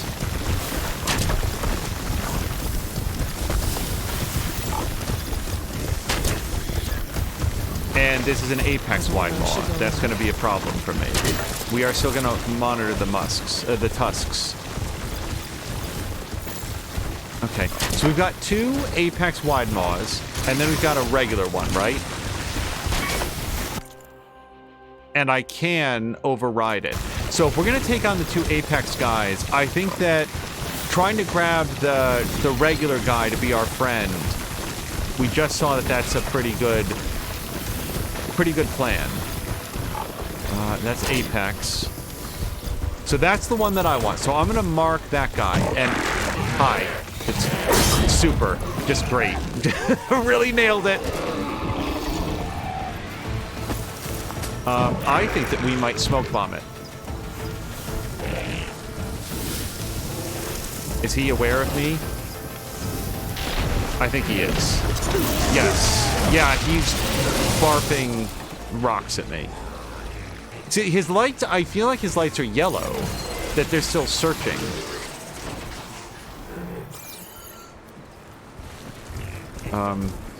Well, I'm definitely going to get seen now.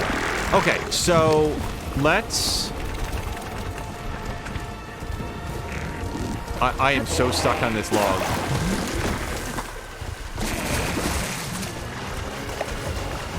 Come on. Yeah, I feel like what we want to do is make it clear that I pose no actual threat, and then maybe they'll get bored and go back to what they were doing. Yeah, you're not allowed to cross the river. Hippos hate water. Everyone knows it. Jab was saying Microsoft accidentally leaked their 5-year plan. Yeah, there was like that court document that they did.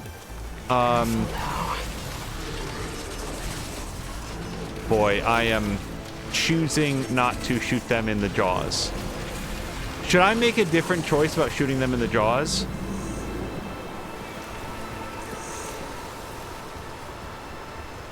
Okay.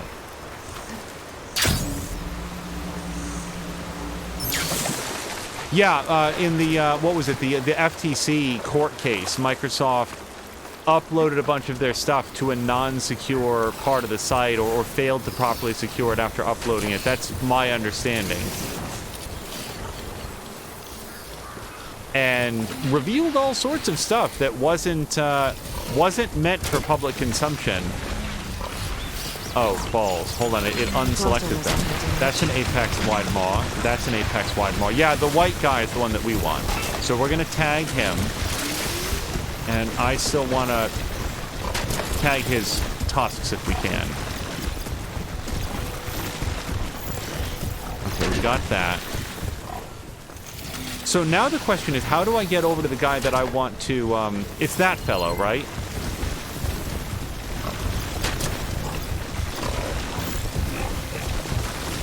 Tag target.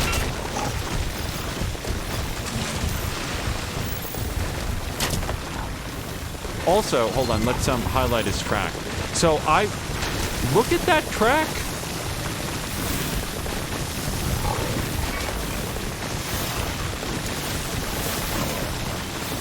I could try throwing a rock like way over there and maybe distract some of them.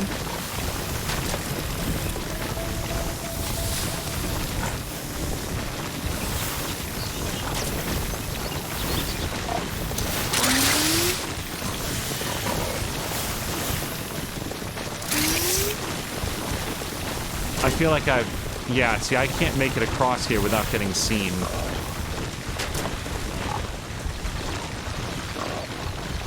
Okay, that guy's way the hell over there. If this guy goes past in time... But no, the white guy is gonna, like, turn. So...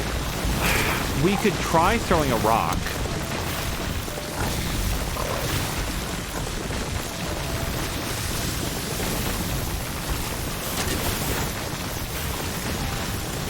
I went past my rock, apparently.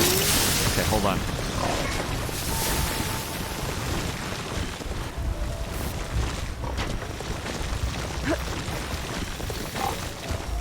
Okay. Hold on. Hold on.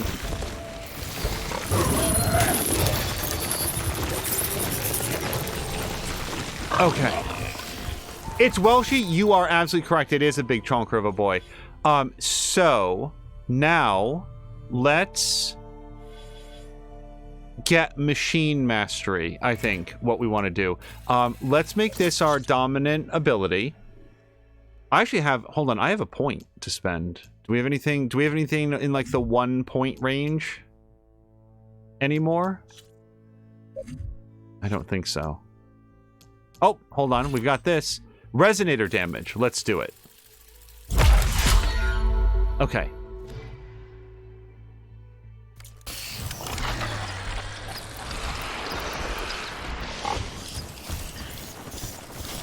I don't have a lot of time with this person being my friend, so let me just remember what this guy is weak to.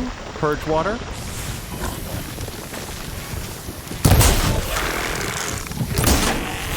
Now it's drenched.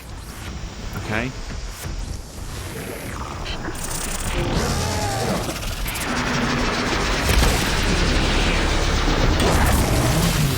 Oh, he didn't like that in his mouth.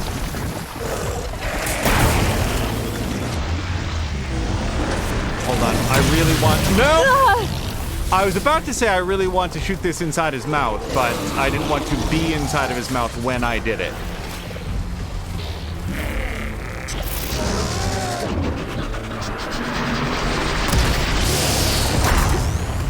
No, that's not helping very much. And neither are you, by the way. Okay,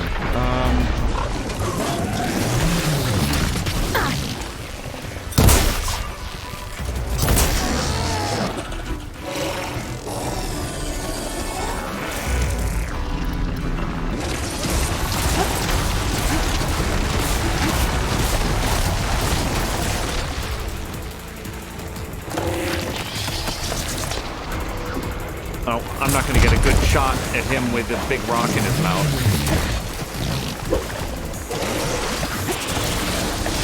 Nope, that's bad for me. I'm getting vacuum sucked. Okay, that's mostly stone. So now I'm facing all three. The guy that I overrode just didn't bother to join the fight that I noticed anyway. So now we're back to plan A. Which is just, I just got purge watered. I need a cleanse potion, and I don't think that I have one.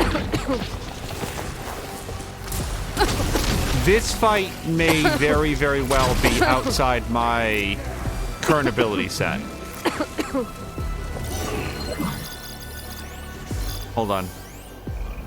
Yeah, these guys are strong to absolutely everything that I can do, except for purge water.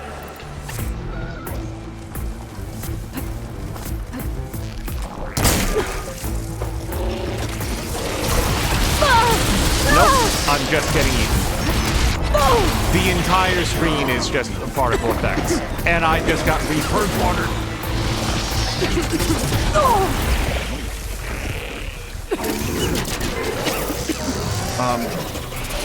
Getting stuck on... Nope. No! Yeah, no, this is... I think we're gonna just go right on by these guys. Either that, or I have to find some way. The next thing that I would try in a case like this is get 2 of them tied down, the 2 Apex guys specifically, and then take apart the guy that I at least have a chance to hit, which is the non-Apex guy. I think we have to go get that again. I think I have failed. Oh, and there's a Vista Point Tower. Yeah, man, let's do this. This images of the old world. Looks like... Okay, so we're gonna set this quest. Yes, and then... a plane and some kind of metal structure.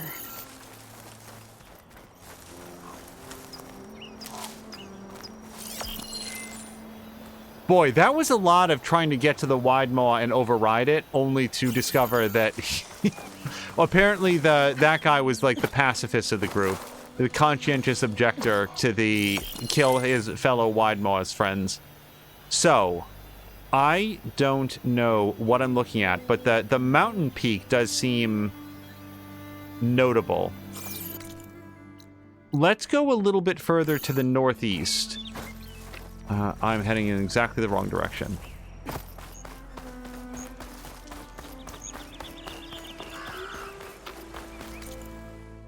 Let's go east-east then.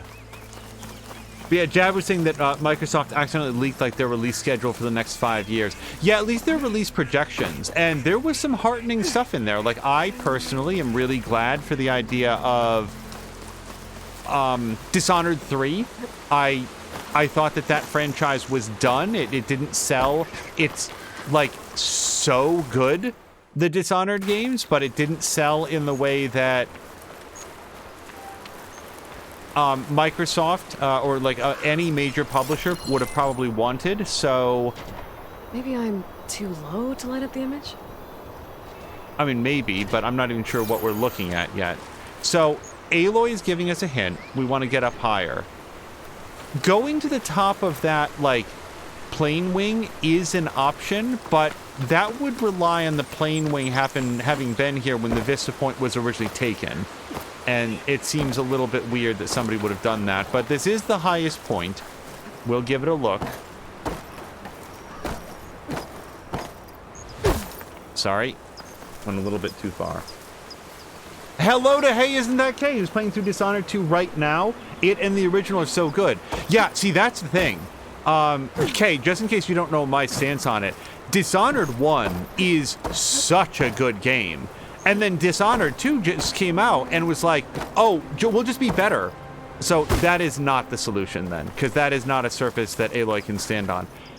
Dishonored 2 is the XCOM 2 of the Dishonored franchise. It takes everything that was so good and so enjoyable about the original and says... taken overlooking a field.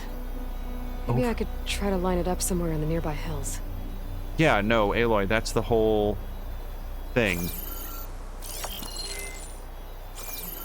Dishonored 2 is amazing, and it's got a lot of replay value, both at higher difficulty levels and with the other playable character.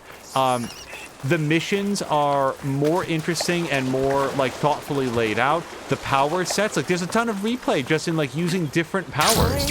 A criticism that I think would be fair to say about the first game is that there were a lot of lethal tools that you could use, but not a lot of those tools or power sets that you could use if you wanted to go non-lethal. Well, here comes Dishonored 2 to fix all of that.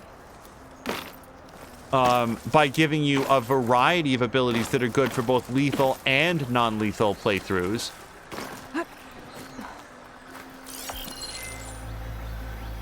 I don't... Nope. I should find another spot. Yeah, I don't see anything that looks remotely like this. This weird structure there on the right.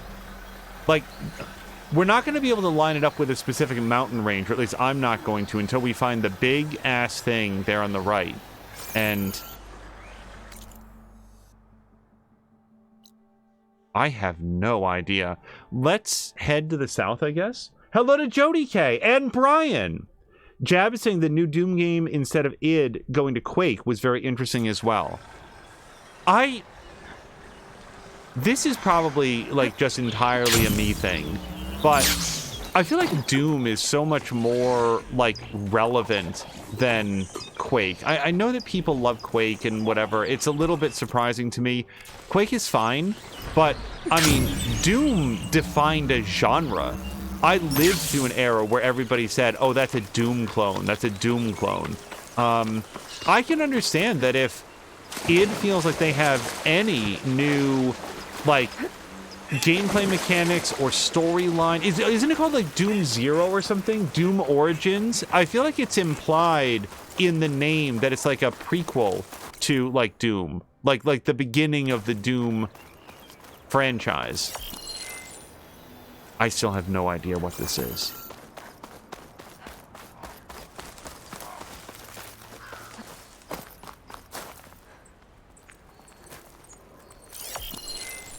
It doesn't look like it's one of those weird trees. And again, you're looking for something that would have existed 1,000 years ago. I think the image was taken overlooking a field. Maybe I could try to line it up somewhere in the nearby hills. Overlooking a field. Well, like, this is the closest thing to a field around. Doom Zero, whatever that means. Foxmetown likes that the Doom guy doesn't talk. He's there to kill and not waste time chatting. Yeah, that was like a whole thing in like Doom 2016, wasn't it? That the characters keep trying to like explain the plot to Doom guy and he's just like completely disinterested. Like there's a part right at the very beginning where like Lance Henriksen calls him up and it's like, all right, Doom guy, let me lay it out for you. Like we're gonna find a good way to come to a mutually beneficial agreement. And he just like smashes the monitor and then goes out and kills people for 45 hours.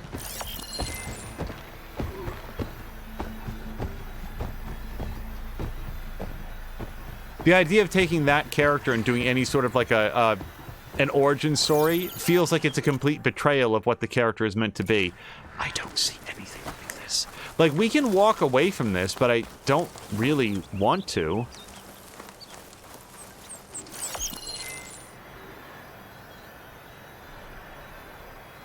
Okay, so that sort of like up curve thing on the right-hand side, that does look a little bit like it might be a plane wing.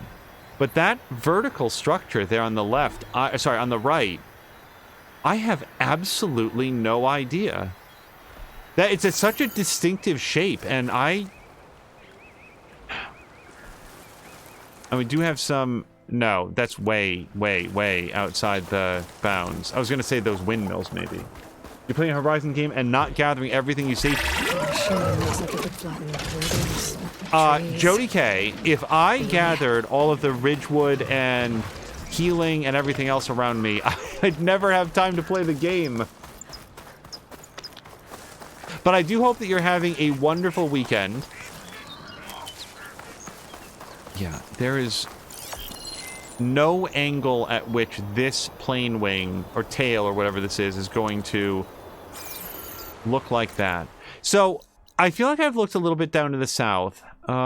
She keeps seeming to like go up into the hills. Let's try like up here, because that is up. It's not really overlooking the field. Oh, hold on. Yep, hold on. That weird satellite dish thing, that could be it. That's what I was scanning for. Any sort of like a man-made item that might have been around 15,000 years ago. We're gonna go up here. But like the tongue of the satellite dish or whatever.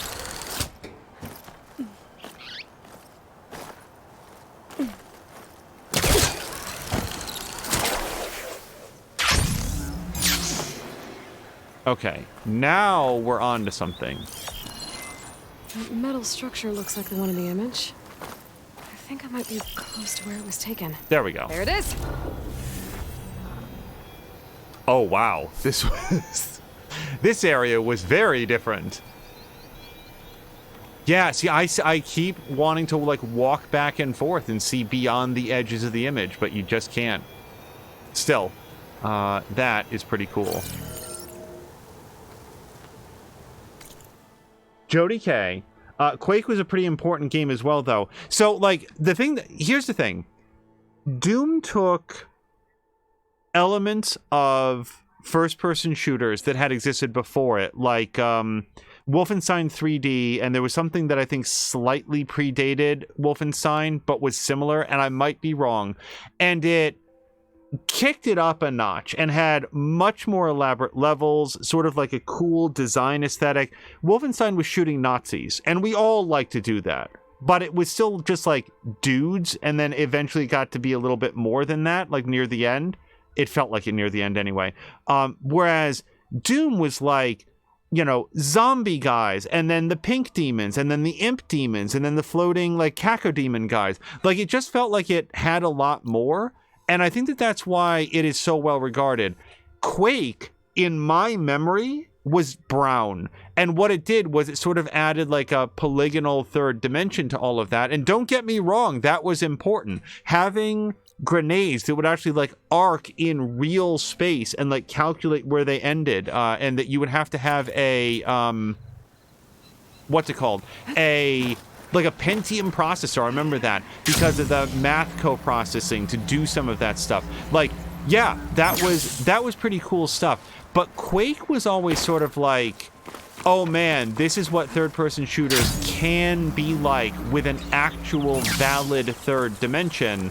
And then this is my opinion, again, it might be a super hot take, and I'm not trying to lay down craziness here. It just felt like Quake got outclassed by a lot of its competitors, whereas Doom has always been extremely highly regarded for sort of like being like the best of that particular generation.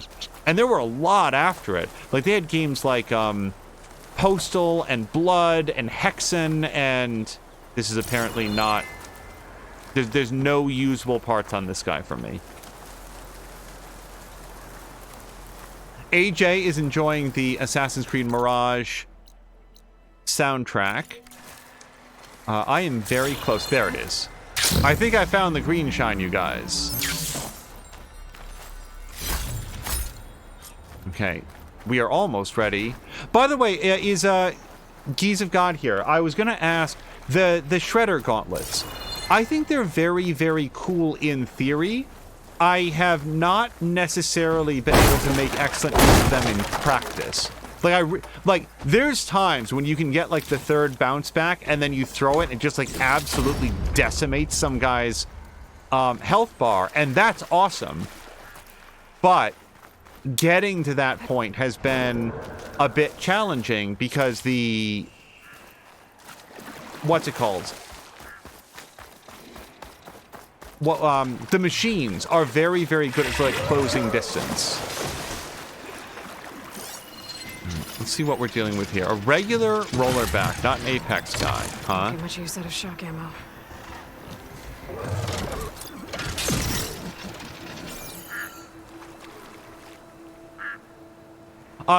Geez, it was the Shredder gauntlets. I was just curious if you had a thought on them. Sam Linder said that he never, if I'm remembering correctly, that he never really got comfortable with the Shredder gauntlets. But like, this guy is weak to acid. And I sort of feel like,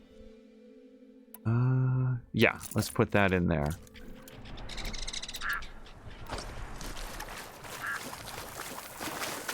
Kind of feel like the... Hold on, I don't want to use this by mistake.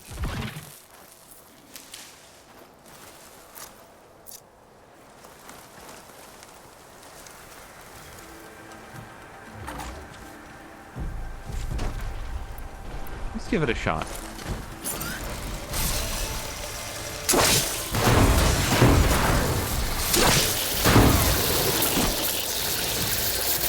I missed that second one, which is ridiculous.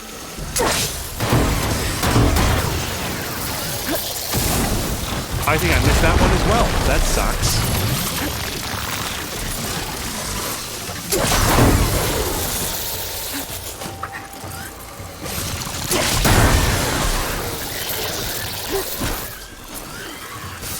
Oh wait, I'm sort of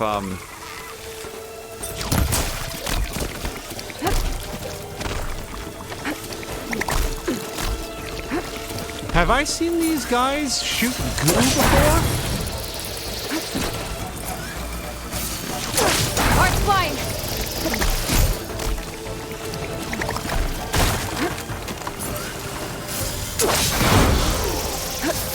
Okay, that bounced back way faster than I was expecting it to.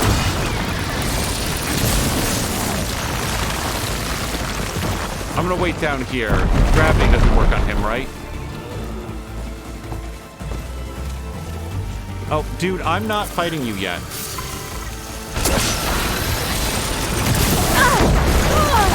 Okay, that really hurt. Can I... Hold on.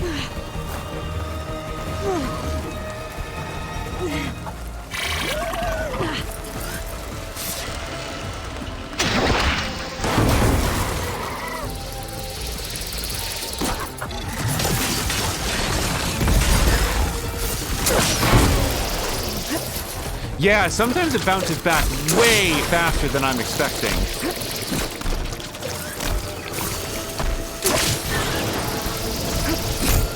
Okay, see, that's... Whoops, I don't want to be in there. But that's 2 out of 3, right? So if I can catch it a third time and then throw it, it basically detonates and does some real good amount of damage. Nope, I just got it reset.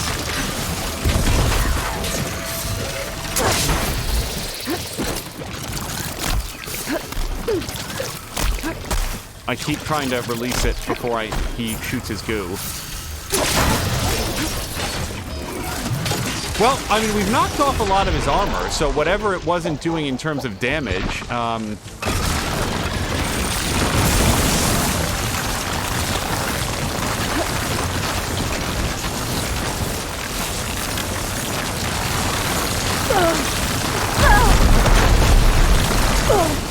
Okay, so he just does this forever then. I'm not giving up.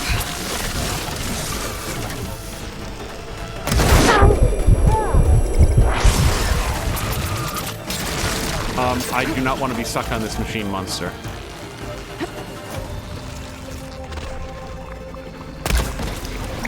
I'm not sure he's got components there anymore. No, you guys leave me alone. This isn't between me and that big armadillo. Where am I?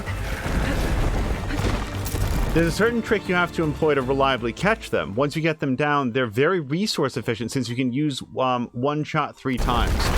I didn't actually mean to do this. But you'll also notice that I made no attempt to stop it. I am borderline ready to ask what the trick is. Because sometimes I feel like you have all the time in the world, oh, okay, to catch them. And then other times...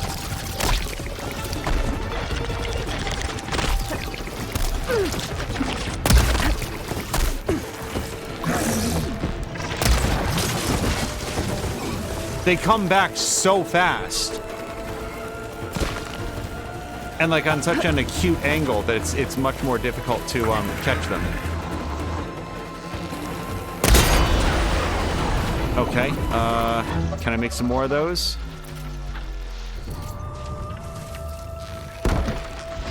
Nope, nope.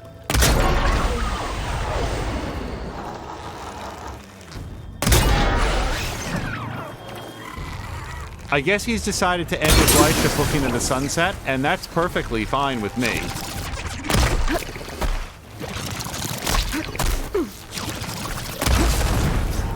I might have blown off his belly.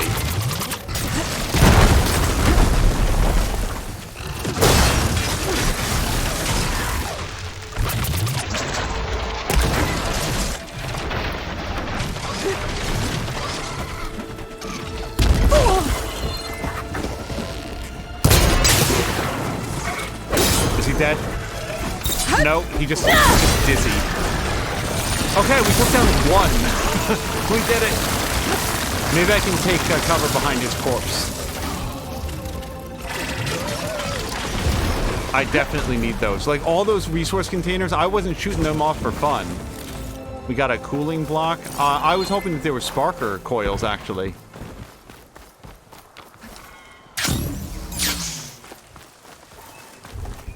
Jodike is saying she's slow loading her bow. That's the sharp shot bow.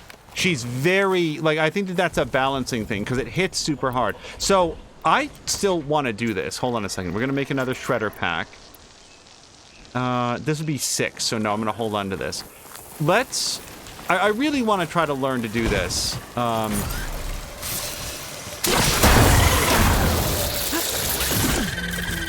Okay, I'm stuck on that. It's 2. There, let the acid do its job. Okay, acid shall do its job.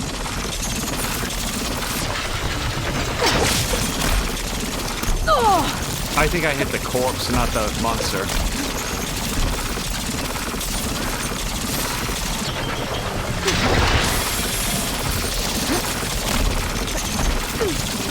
I think for me, the big thing with the Shredder Gauntlet is distance.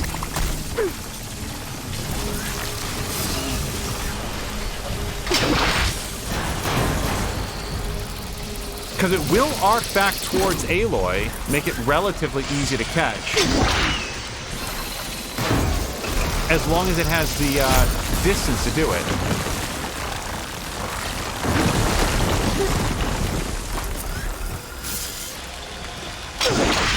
Okay, what the fuck? That feels like cheating.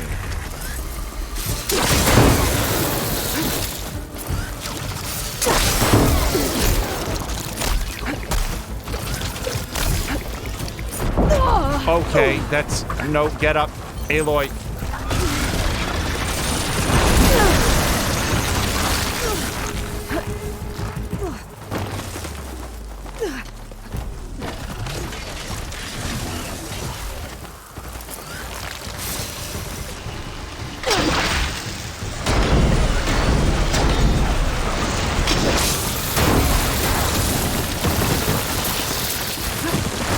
I don't think I caught that second one.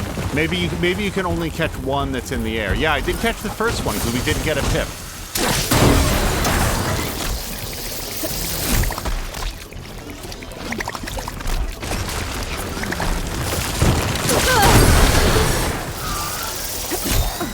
Okay, now my acid thing is fully charged.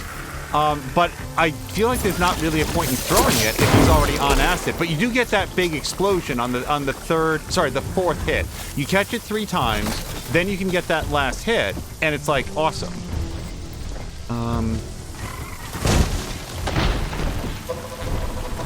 No, I really want a shot at his core. Please don't be there, Aloy.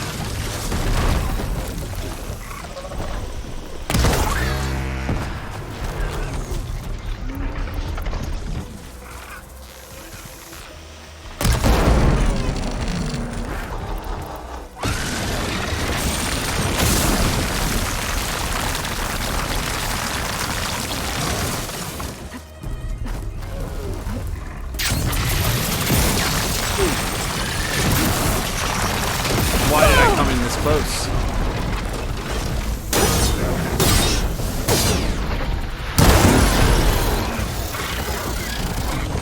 Stab him in the face! No! In the face! Is he not knocked down? Oh, I'm sorry. I thought that marker over his head with the timer that is universally recognized to be the I'm knocked down and stunned now meter, that he was knocked down and stunned. But I guess he was just kidding? Do these guys have some sort of like a special ability to falsify their recorder data? I'd actually kind of respect that. If there were like liar machines that could upload false information into Aloy's focus, that'd actually be pretty cool. now I'm in love with that idea that like they can upload and hack. He is so good at turning around right when I want to take a shot at his vacuum tube, whatever that is.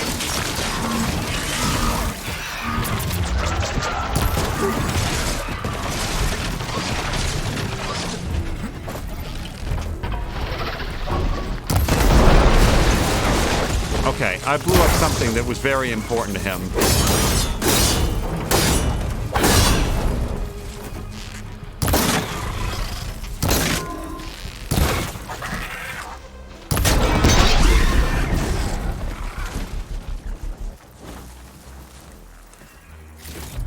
I think it messed up because it was going over the edge. Fair enough. you know, if that guy not being stunned there, it's fun to be like, what the fuck? But no, it's all good.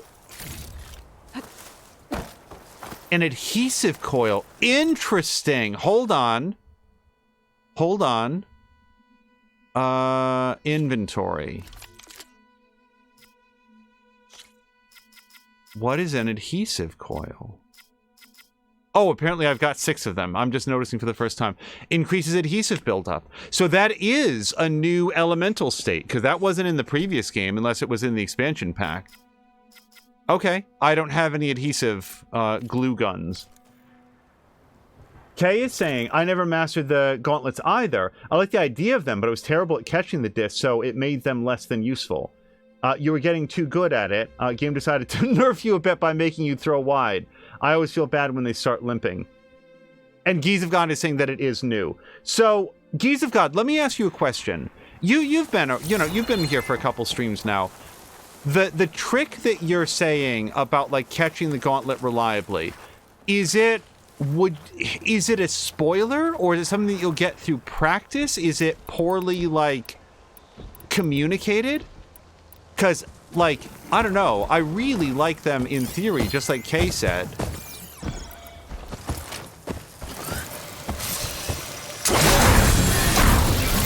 Oh, I went completely the wrong way.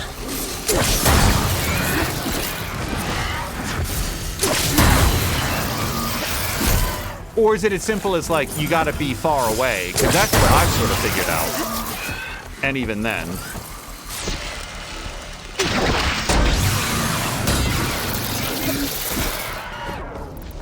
Oh, he is so sad. Hold on. Do you think that we can knock off one of his,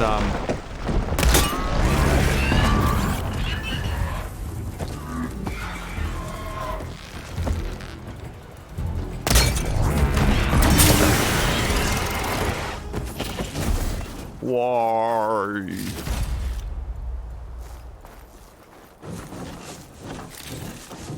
Okay. Yeah, we might have gotten a couple blaze canisters off that. Well, on the whole, considering where I started in the wonderful world of fighting rollerbacks, that has gone a lot worse in the past. It's fairly simple. You have to move in the direction you want the shredder to come back at. As you're loading up the shot. Yeah, that sounds like it's probably intended behavior. I can okay, let's try that next.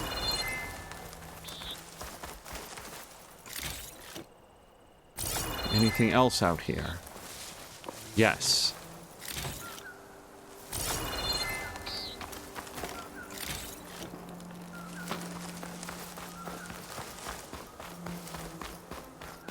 So when you start, basically when you draw it back and you start it spinning, you want to start moving in the direction that you want it to come back at, and then it will sort of like arc back starting in that direction. If I'm reading correctly. That sounds like really important information, like stuff that would be covered in a tutorial style. Oh look, we knocked off his character, his crate.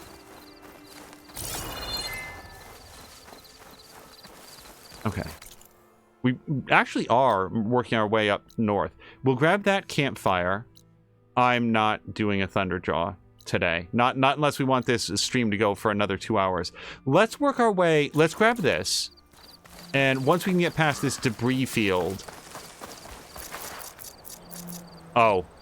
Well, then hold on. Then we're going to stop by here and get ourselves a charger as well. I'll need these later for sure. Grumpy wants the stream to go for another 2 hours. Grumpy, thank you very much. By the way, Mia had intended to stream today. I as I think a number of people did keep an eye on Discord. I don't know. The plan for her today was to do another new Lurk It stream, and it's possible if there's a problem with the key or a problem with the game. So I don't have those details. Hold on, let's make sure these aren't like Apex guys. They are not purple. Alright, that guy's sort of facing in this direction, which is a problem. Oh, and there's a code here of some sort. Ignominious cryathon. Plates, broken plates. What a stupid thing for a grown man to cry over. Eric's parents are coming for dinner, so I went out to get the groceries and set that dumb, stupid second-hand Alfred on a cleaning cycle. And while I was out, it blew a proximity sensor. It ripped shelves off the wall, smashed all our plates, and put a hole through the wall in the living room. I almost broke my arm trying to shut it down. Then I cut my hand picking up pieces of plate. Then I bled on the rug. Then I automatically called for Alfred. Then I cried for an hour. When did I get so reliant on that damn machine? Eric's never liked having it around. He calls it a ferrocite, after that pompous-ass Ted Faro. Eric's dad is a big fan of Ted Faro, of course. In the end, I went down to the lady on 3, the one with all the holocats. Holocats, oh. She's the only person who's got an old manual vacuum cleaner. She loaned me that and some cloths and sprays. Well, now the apartment stinks of vinegar. There's a hole in the wall. I'll have to explain to Eric's parents that I didn't break the machine they gave us, but weirdly, I feel a sense of accomplishment. Robots might have taken my job, but at least I cleaned up after this one. Maybe I'll start doing that more.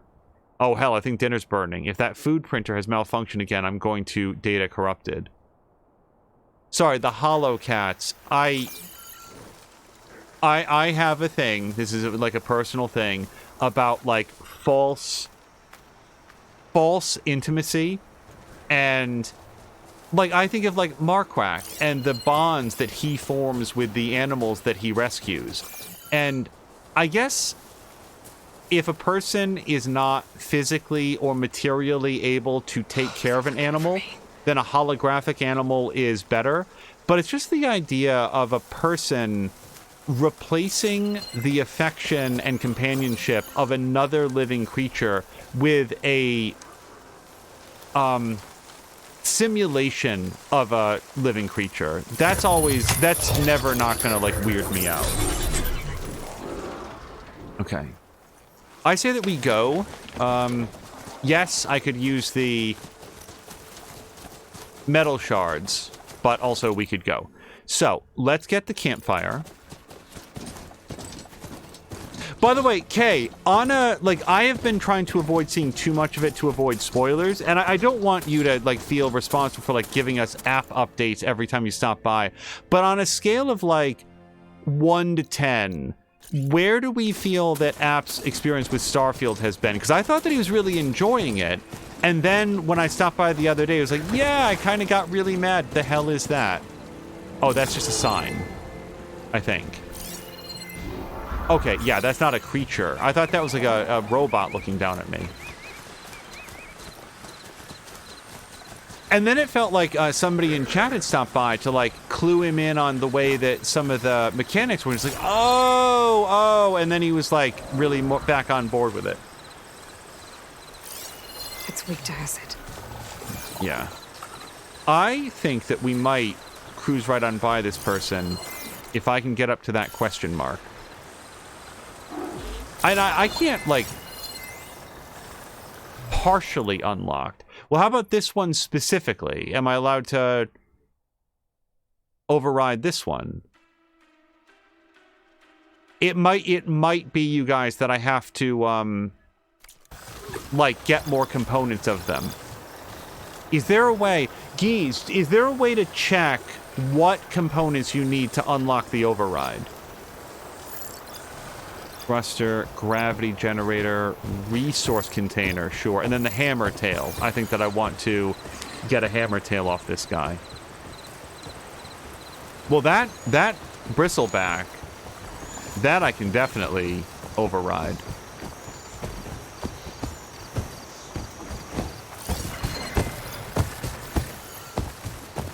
Hold on. Let's get up behind this guy. This is why I wanted the stealth upgrade. I think I said this earlier in the stream, but just,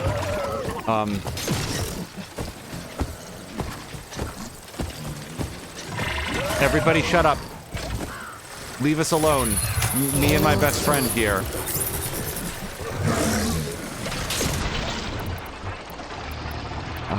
Sure.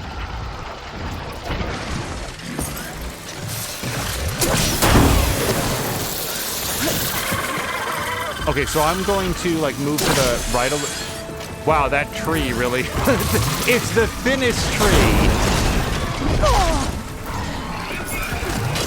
Hold on. Okay. I guess this one is not the one that I made friends with. And he's getting ready to shoot me with fire. I did not mean to throw that into the horizon. So, okay, this fight is so far going extremely badly for me.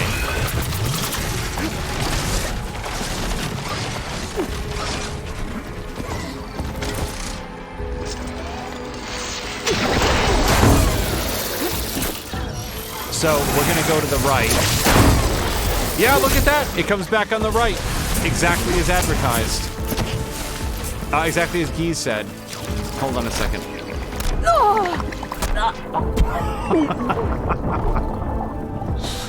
I was not ready for that.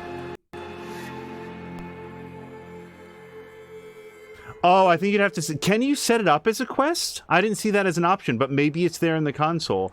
Kay is saying I think he's a bit taken back by things that most people have come to expect from Bethesda. He's never played one of their games, so there are things that we would have expected that have caught him very off guard. So yeah, that... It sounds... I think I know exactly where you're coming from. Wait, how far back did that put me? Probably not very... Yeah, no, we're still working our way up here. Ravagers. Let's stop by the Ravagers.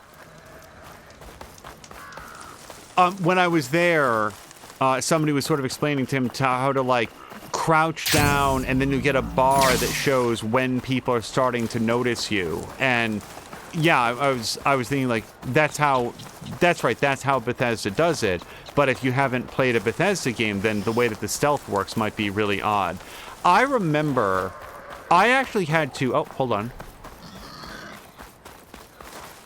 You've got to help my friend. Wait. Slow down and explain. Bethea and I were heading south with supplies from Saltbite when machines attacked. I left her behind so I could get help from the Grove and ran straight into another machine. So your friend is still up the road, fighting machines? That's what I'm trying to tell you. I'll bail her out if I can. You go on and get those reinforcements. Will do. I'm in your debt.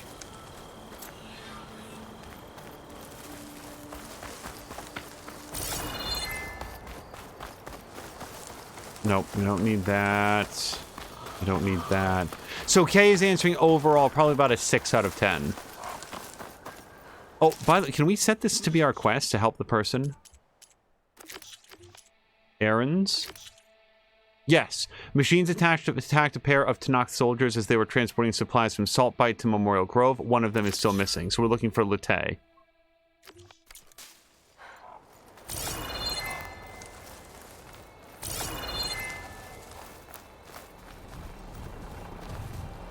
Also, Guise was saying he's not sure, but probably it's Hammertail and Circulator. Kay is saying, I think he's of two minds with Starfield. He loves the exploration, crafting, and story, but he hates the NPCs and the interactions with them. For me, with Bethesda games, it's the bugs. And, like, on occasion, the bugs that are just, like, so incredibly obtrusive. I'll use something other than frost. Okay, so this guy is weak to plasma damage, and for the first time ever... Oops. For the first time ever... I have an item that does plasma damage, but I don't remember which one it is, so this might take a second. We also have to check my armor. I realized that in the entire stream so far, I have not once taken a glance at what my armor is doing for me. So the plasma bolt blaster. Well, I mean, that's cool, but I haven't done any upgrades to it. And we don't really have anything. Overdraw damage, sure. We'll put that in there. Oh, and we do. So this one also does have a bonus to high ground damage too. So, how about? So using electricity is no good, but I could Advanced acid trap. The trouble is I don't have a lot of metal bite, so do we have like an explode? Yeah. Blast trap.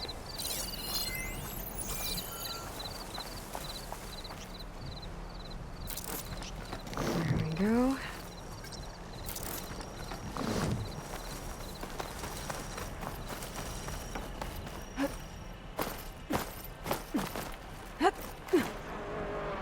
Go up. Aloy, just pull up. Like, there's all of this surface there that you can stand on. Okay, I'm not kidding. I don't actually... Does anybody see where I put those bombs? They have giant balloons attached to them. Literally no idea. So... Wow, Samlander, I see what you mean. For a pack of 3, it's 13 machine muscle. But we definitely want this, because I want to try to take out his, cannon. We'll throw on some precision muscles. And then I didn't actually, I don't think, equip the thing. So let's go get the bolt blaster. Yeah, we're going to actually equip it. No, I'm definitely going to want to tie him down, I think. Let's put it over the Purge Water Hunter Bow.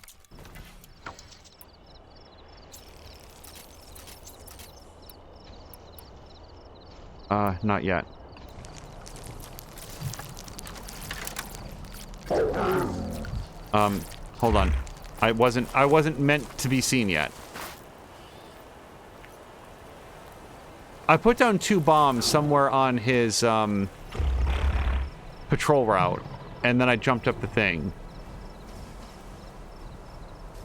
No, we're not doing this. We're not going to do it this way. I will give up my high ground bonus to get hidden. Surprisingly, says Hayes in that K, I've seen very few bugs while he's been playing, occasionally getting stuck on nothing in the environment, but I think overall it is optimized pretty well, which is a huge step forward for Bethesda. Oh, there they are, by the way. Those are actually not badly hidden there in the tall grass. We just have to wait for him to go back to his, by the way, where is he?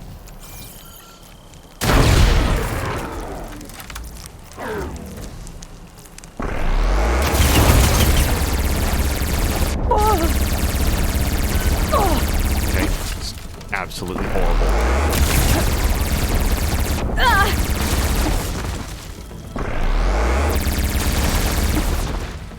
So, Tear Blast arrows it is. Oh my god!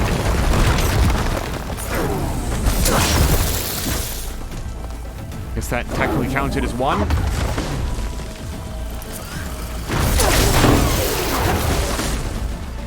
Okay,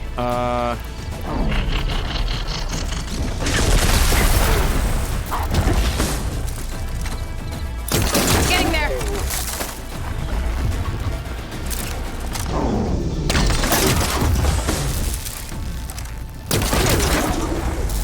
okay, I want his cannon gone.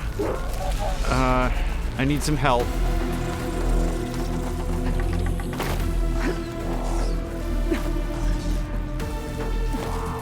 Okay, my best guess. Hold on, I need to actually highlight his cannon because I really want to make sure that I hit it. Let's highlight. Yep, that's what I meant to just circle my way down there. Let's go here.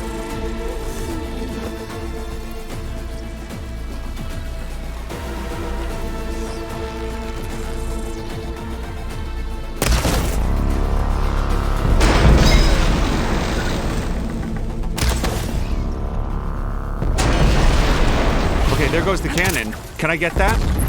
Hold on. Get there. Pick it up. Nope. Too late.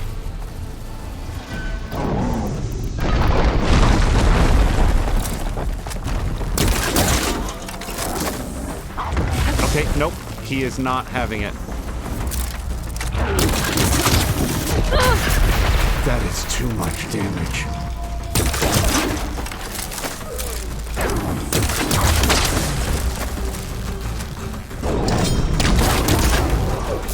Okay, cannon, please. Now, as soon as I start firing this, he's gonna break free, so I need to be kind of at maximum range of what this will allow. Yes, this is as fast as she walks with this.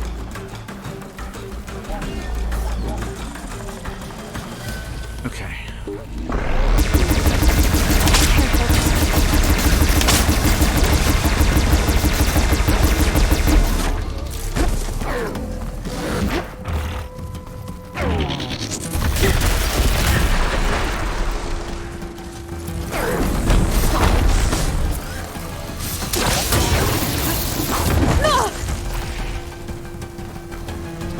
Nope, I cannot. Getting stuck on some random piece of the environment is a cause of almost as many deaths as my incompetence.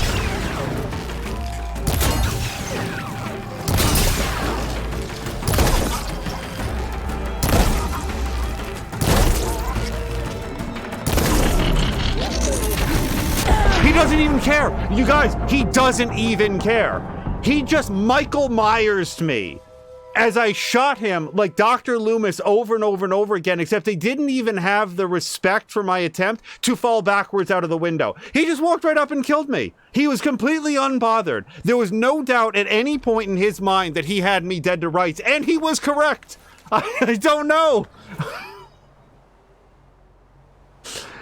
Kay is asking Geese of God for his least favorite machine. Let me just put out there, if it's one that you haven't seen yet so far, if it's one that like maybe I haven't encountered, I know about bellowbacks. We haven't seen any bellowbacks in the playthrough, but there might be others.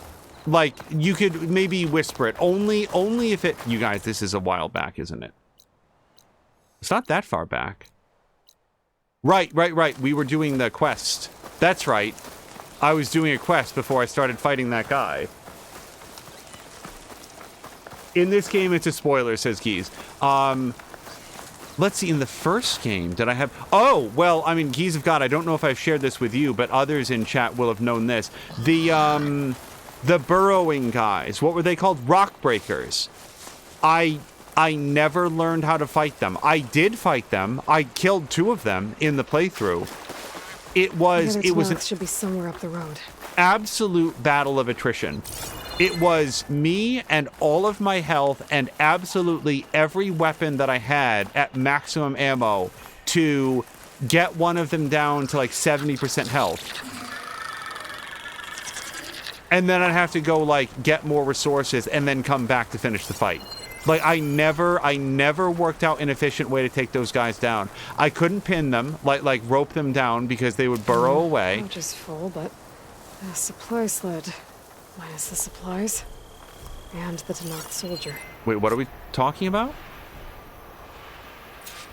Oh, is that it? Supply shed. Sled. So it's not that they were like my least favorite, it's just they were the one that I never worked out how to fight. It looks like the Tanakh tried to salvage some supplies after getting attacked. And dropped them? In a running battle? Maybe they can lead me to the other soldier. We'll have to tell the Tanakh that the machines looted all of their chests as well. Why don't we put down a quick save right here? I kind of miss how OP'd armors could be in the first game. I had an armor that had over 100 frost defense, and therefore Glinthawks were nothing. Oh, by the way, thank you for reminding me. Let's go to outfits. So I've been going with the Oseram... I've been going with the Nora Champion, which is all stealth ranged. That's actually terrible for every single thing that I've been doing in this. The Tanakh Vindicator has not yet been updated, but does feel a little bit more like trapping and melee attacks. Then again, it's substantially more defense than I have right now. Like, well, I guess not against melee strikes, but against every other thing. Nora Sentinel's my go-to hunter when I'm, like, fighting machines. The only thing it's not good against is acid, but it's pretty good against some other stuff. The Utaru Whisperer is my go-to for stealth right now. Then we've got the Oseram Explorer. +2 critical strike. And power attack.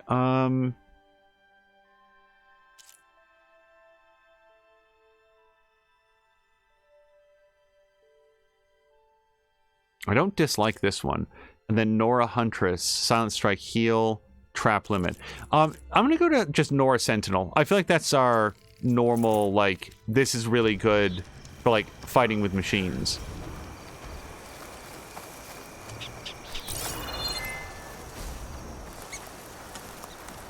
Geese of God, by the way, was agreeing they are vicious. It's hard, but if you shoot out their digging claws, they can't go underground anymore.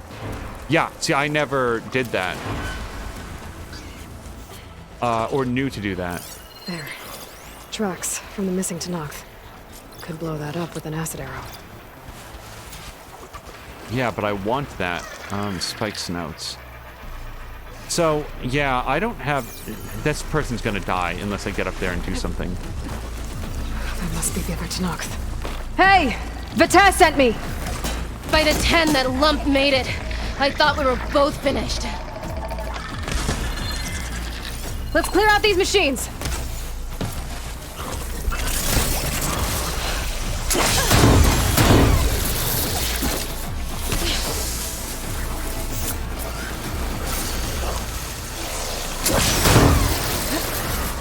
No, that bounced off much too quickly. Oh, and I might have...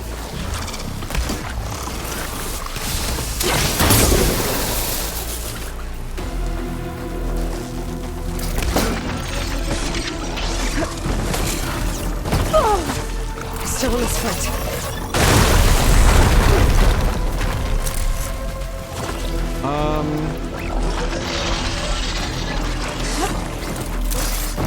Wow! When his first strike went, like, way wide, I was like, oh, okay, I've got some time here. I did not have some time here.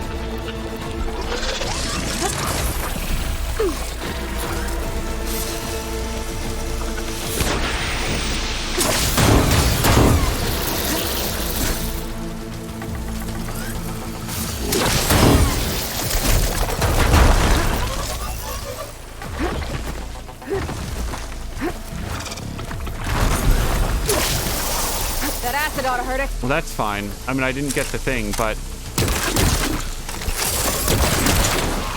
Yeah, fuck that guy. Okay, now, can I possibly get any acid canisters off this guy? I really need them. Oh, they've already been blown off, I think. Okay, then we're just going to critical strike his ass. Do I have anything else cool that I can do to him when he gets up? Well, I don't really want to knock off his pieces.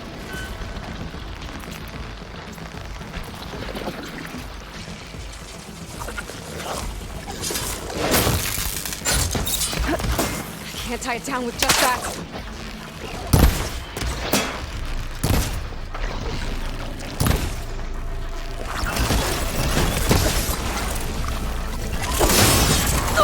Oh my god. Every single time I think that I'll be able to, like, jump away. Oh, I don't know what hit him, but sure.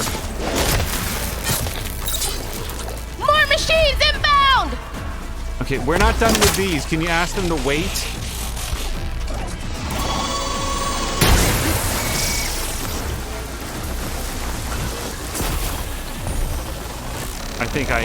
I shot his acid canister with an acid arrow. That's okay. It'll help him be more dead soon.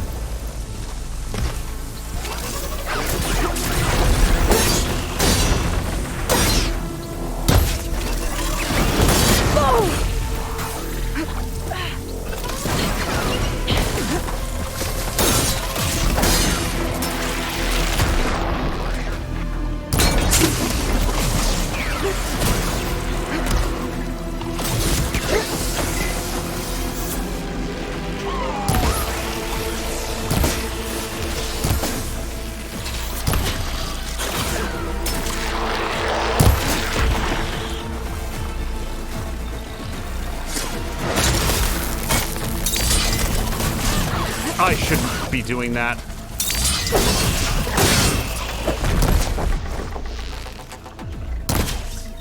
I'm trying to hit his blue zone.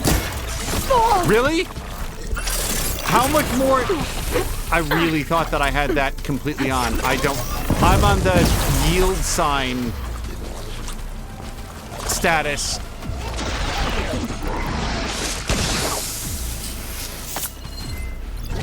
sorry, this guy is not weak to electricity, so...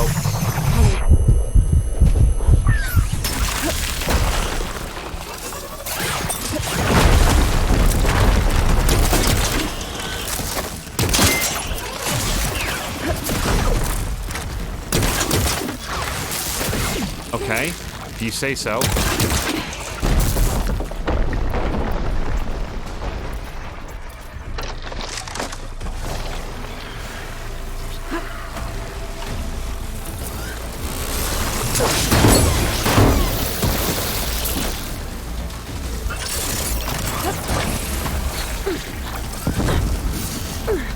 I don't know what I'm getting hit by. I mean, his gas, obviously, but...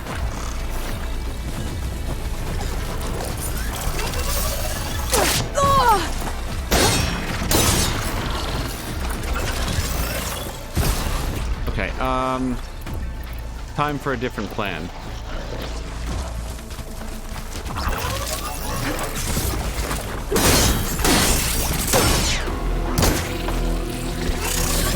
Time to follow up!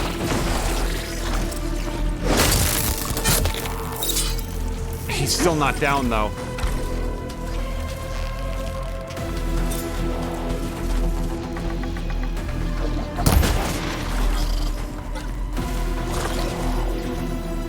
Nope, don't spray me.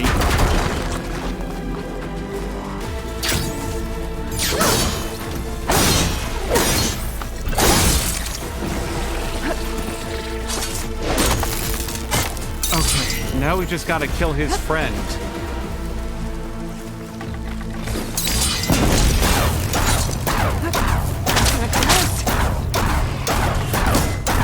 Okay, I really feel like that arrow should have done something. We've got incoming! Why? How are we going to take that thing down?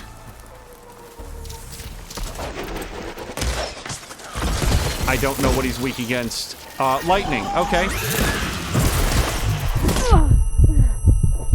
So he's got an omnipresent yell, because he wasn't even facing me.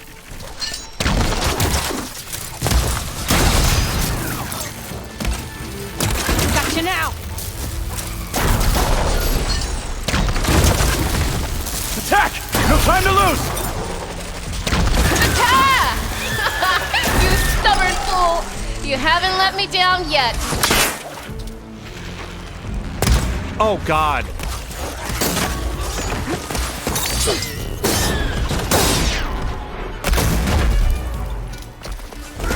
Hold on,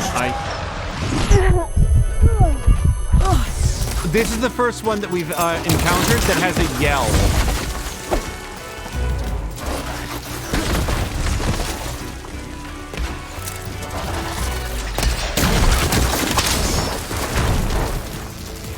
Am I? No. I was gonna say, I'm trying to use the electric shock arrows, or ropes.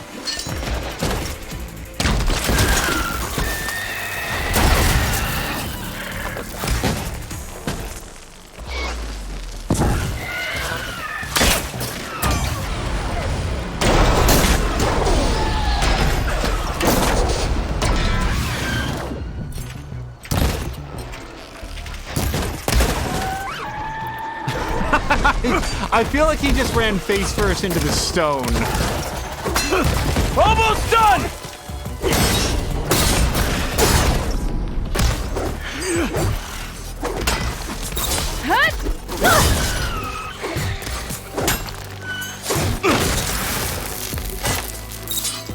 You did it! I can't believe I'm alive.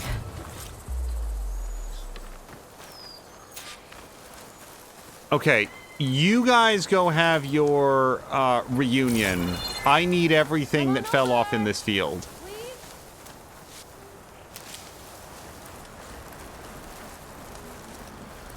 The two most valuable upgrades that I feel like I've taken so far in the skill tree have been doubling up the healing plants that we get every time we pick that up, and then the crafting more for fewer resources at the bench. And I want to say that the third most valuable thing might wind up the cheaper, being the cheaper, like fix your mount for cheaper ability.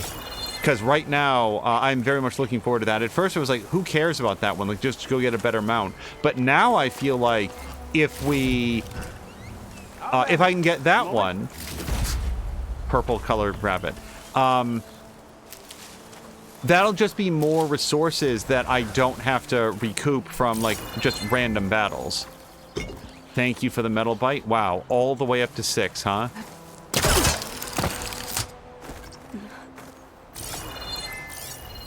Anything else in the vicinity? We'll go talk to them. So I definitely want to pick that up. And then, yes, we do have a blaze canister over by that rock. Is this easy?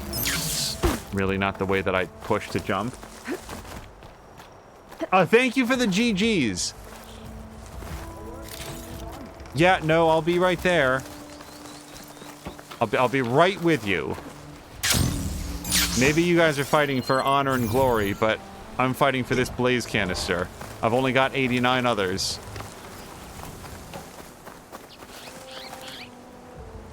Thanks. If you hadn't shown up, I would have been machine grist. All I did was give your friend here a little time to come to the rescue. Ah, you're full of it.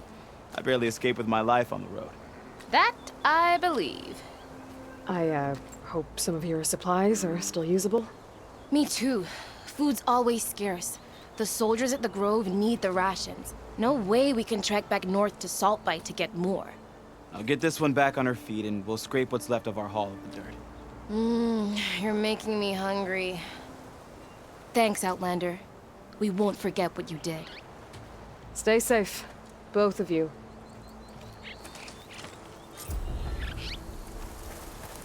By the way, this has come up previously, but again, when people are like, oh, you know, what's her face?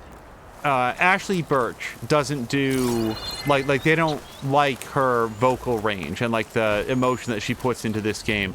What about that interaction that she had with the Michael Dark? Oh, by the way, oh, hold on, because I didn't read this aloud and I had intended to. Hold on a second, because Jab knows the actor, and I wanted to read that because voice actors don't get near enough recognition.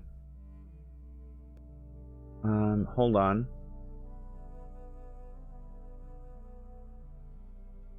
Because we started talking about Quake, but he identified the actor, said he knew him as far as he started talking. So Gino Cigars is his name, Segars. He played a bad guy on Banshee. As soon as I heard his voice, I knew who he was. He is enormous with muscles. Yeah, and what suddenly brought that to mind is like the interaction that Aloy was having with that guy. She sounded plenty fucking irritated to me, but in a way that was very Aloy. Someone who is really stressed out about the number of unnecessary, what she perceives to be unnecessary barricades that are getting thrown in her way to do something that is unmistakably about trying to save everybody. So yeah, let's work our way up towards this, and if I have access to a mount, we will use one.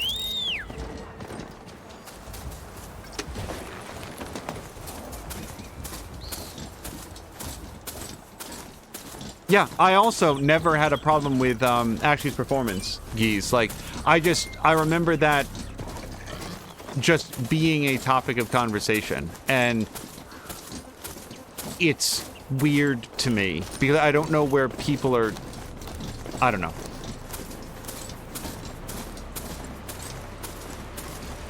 As I've mentioned in other like recent streams, steeper. Air's getting cold. Should be getting close to Stonecrest. it feels a lot to me at points like people like debating whether or not Aloy is wearing enough cosmetics. Like, it's really not what the character's about. So we did unlock that. The thing is, I'm concerned that if I don't go look at this now, I will not see it later because it is white on white. And it could be something very easy to get, or it could be something awesome.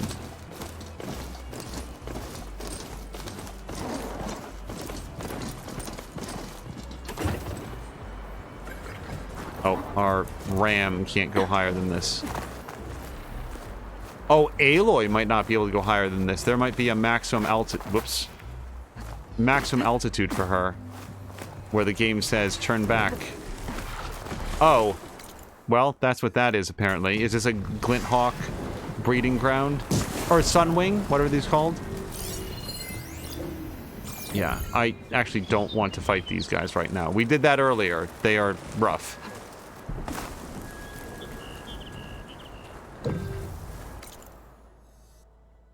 Okay, the ski lodge or whatever this is that way. I wonder...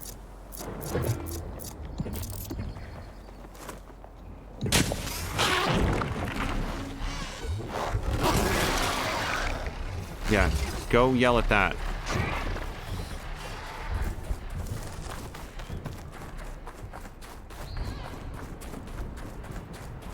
Wait, what?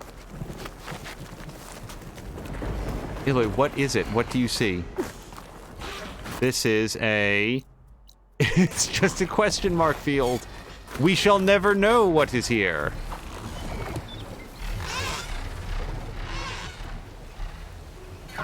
It really feels like it's a sun wing. Fire gleam. Oh, I see it now. Well, we've got a problem, though, because that guy's not going to let me go look at it.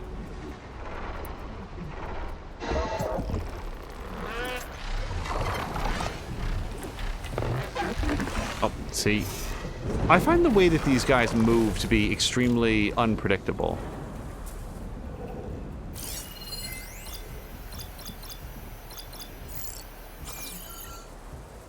Yeah, well, now he's decided to position himself looking directly at the sun gleam like it's his own... Oh, and he's not even obeying the laws of gravity. You have to sit down. Here's what we'll do. Let's throw a rock behind him. Maybe he'll hear it. No. Okay. That's not the right button. Oh, relief.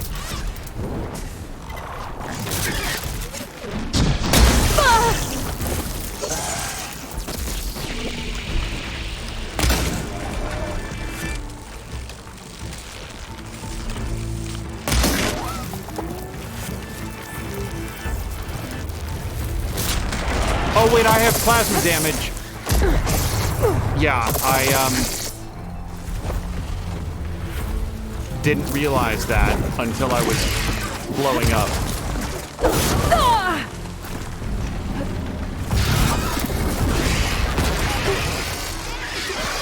So I should probably focus on drenching them then. Because that at least disables a lot of their more annoying attacks.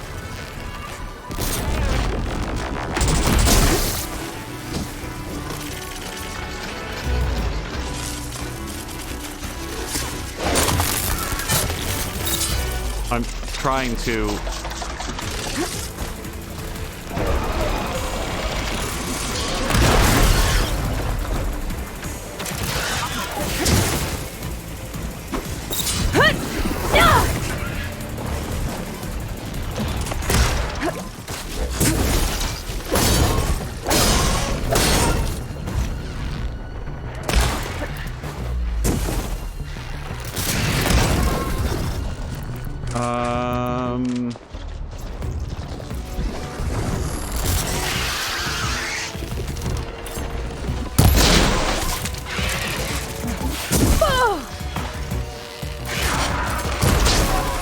There, drenched.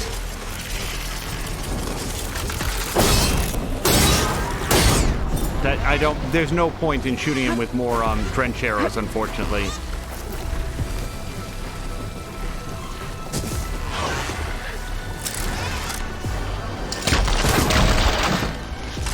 Hold on, what are these guys weak to? Or immune to? Okay, actually, we can do a lot of stuff to them, including the fire arrows, which is good.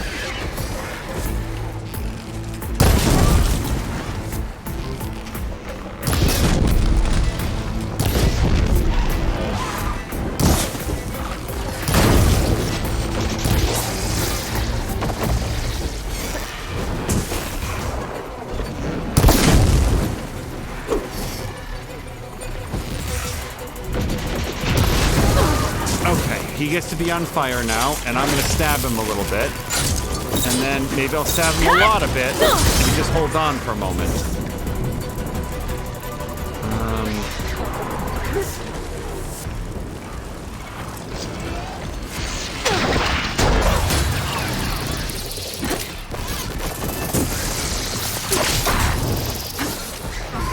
I feel like the second Shredder Gauntlet very consistently bounces back quickly.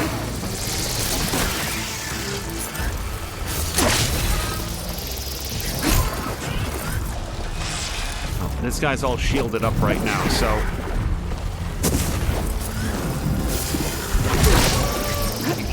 Yeah, that just was off of his shield.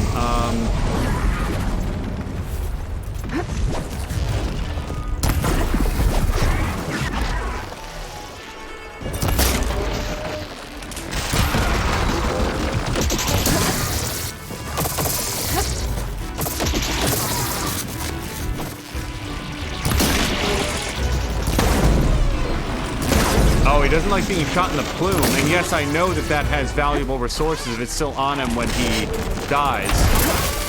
Nope.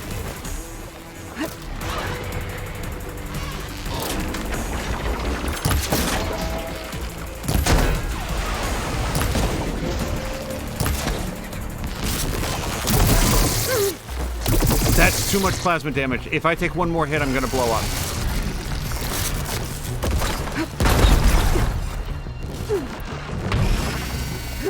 That guy got, like, tethered over there, which is great for me, actually. He's not tied down, but he can't really, like, join the fight either.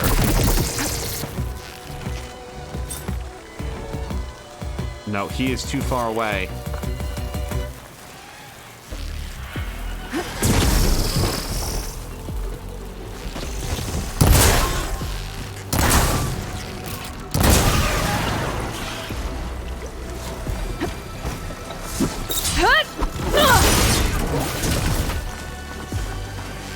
Nope, that's still a... Got it. Okay, maybe we just, like, just tether him by the nose. I am low on health. I love that low on health is anything less than, like, 85%. Okay,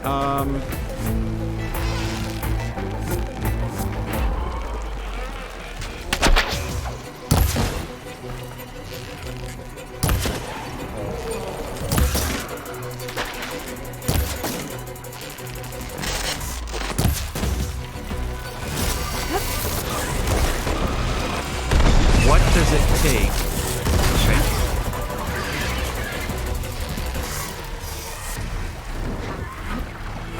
Okay, I got rid of my plasma status, which is good. Fuck. So he's just gonna fly, he's gonna do what I would do in this situation, which is just stay at range, not engage.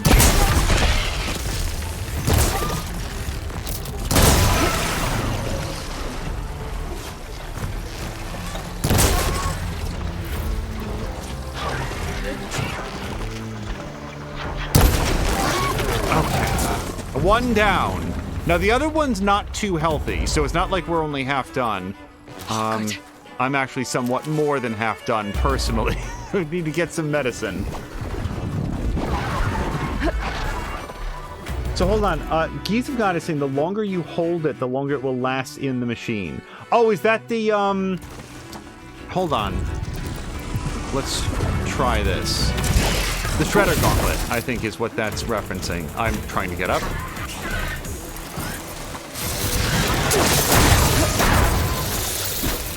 So let's make sure that it's fully charged. I think I missed that. I did.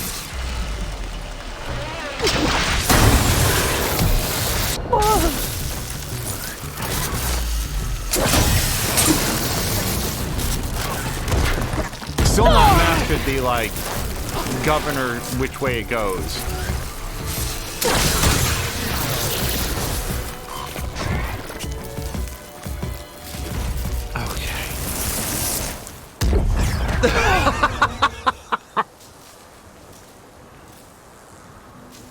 I did not realize that I was plasmid up. The game did not forget. So for all of that, all I really wanted was to go to this fire gleam. And you know it's going to be like a set of ancient chimes and an ancient toothpick. Clothes.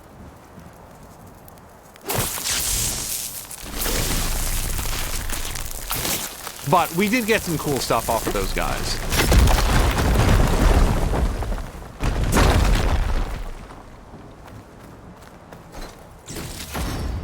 Oh, we got more than that. Hold on. Ancient sculpture. Acid and fire. That, you guys, this might be the first... I don't even think these were in the first game. Like, combo coils? Have we seen these before? I haven't seen them before. And 62 metal shards. And I'm not even kidding. That's a pretty decent payout for that. So... Geez, a question about this. Like, let me find, like, a high contrast thing that we can look at. Oh, look at that. Hold on. We got a couple shield casters. Okay. I wasn't really expecting to knock those off, but I will absolutely take them. So, when you're doing the, what is that? We'll go up there and look in 1 second. When you're doing the thing. So, when yeah, the blue there. Like, that's what I would call, like, maximum draw. But if you hold it beyond where, like, the reticle, like, locks in place there, does anything beyond that point make a difference? Because I would have assumed no, but I just figured I'd double check. That was a good stash, yeah. Oh. No, we're going to leave that guy alone.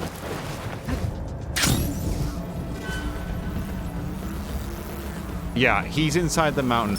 I will say this. These sun wings have been, I think, noticeably glitchier than a lot of the other enemies that we've encountered in the game. They have a higher than average tendency to clip into the geometry, to apparently get confused around like sudden elevation changes and stuff, and they just sort of like move around in the air in a way that doesn't necessarily feel like they're operating as intended. Shredders are very good at taking off components. Yeah, I keep trying to... Oh, hold on. I do not have a lot of pale berries, I don't think. Hold on, where am I? I'm going this way. This doesn't feel like the way I should be going. And yet it feels like the only way I can be going.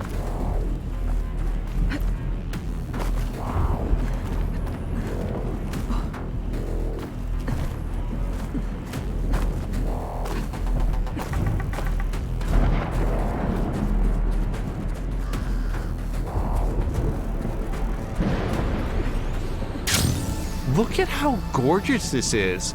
With like the fog and the mist like filling in the valley. This game looks astounding, you guys.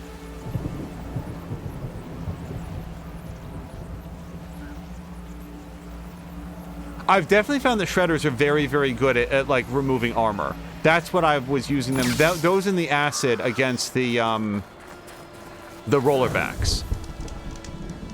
All right, so we've unlocked that. Fire fang horns. If we find some more acid fang horns, assuming that those are a thing. Oh, we definitely want to fight those. Yeah, I actually really want to fight one of these guys. Let's go north briefly. I want to see if we can maybe get a second lightning gun.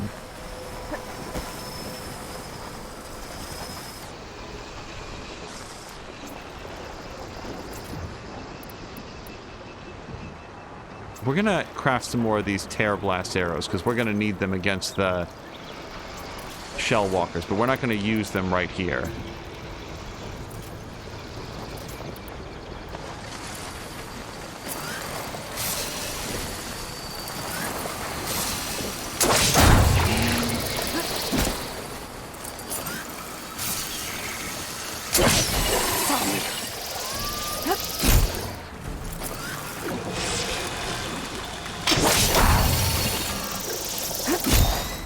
Okay, I think we're now primed for a mega hit. But if I'm going to do a mega hit, I sort of want to hit his friend, not him, because he's already almost down.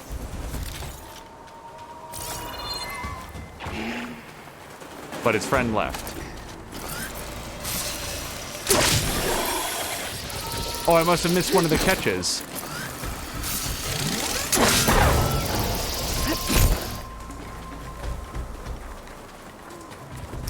Kay says, I never use photo mode in games, but I absolutely use photo mode in this game. I would like to get a really good, like, action shot of Aloy. My producer has been trying to get them of, like, for the header images. And an issue is, like, no matter how good the stream looks, if you try to, like, freeze frame something where things are in action, it just doesn't look very good. I definitely missed that.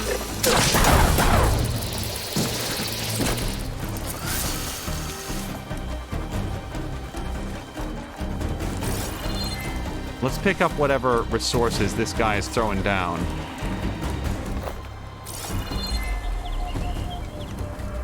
Nope. I could have sworn, did we not knock off his antlers? Am I... Oh. Nope, they mix in real well. Just gotta keep low and quiet.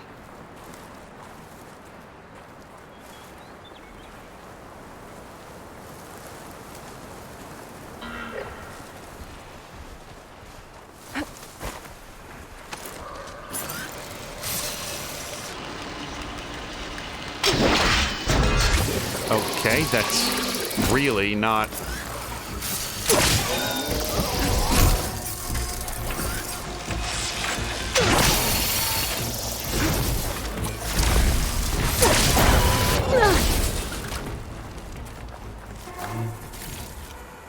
Yeah, I was locked in on the other guy, and then the Shredder just decided to go after his, the guy that we were fighting earlier. Okay. How do you do photo mode anyway? It's in here? Alright, we might look at that. Try to grab a nice photo at some point.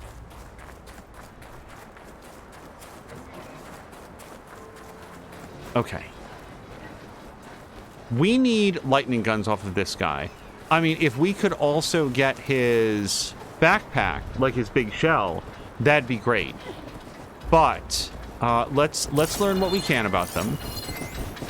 Could use acid against it. Shield claw, cargo holders. So the cargo holders I'd definitely like to highlight, but then also the lightning gun. Let's also highlight his friend.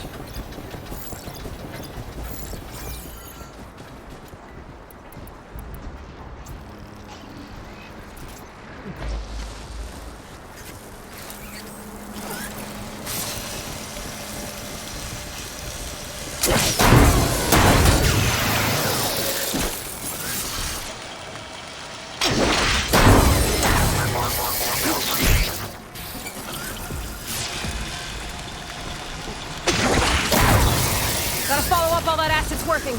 Okay, we will do that. Nope, that's 6. I don't want that. Wow, acid murders this guy. Jesus.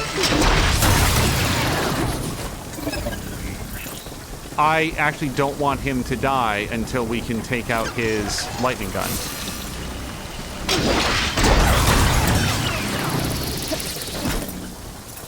There's 3 of them. I only looked at 2.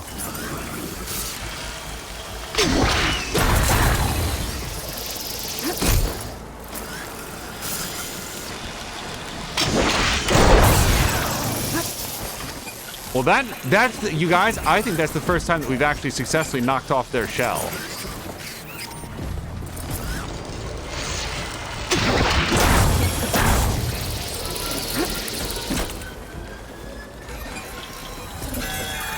What is he upset about?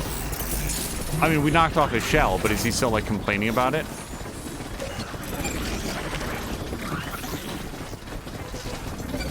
Oh, nuts. Oh, he picked up his thing! You guys! He picked up, like, his shell again, put it back on. I did not know they could do that. And I think we just took off his hand, which is good. Because that's the hand I needed.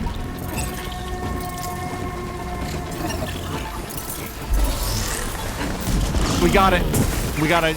Yep, that's exactly what we needed.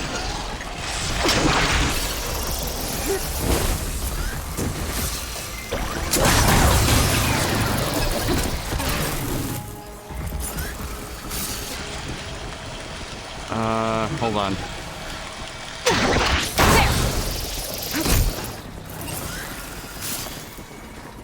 Did they do that in the first game? I have no memory of ever seeing a shell walker put his shell back on.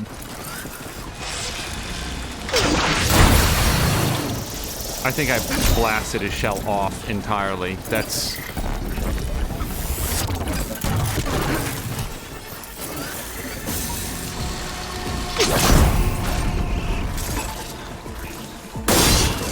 That was the mega hit, by the way. I didn't know that I had charged it up, but...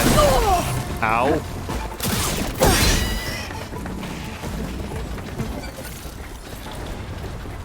Okay. What I need is a way past his shield.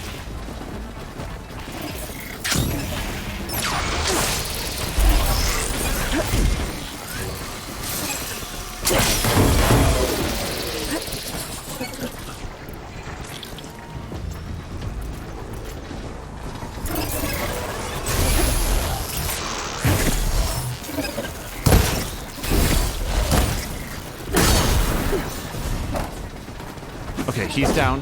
Stop wigging out. We got it. Okay. I want to say at least one of these guys probably still has his shield arm. Nope, that guy doesn't. That guy does. Oh, and he's using it on his arm. Okay, his shell.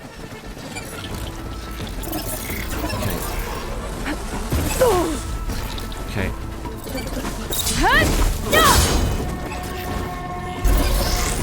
Get away! Fallen!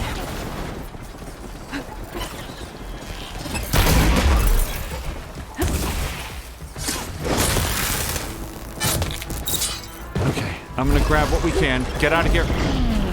Now, we've got one more.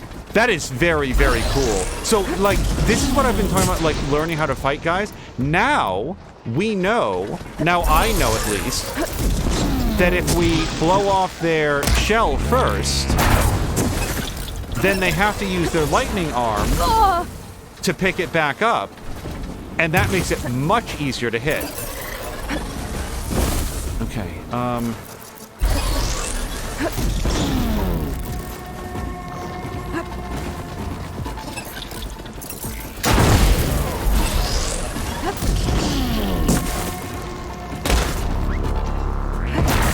that's not the arrow that I wanted to use.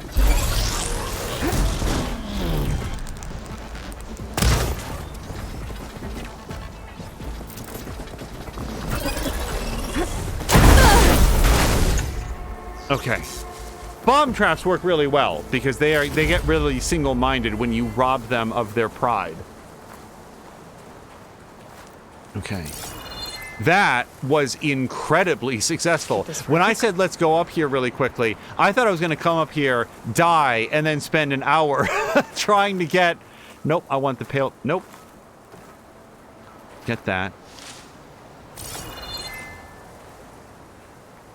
Oh, that's the cargo holder. Okay. And then spend an hour trying to get the lightning gun. But the combination of tear blast arrows and practicing a little bit with the... I didn't know that one of them had a... Oh, we've never had one of these before. I think I've always either killed them or blown it up. But we have tracker burrower primary nerves. Yeah, so we get a few different things off of these guys. I'm gonna refill my pouch as well.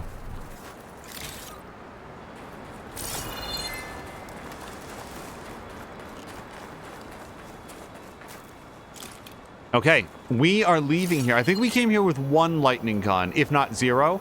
And, oh, no, you guys. Look, I actually knocked off both of the other ones. I thought I blew one up. Boy, that was profitable. We got a lot of stuff off of that. Even if I don't have the machine muscle I need, we can trade away some of these extra compounds to get the shards and, like, barter, basically. That's great. In the previous game, I don't feel like I had a lot of difficulty getting the shells off the shell walkers, and I also didn't feel like I had a lot of incentive to care very much because I had so much stuff. In this game, every single item seems like really valuable. So that was perfect. Yeah, we're gonna work our way. What we're gonna do, I'm gonna work my way back down here because I really want to lay down a save. The way that the game auto-saves, it seems to auto-save quietly and frequently, but also sometimes like, oh no, remember that last like 10 minutes? That didn't happen.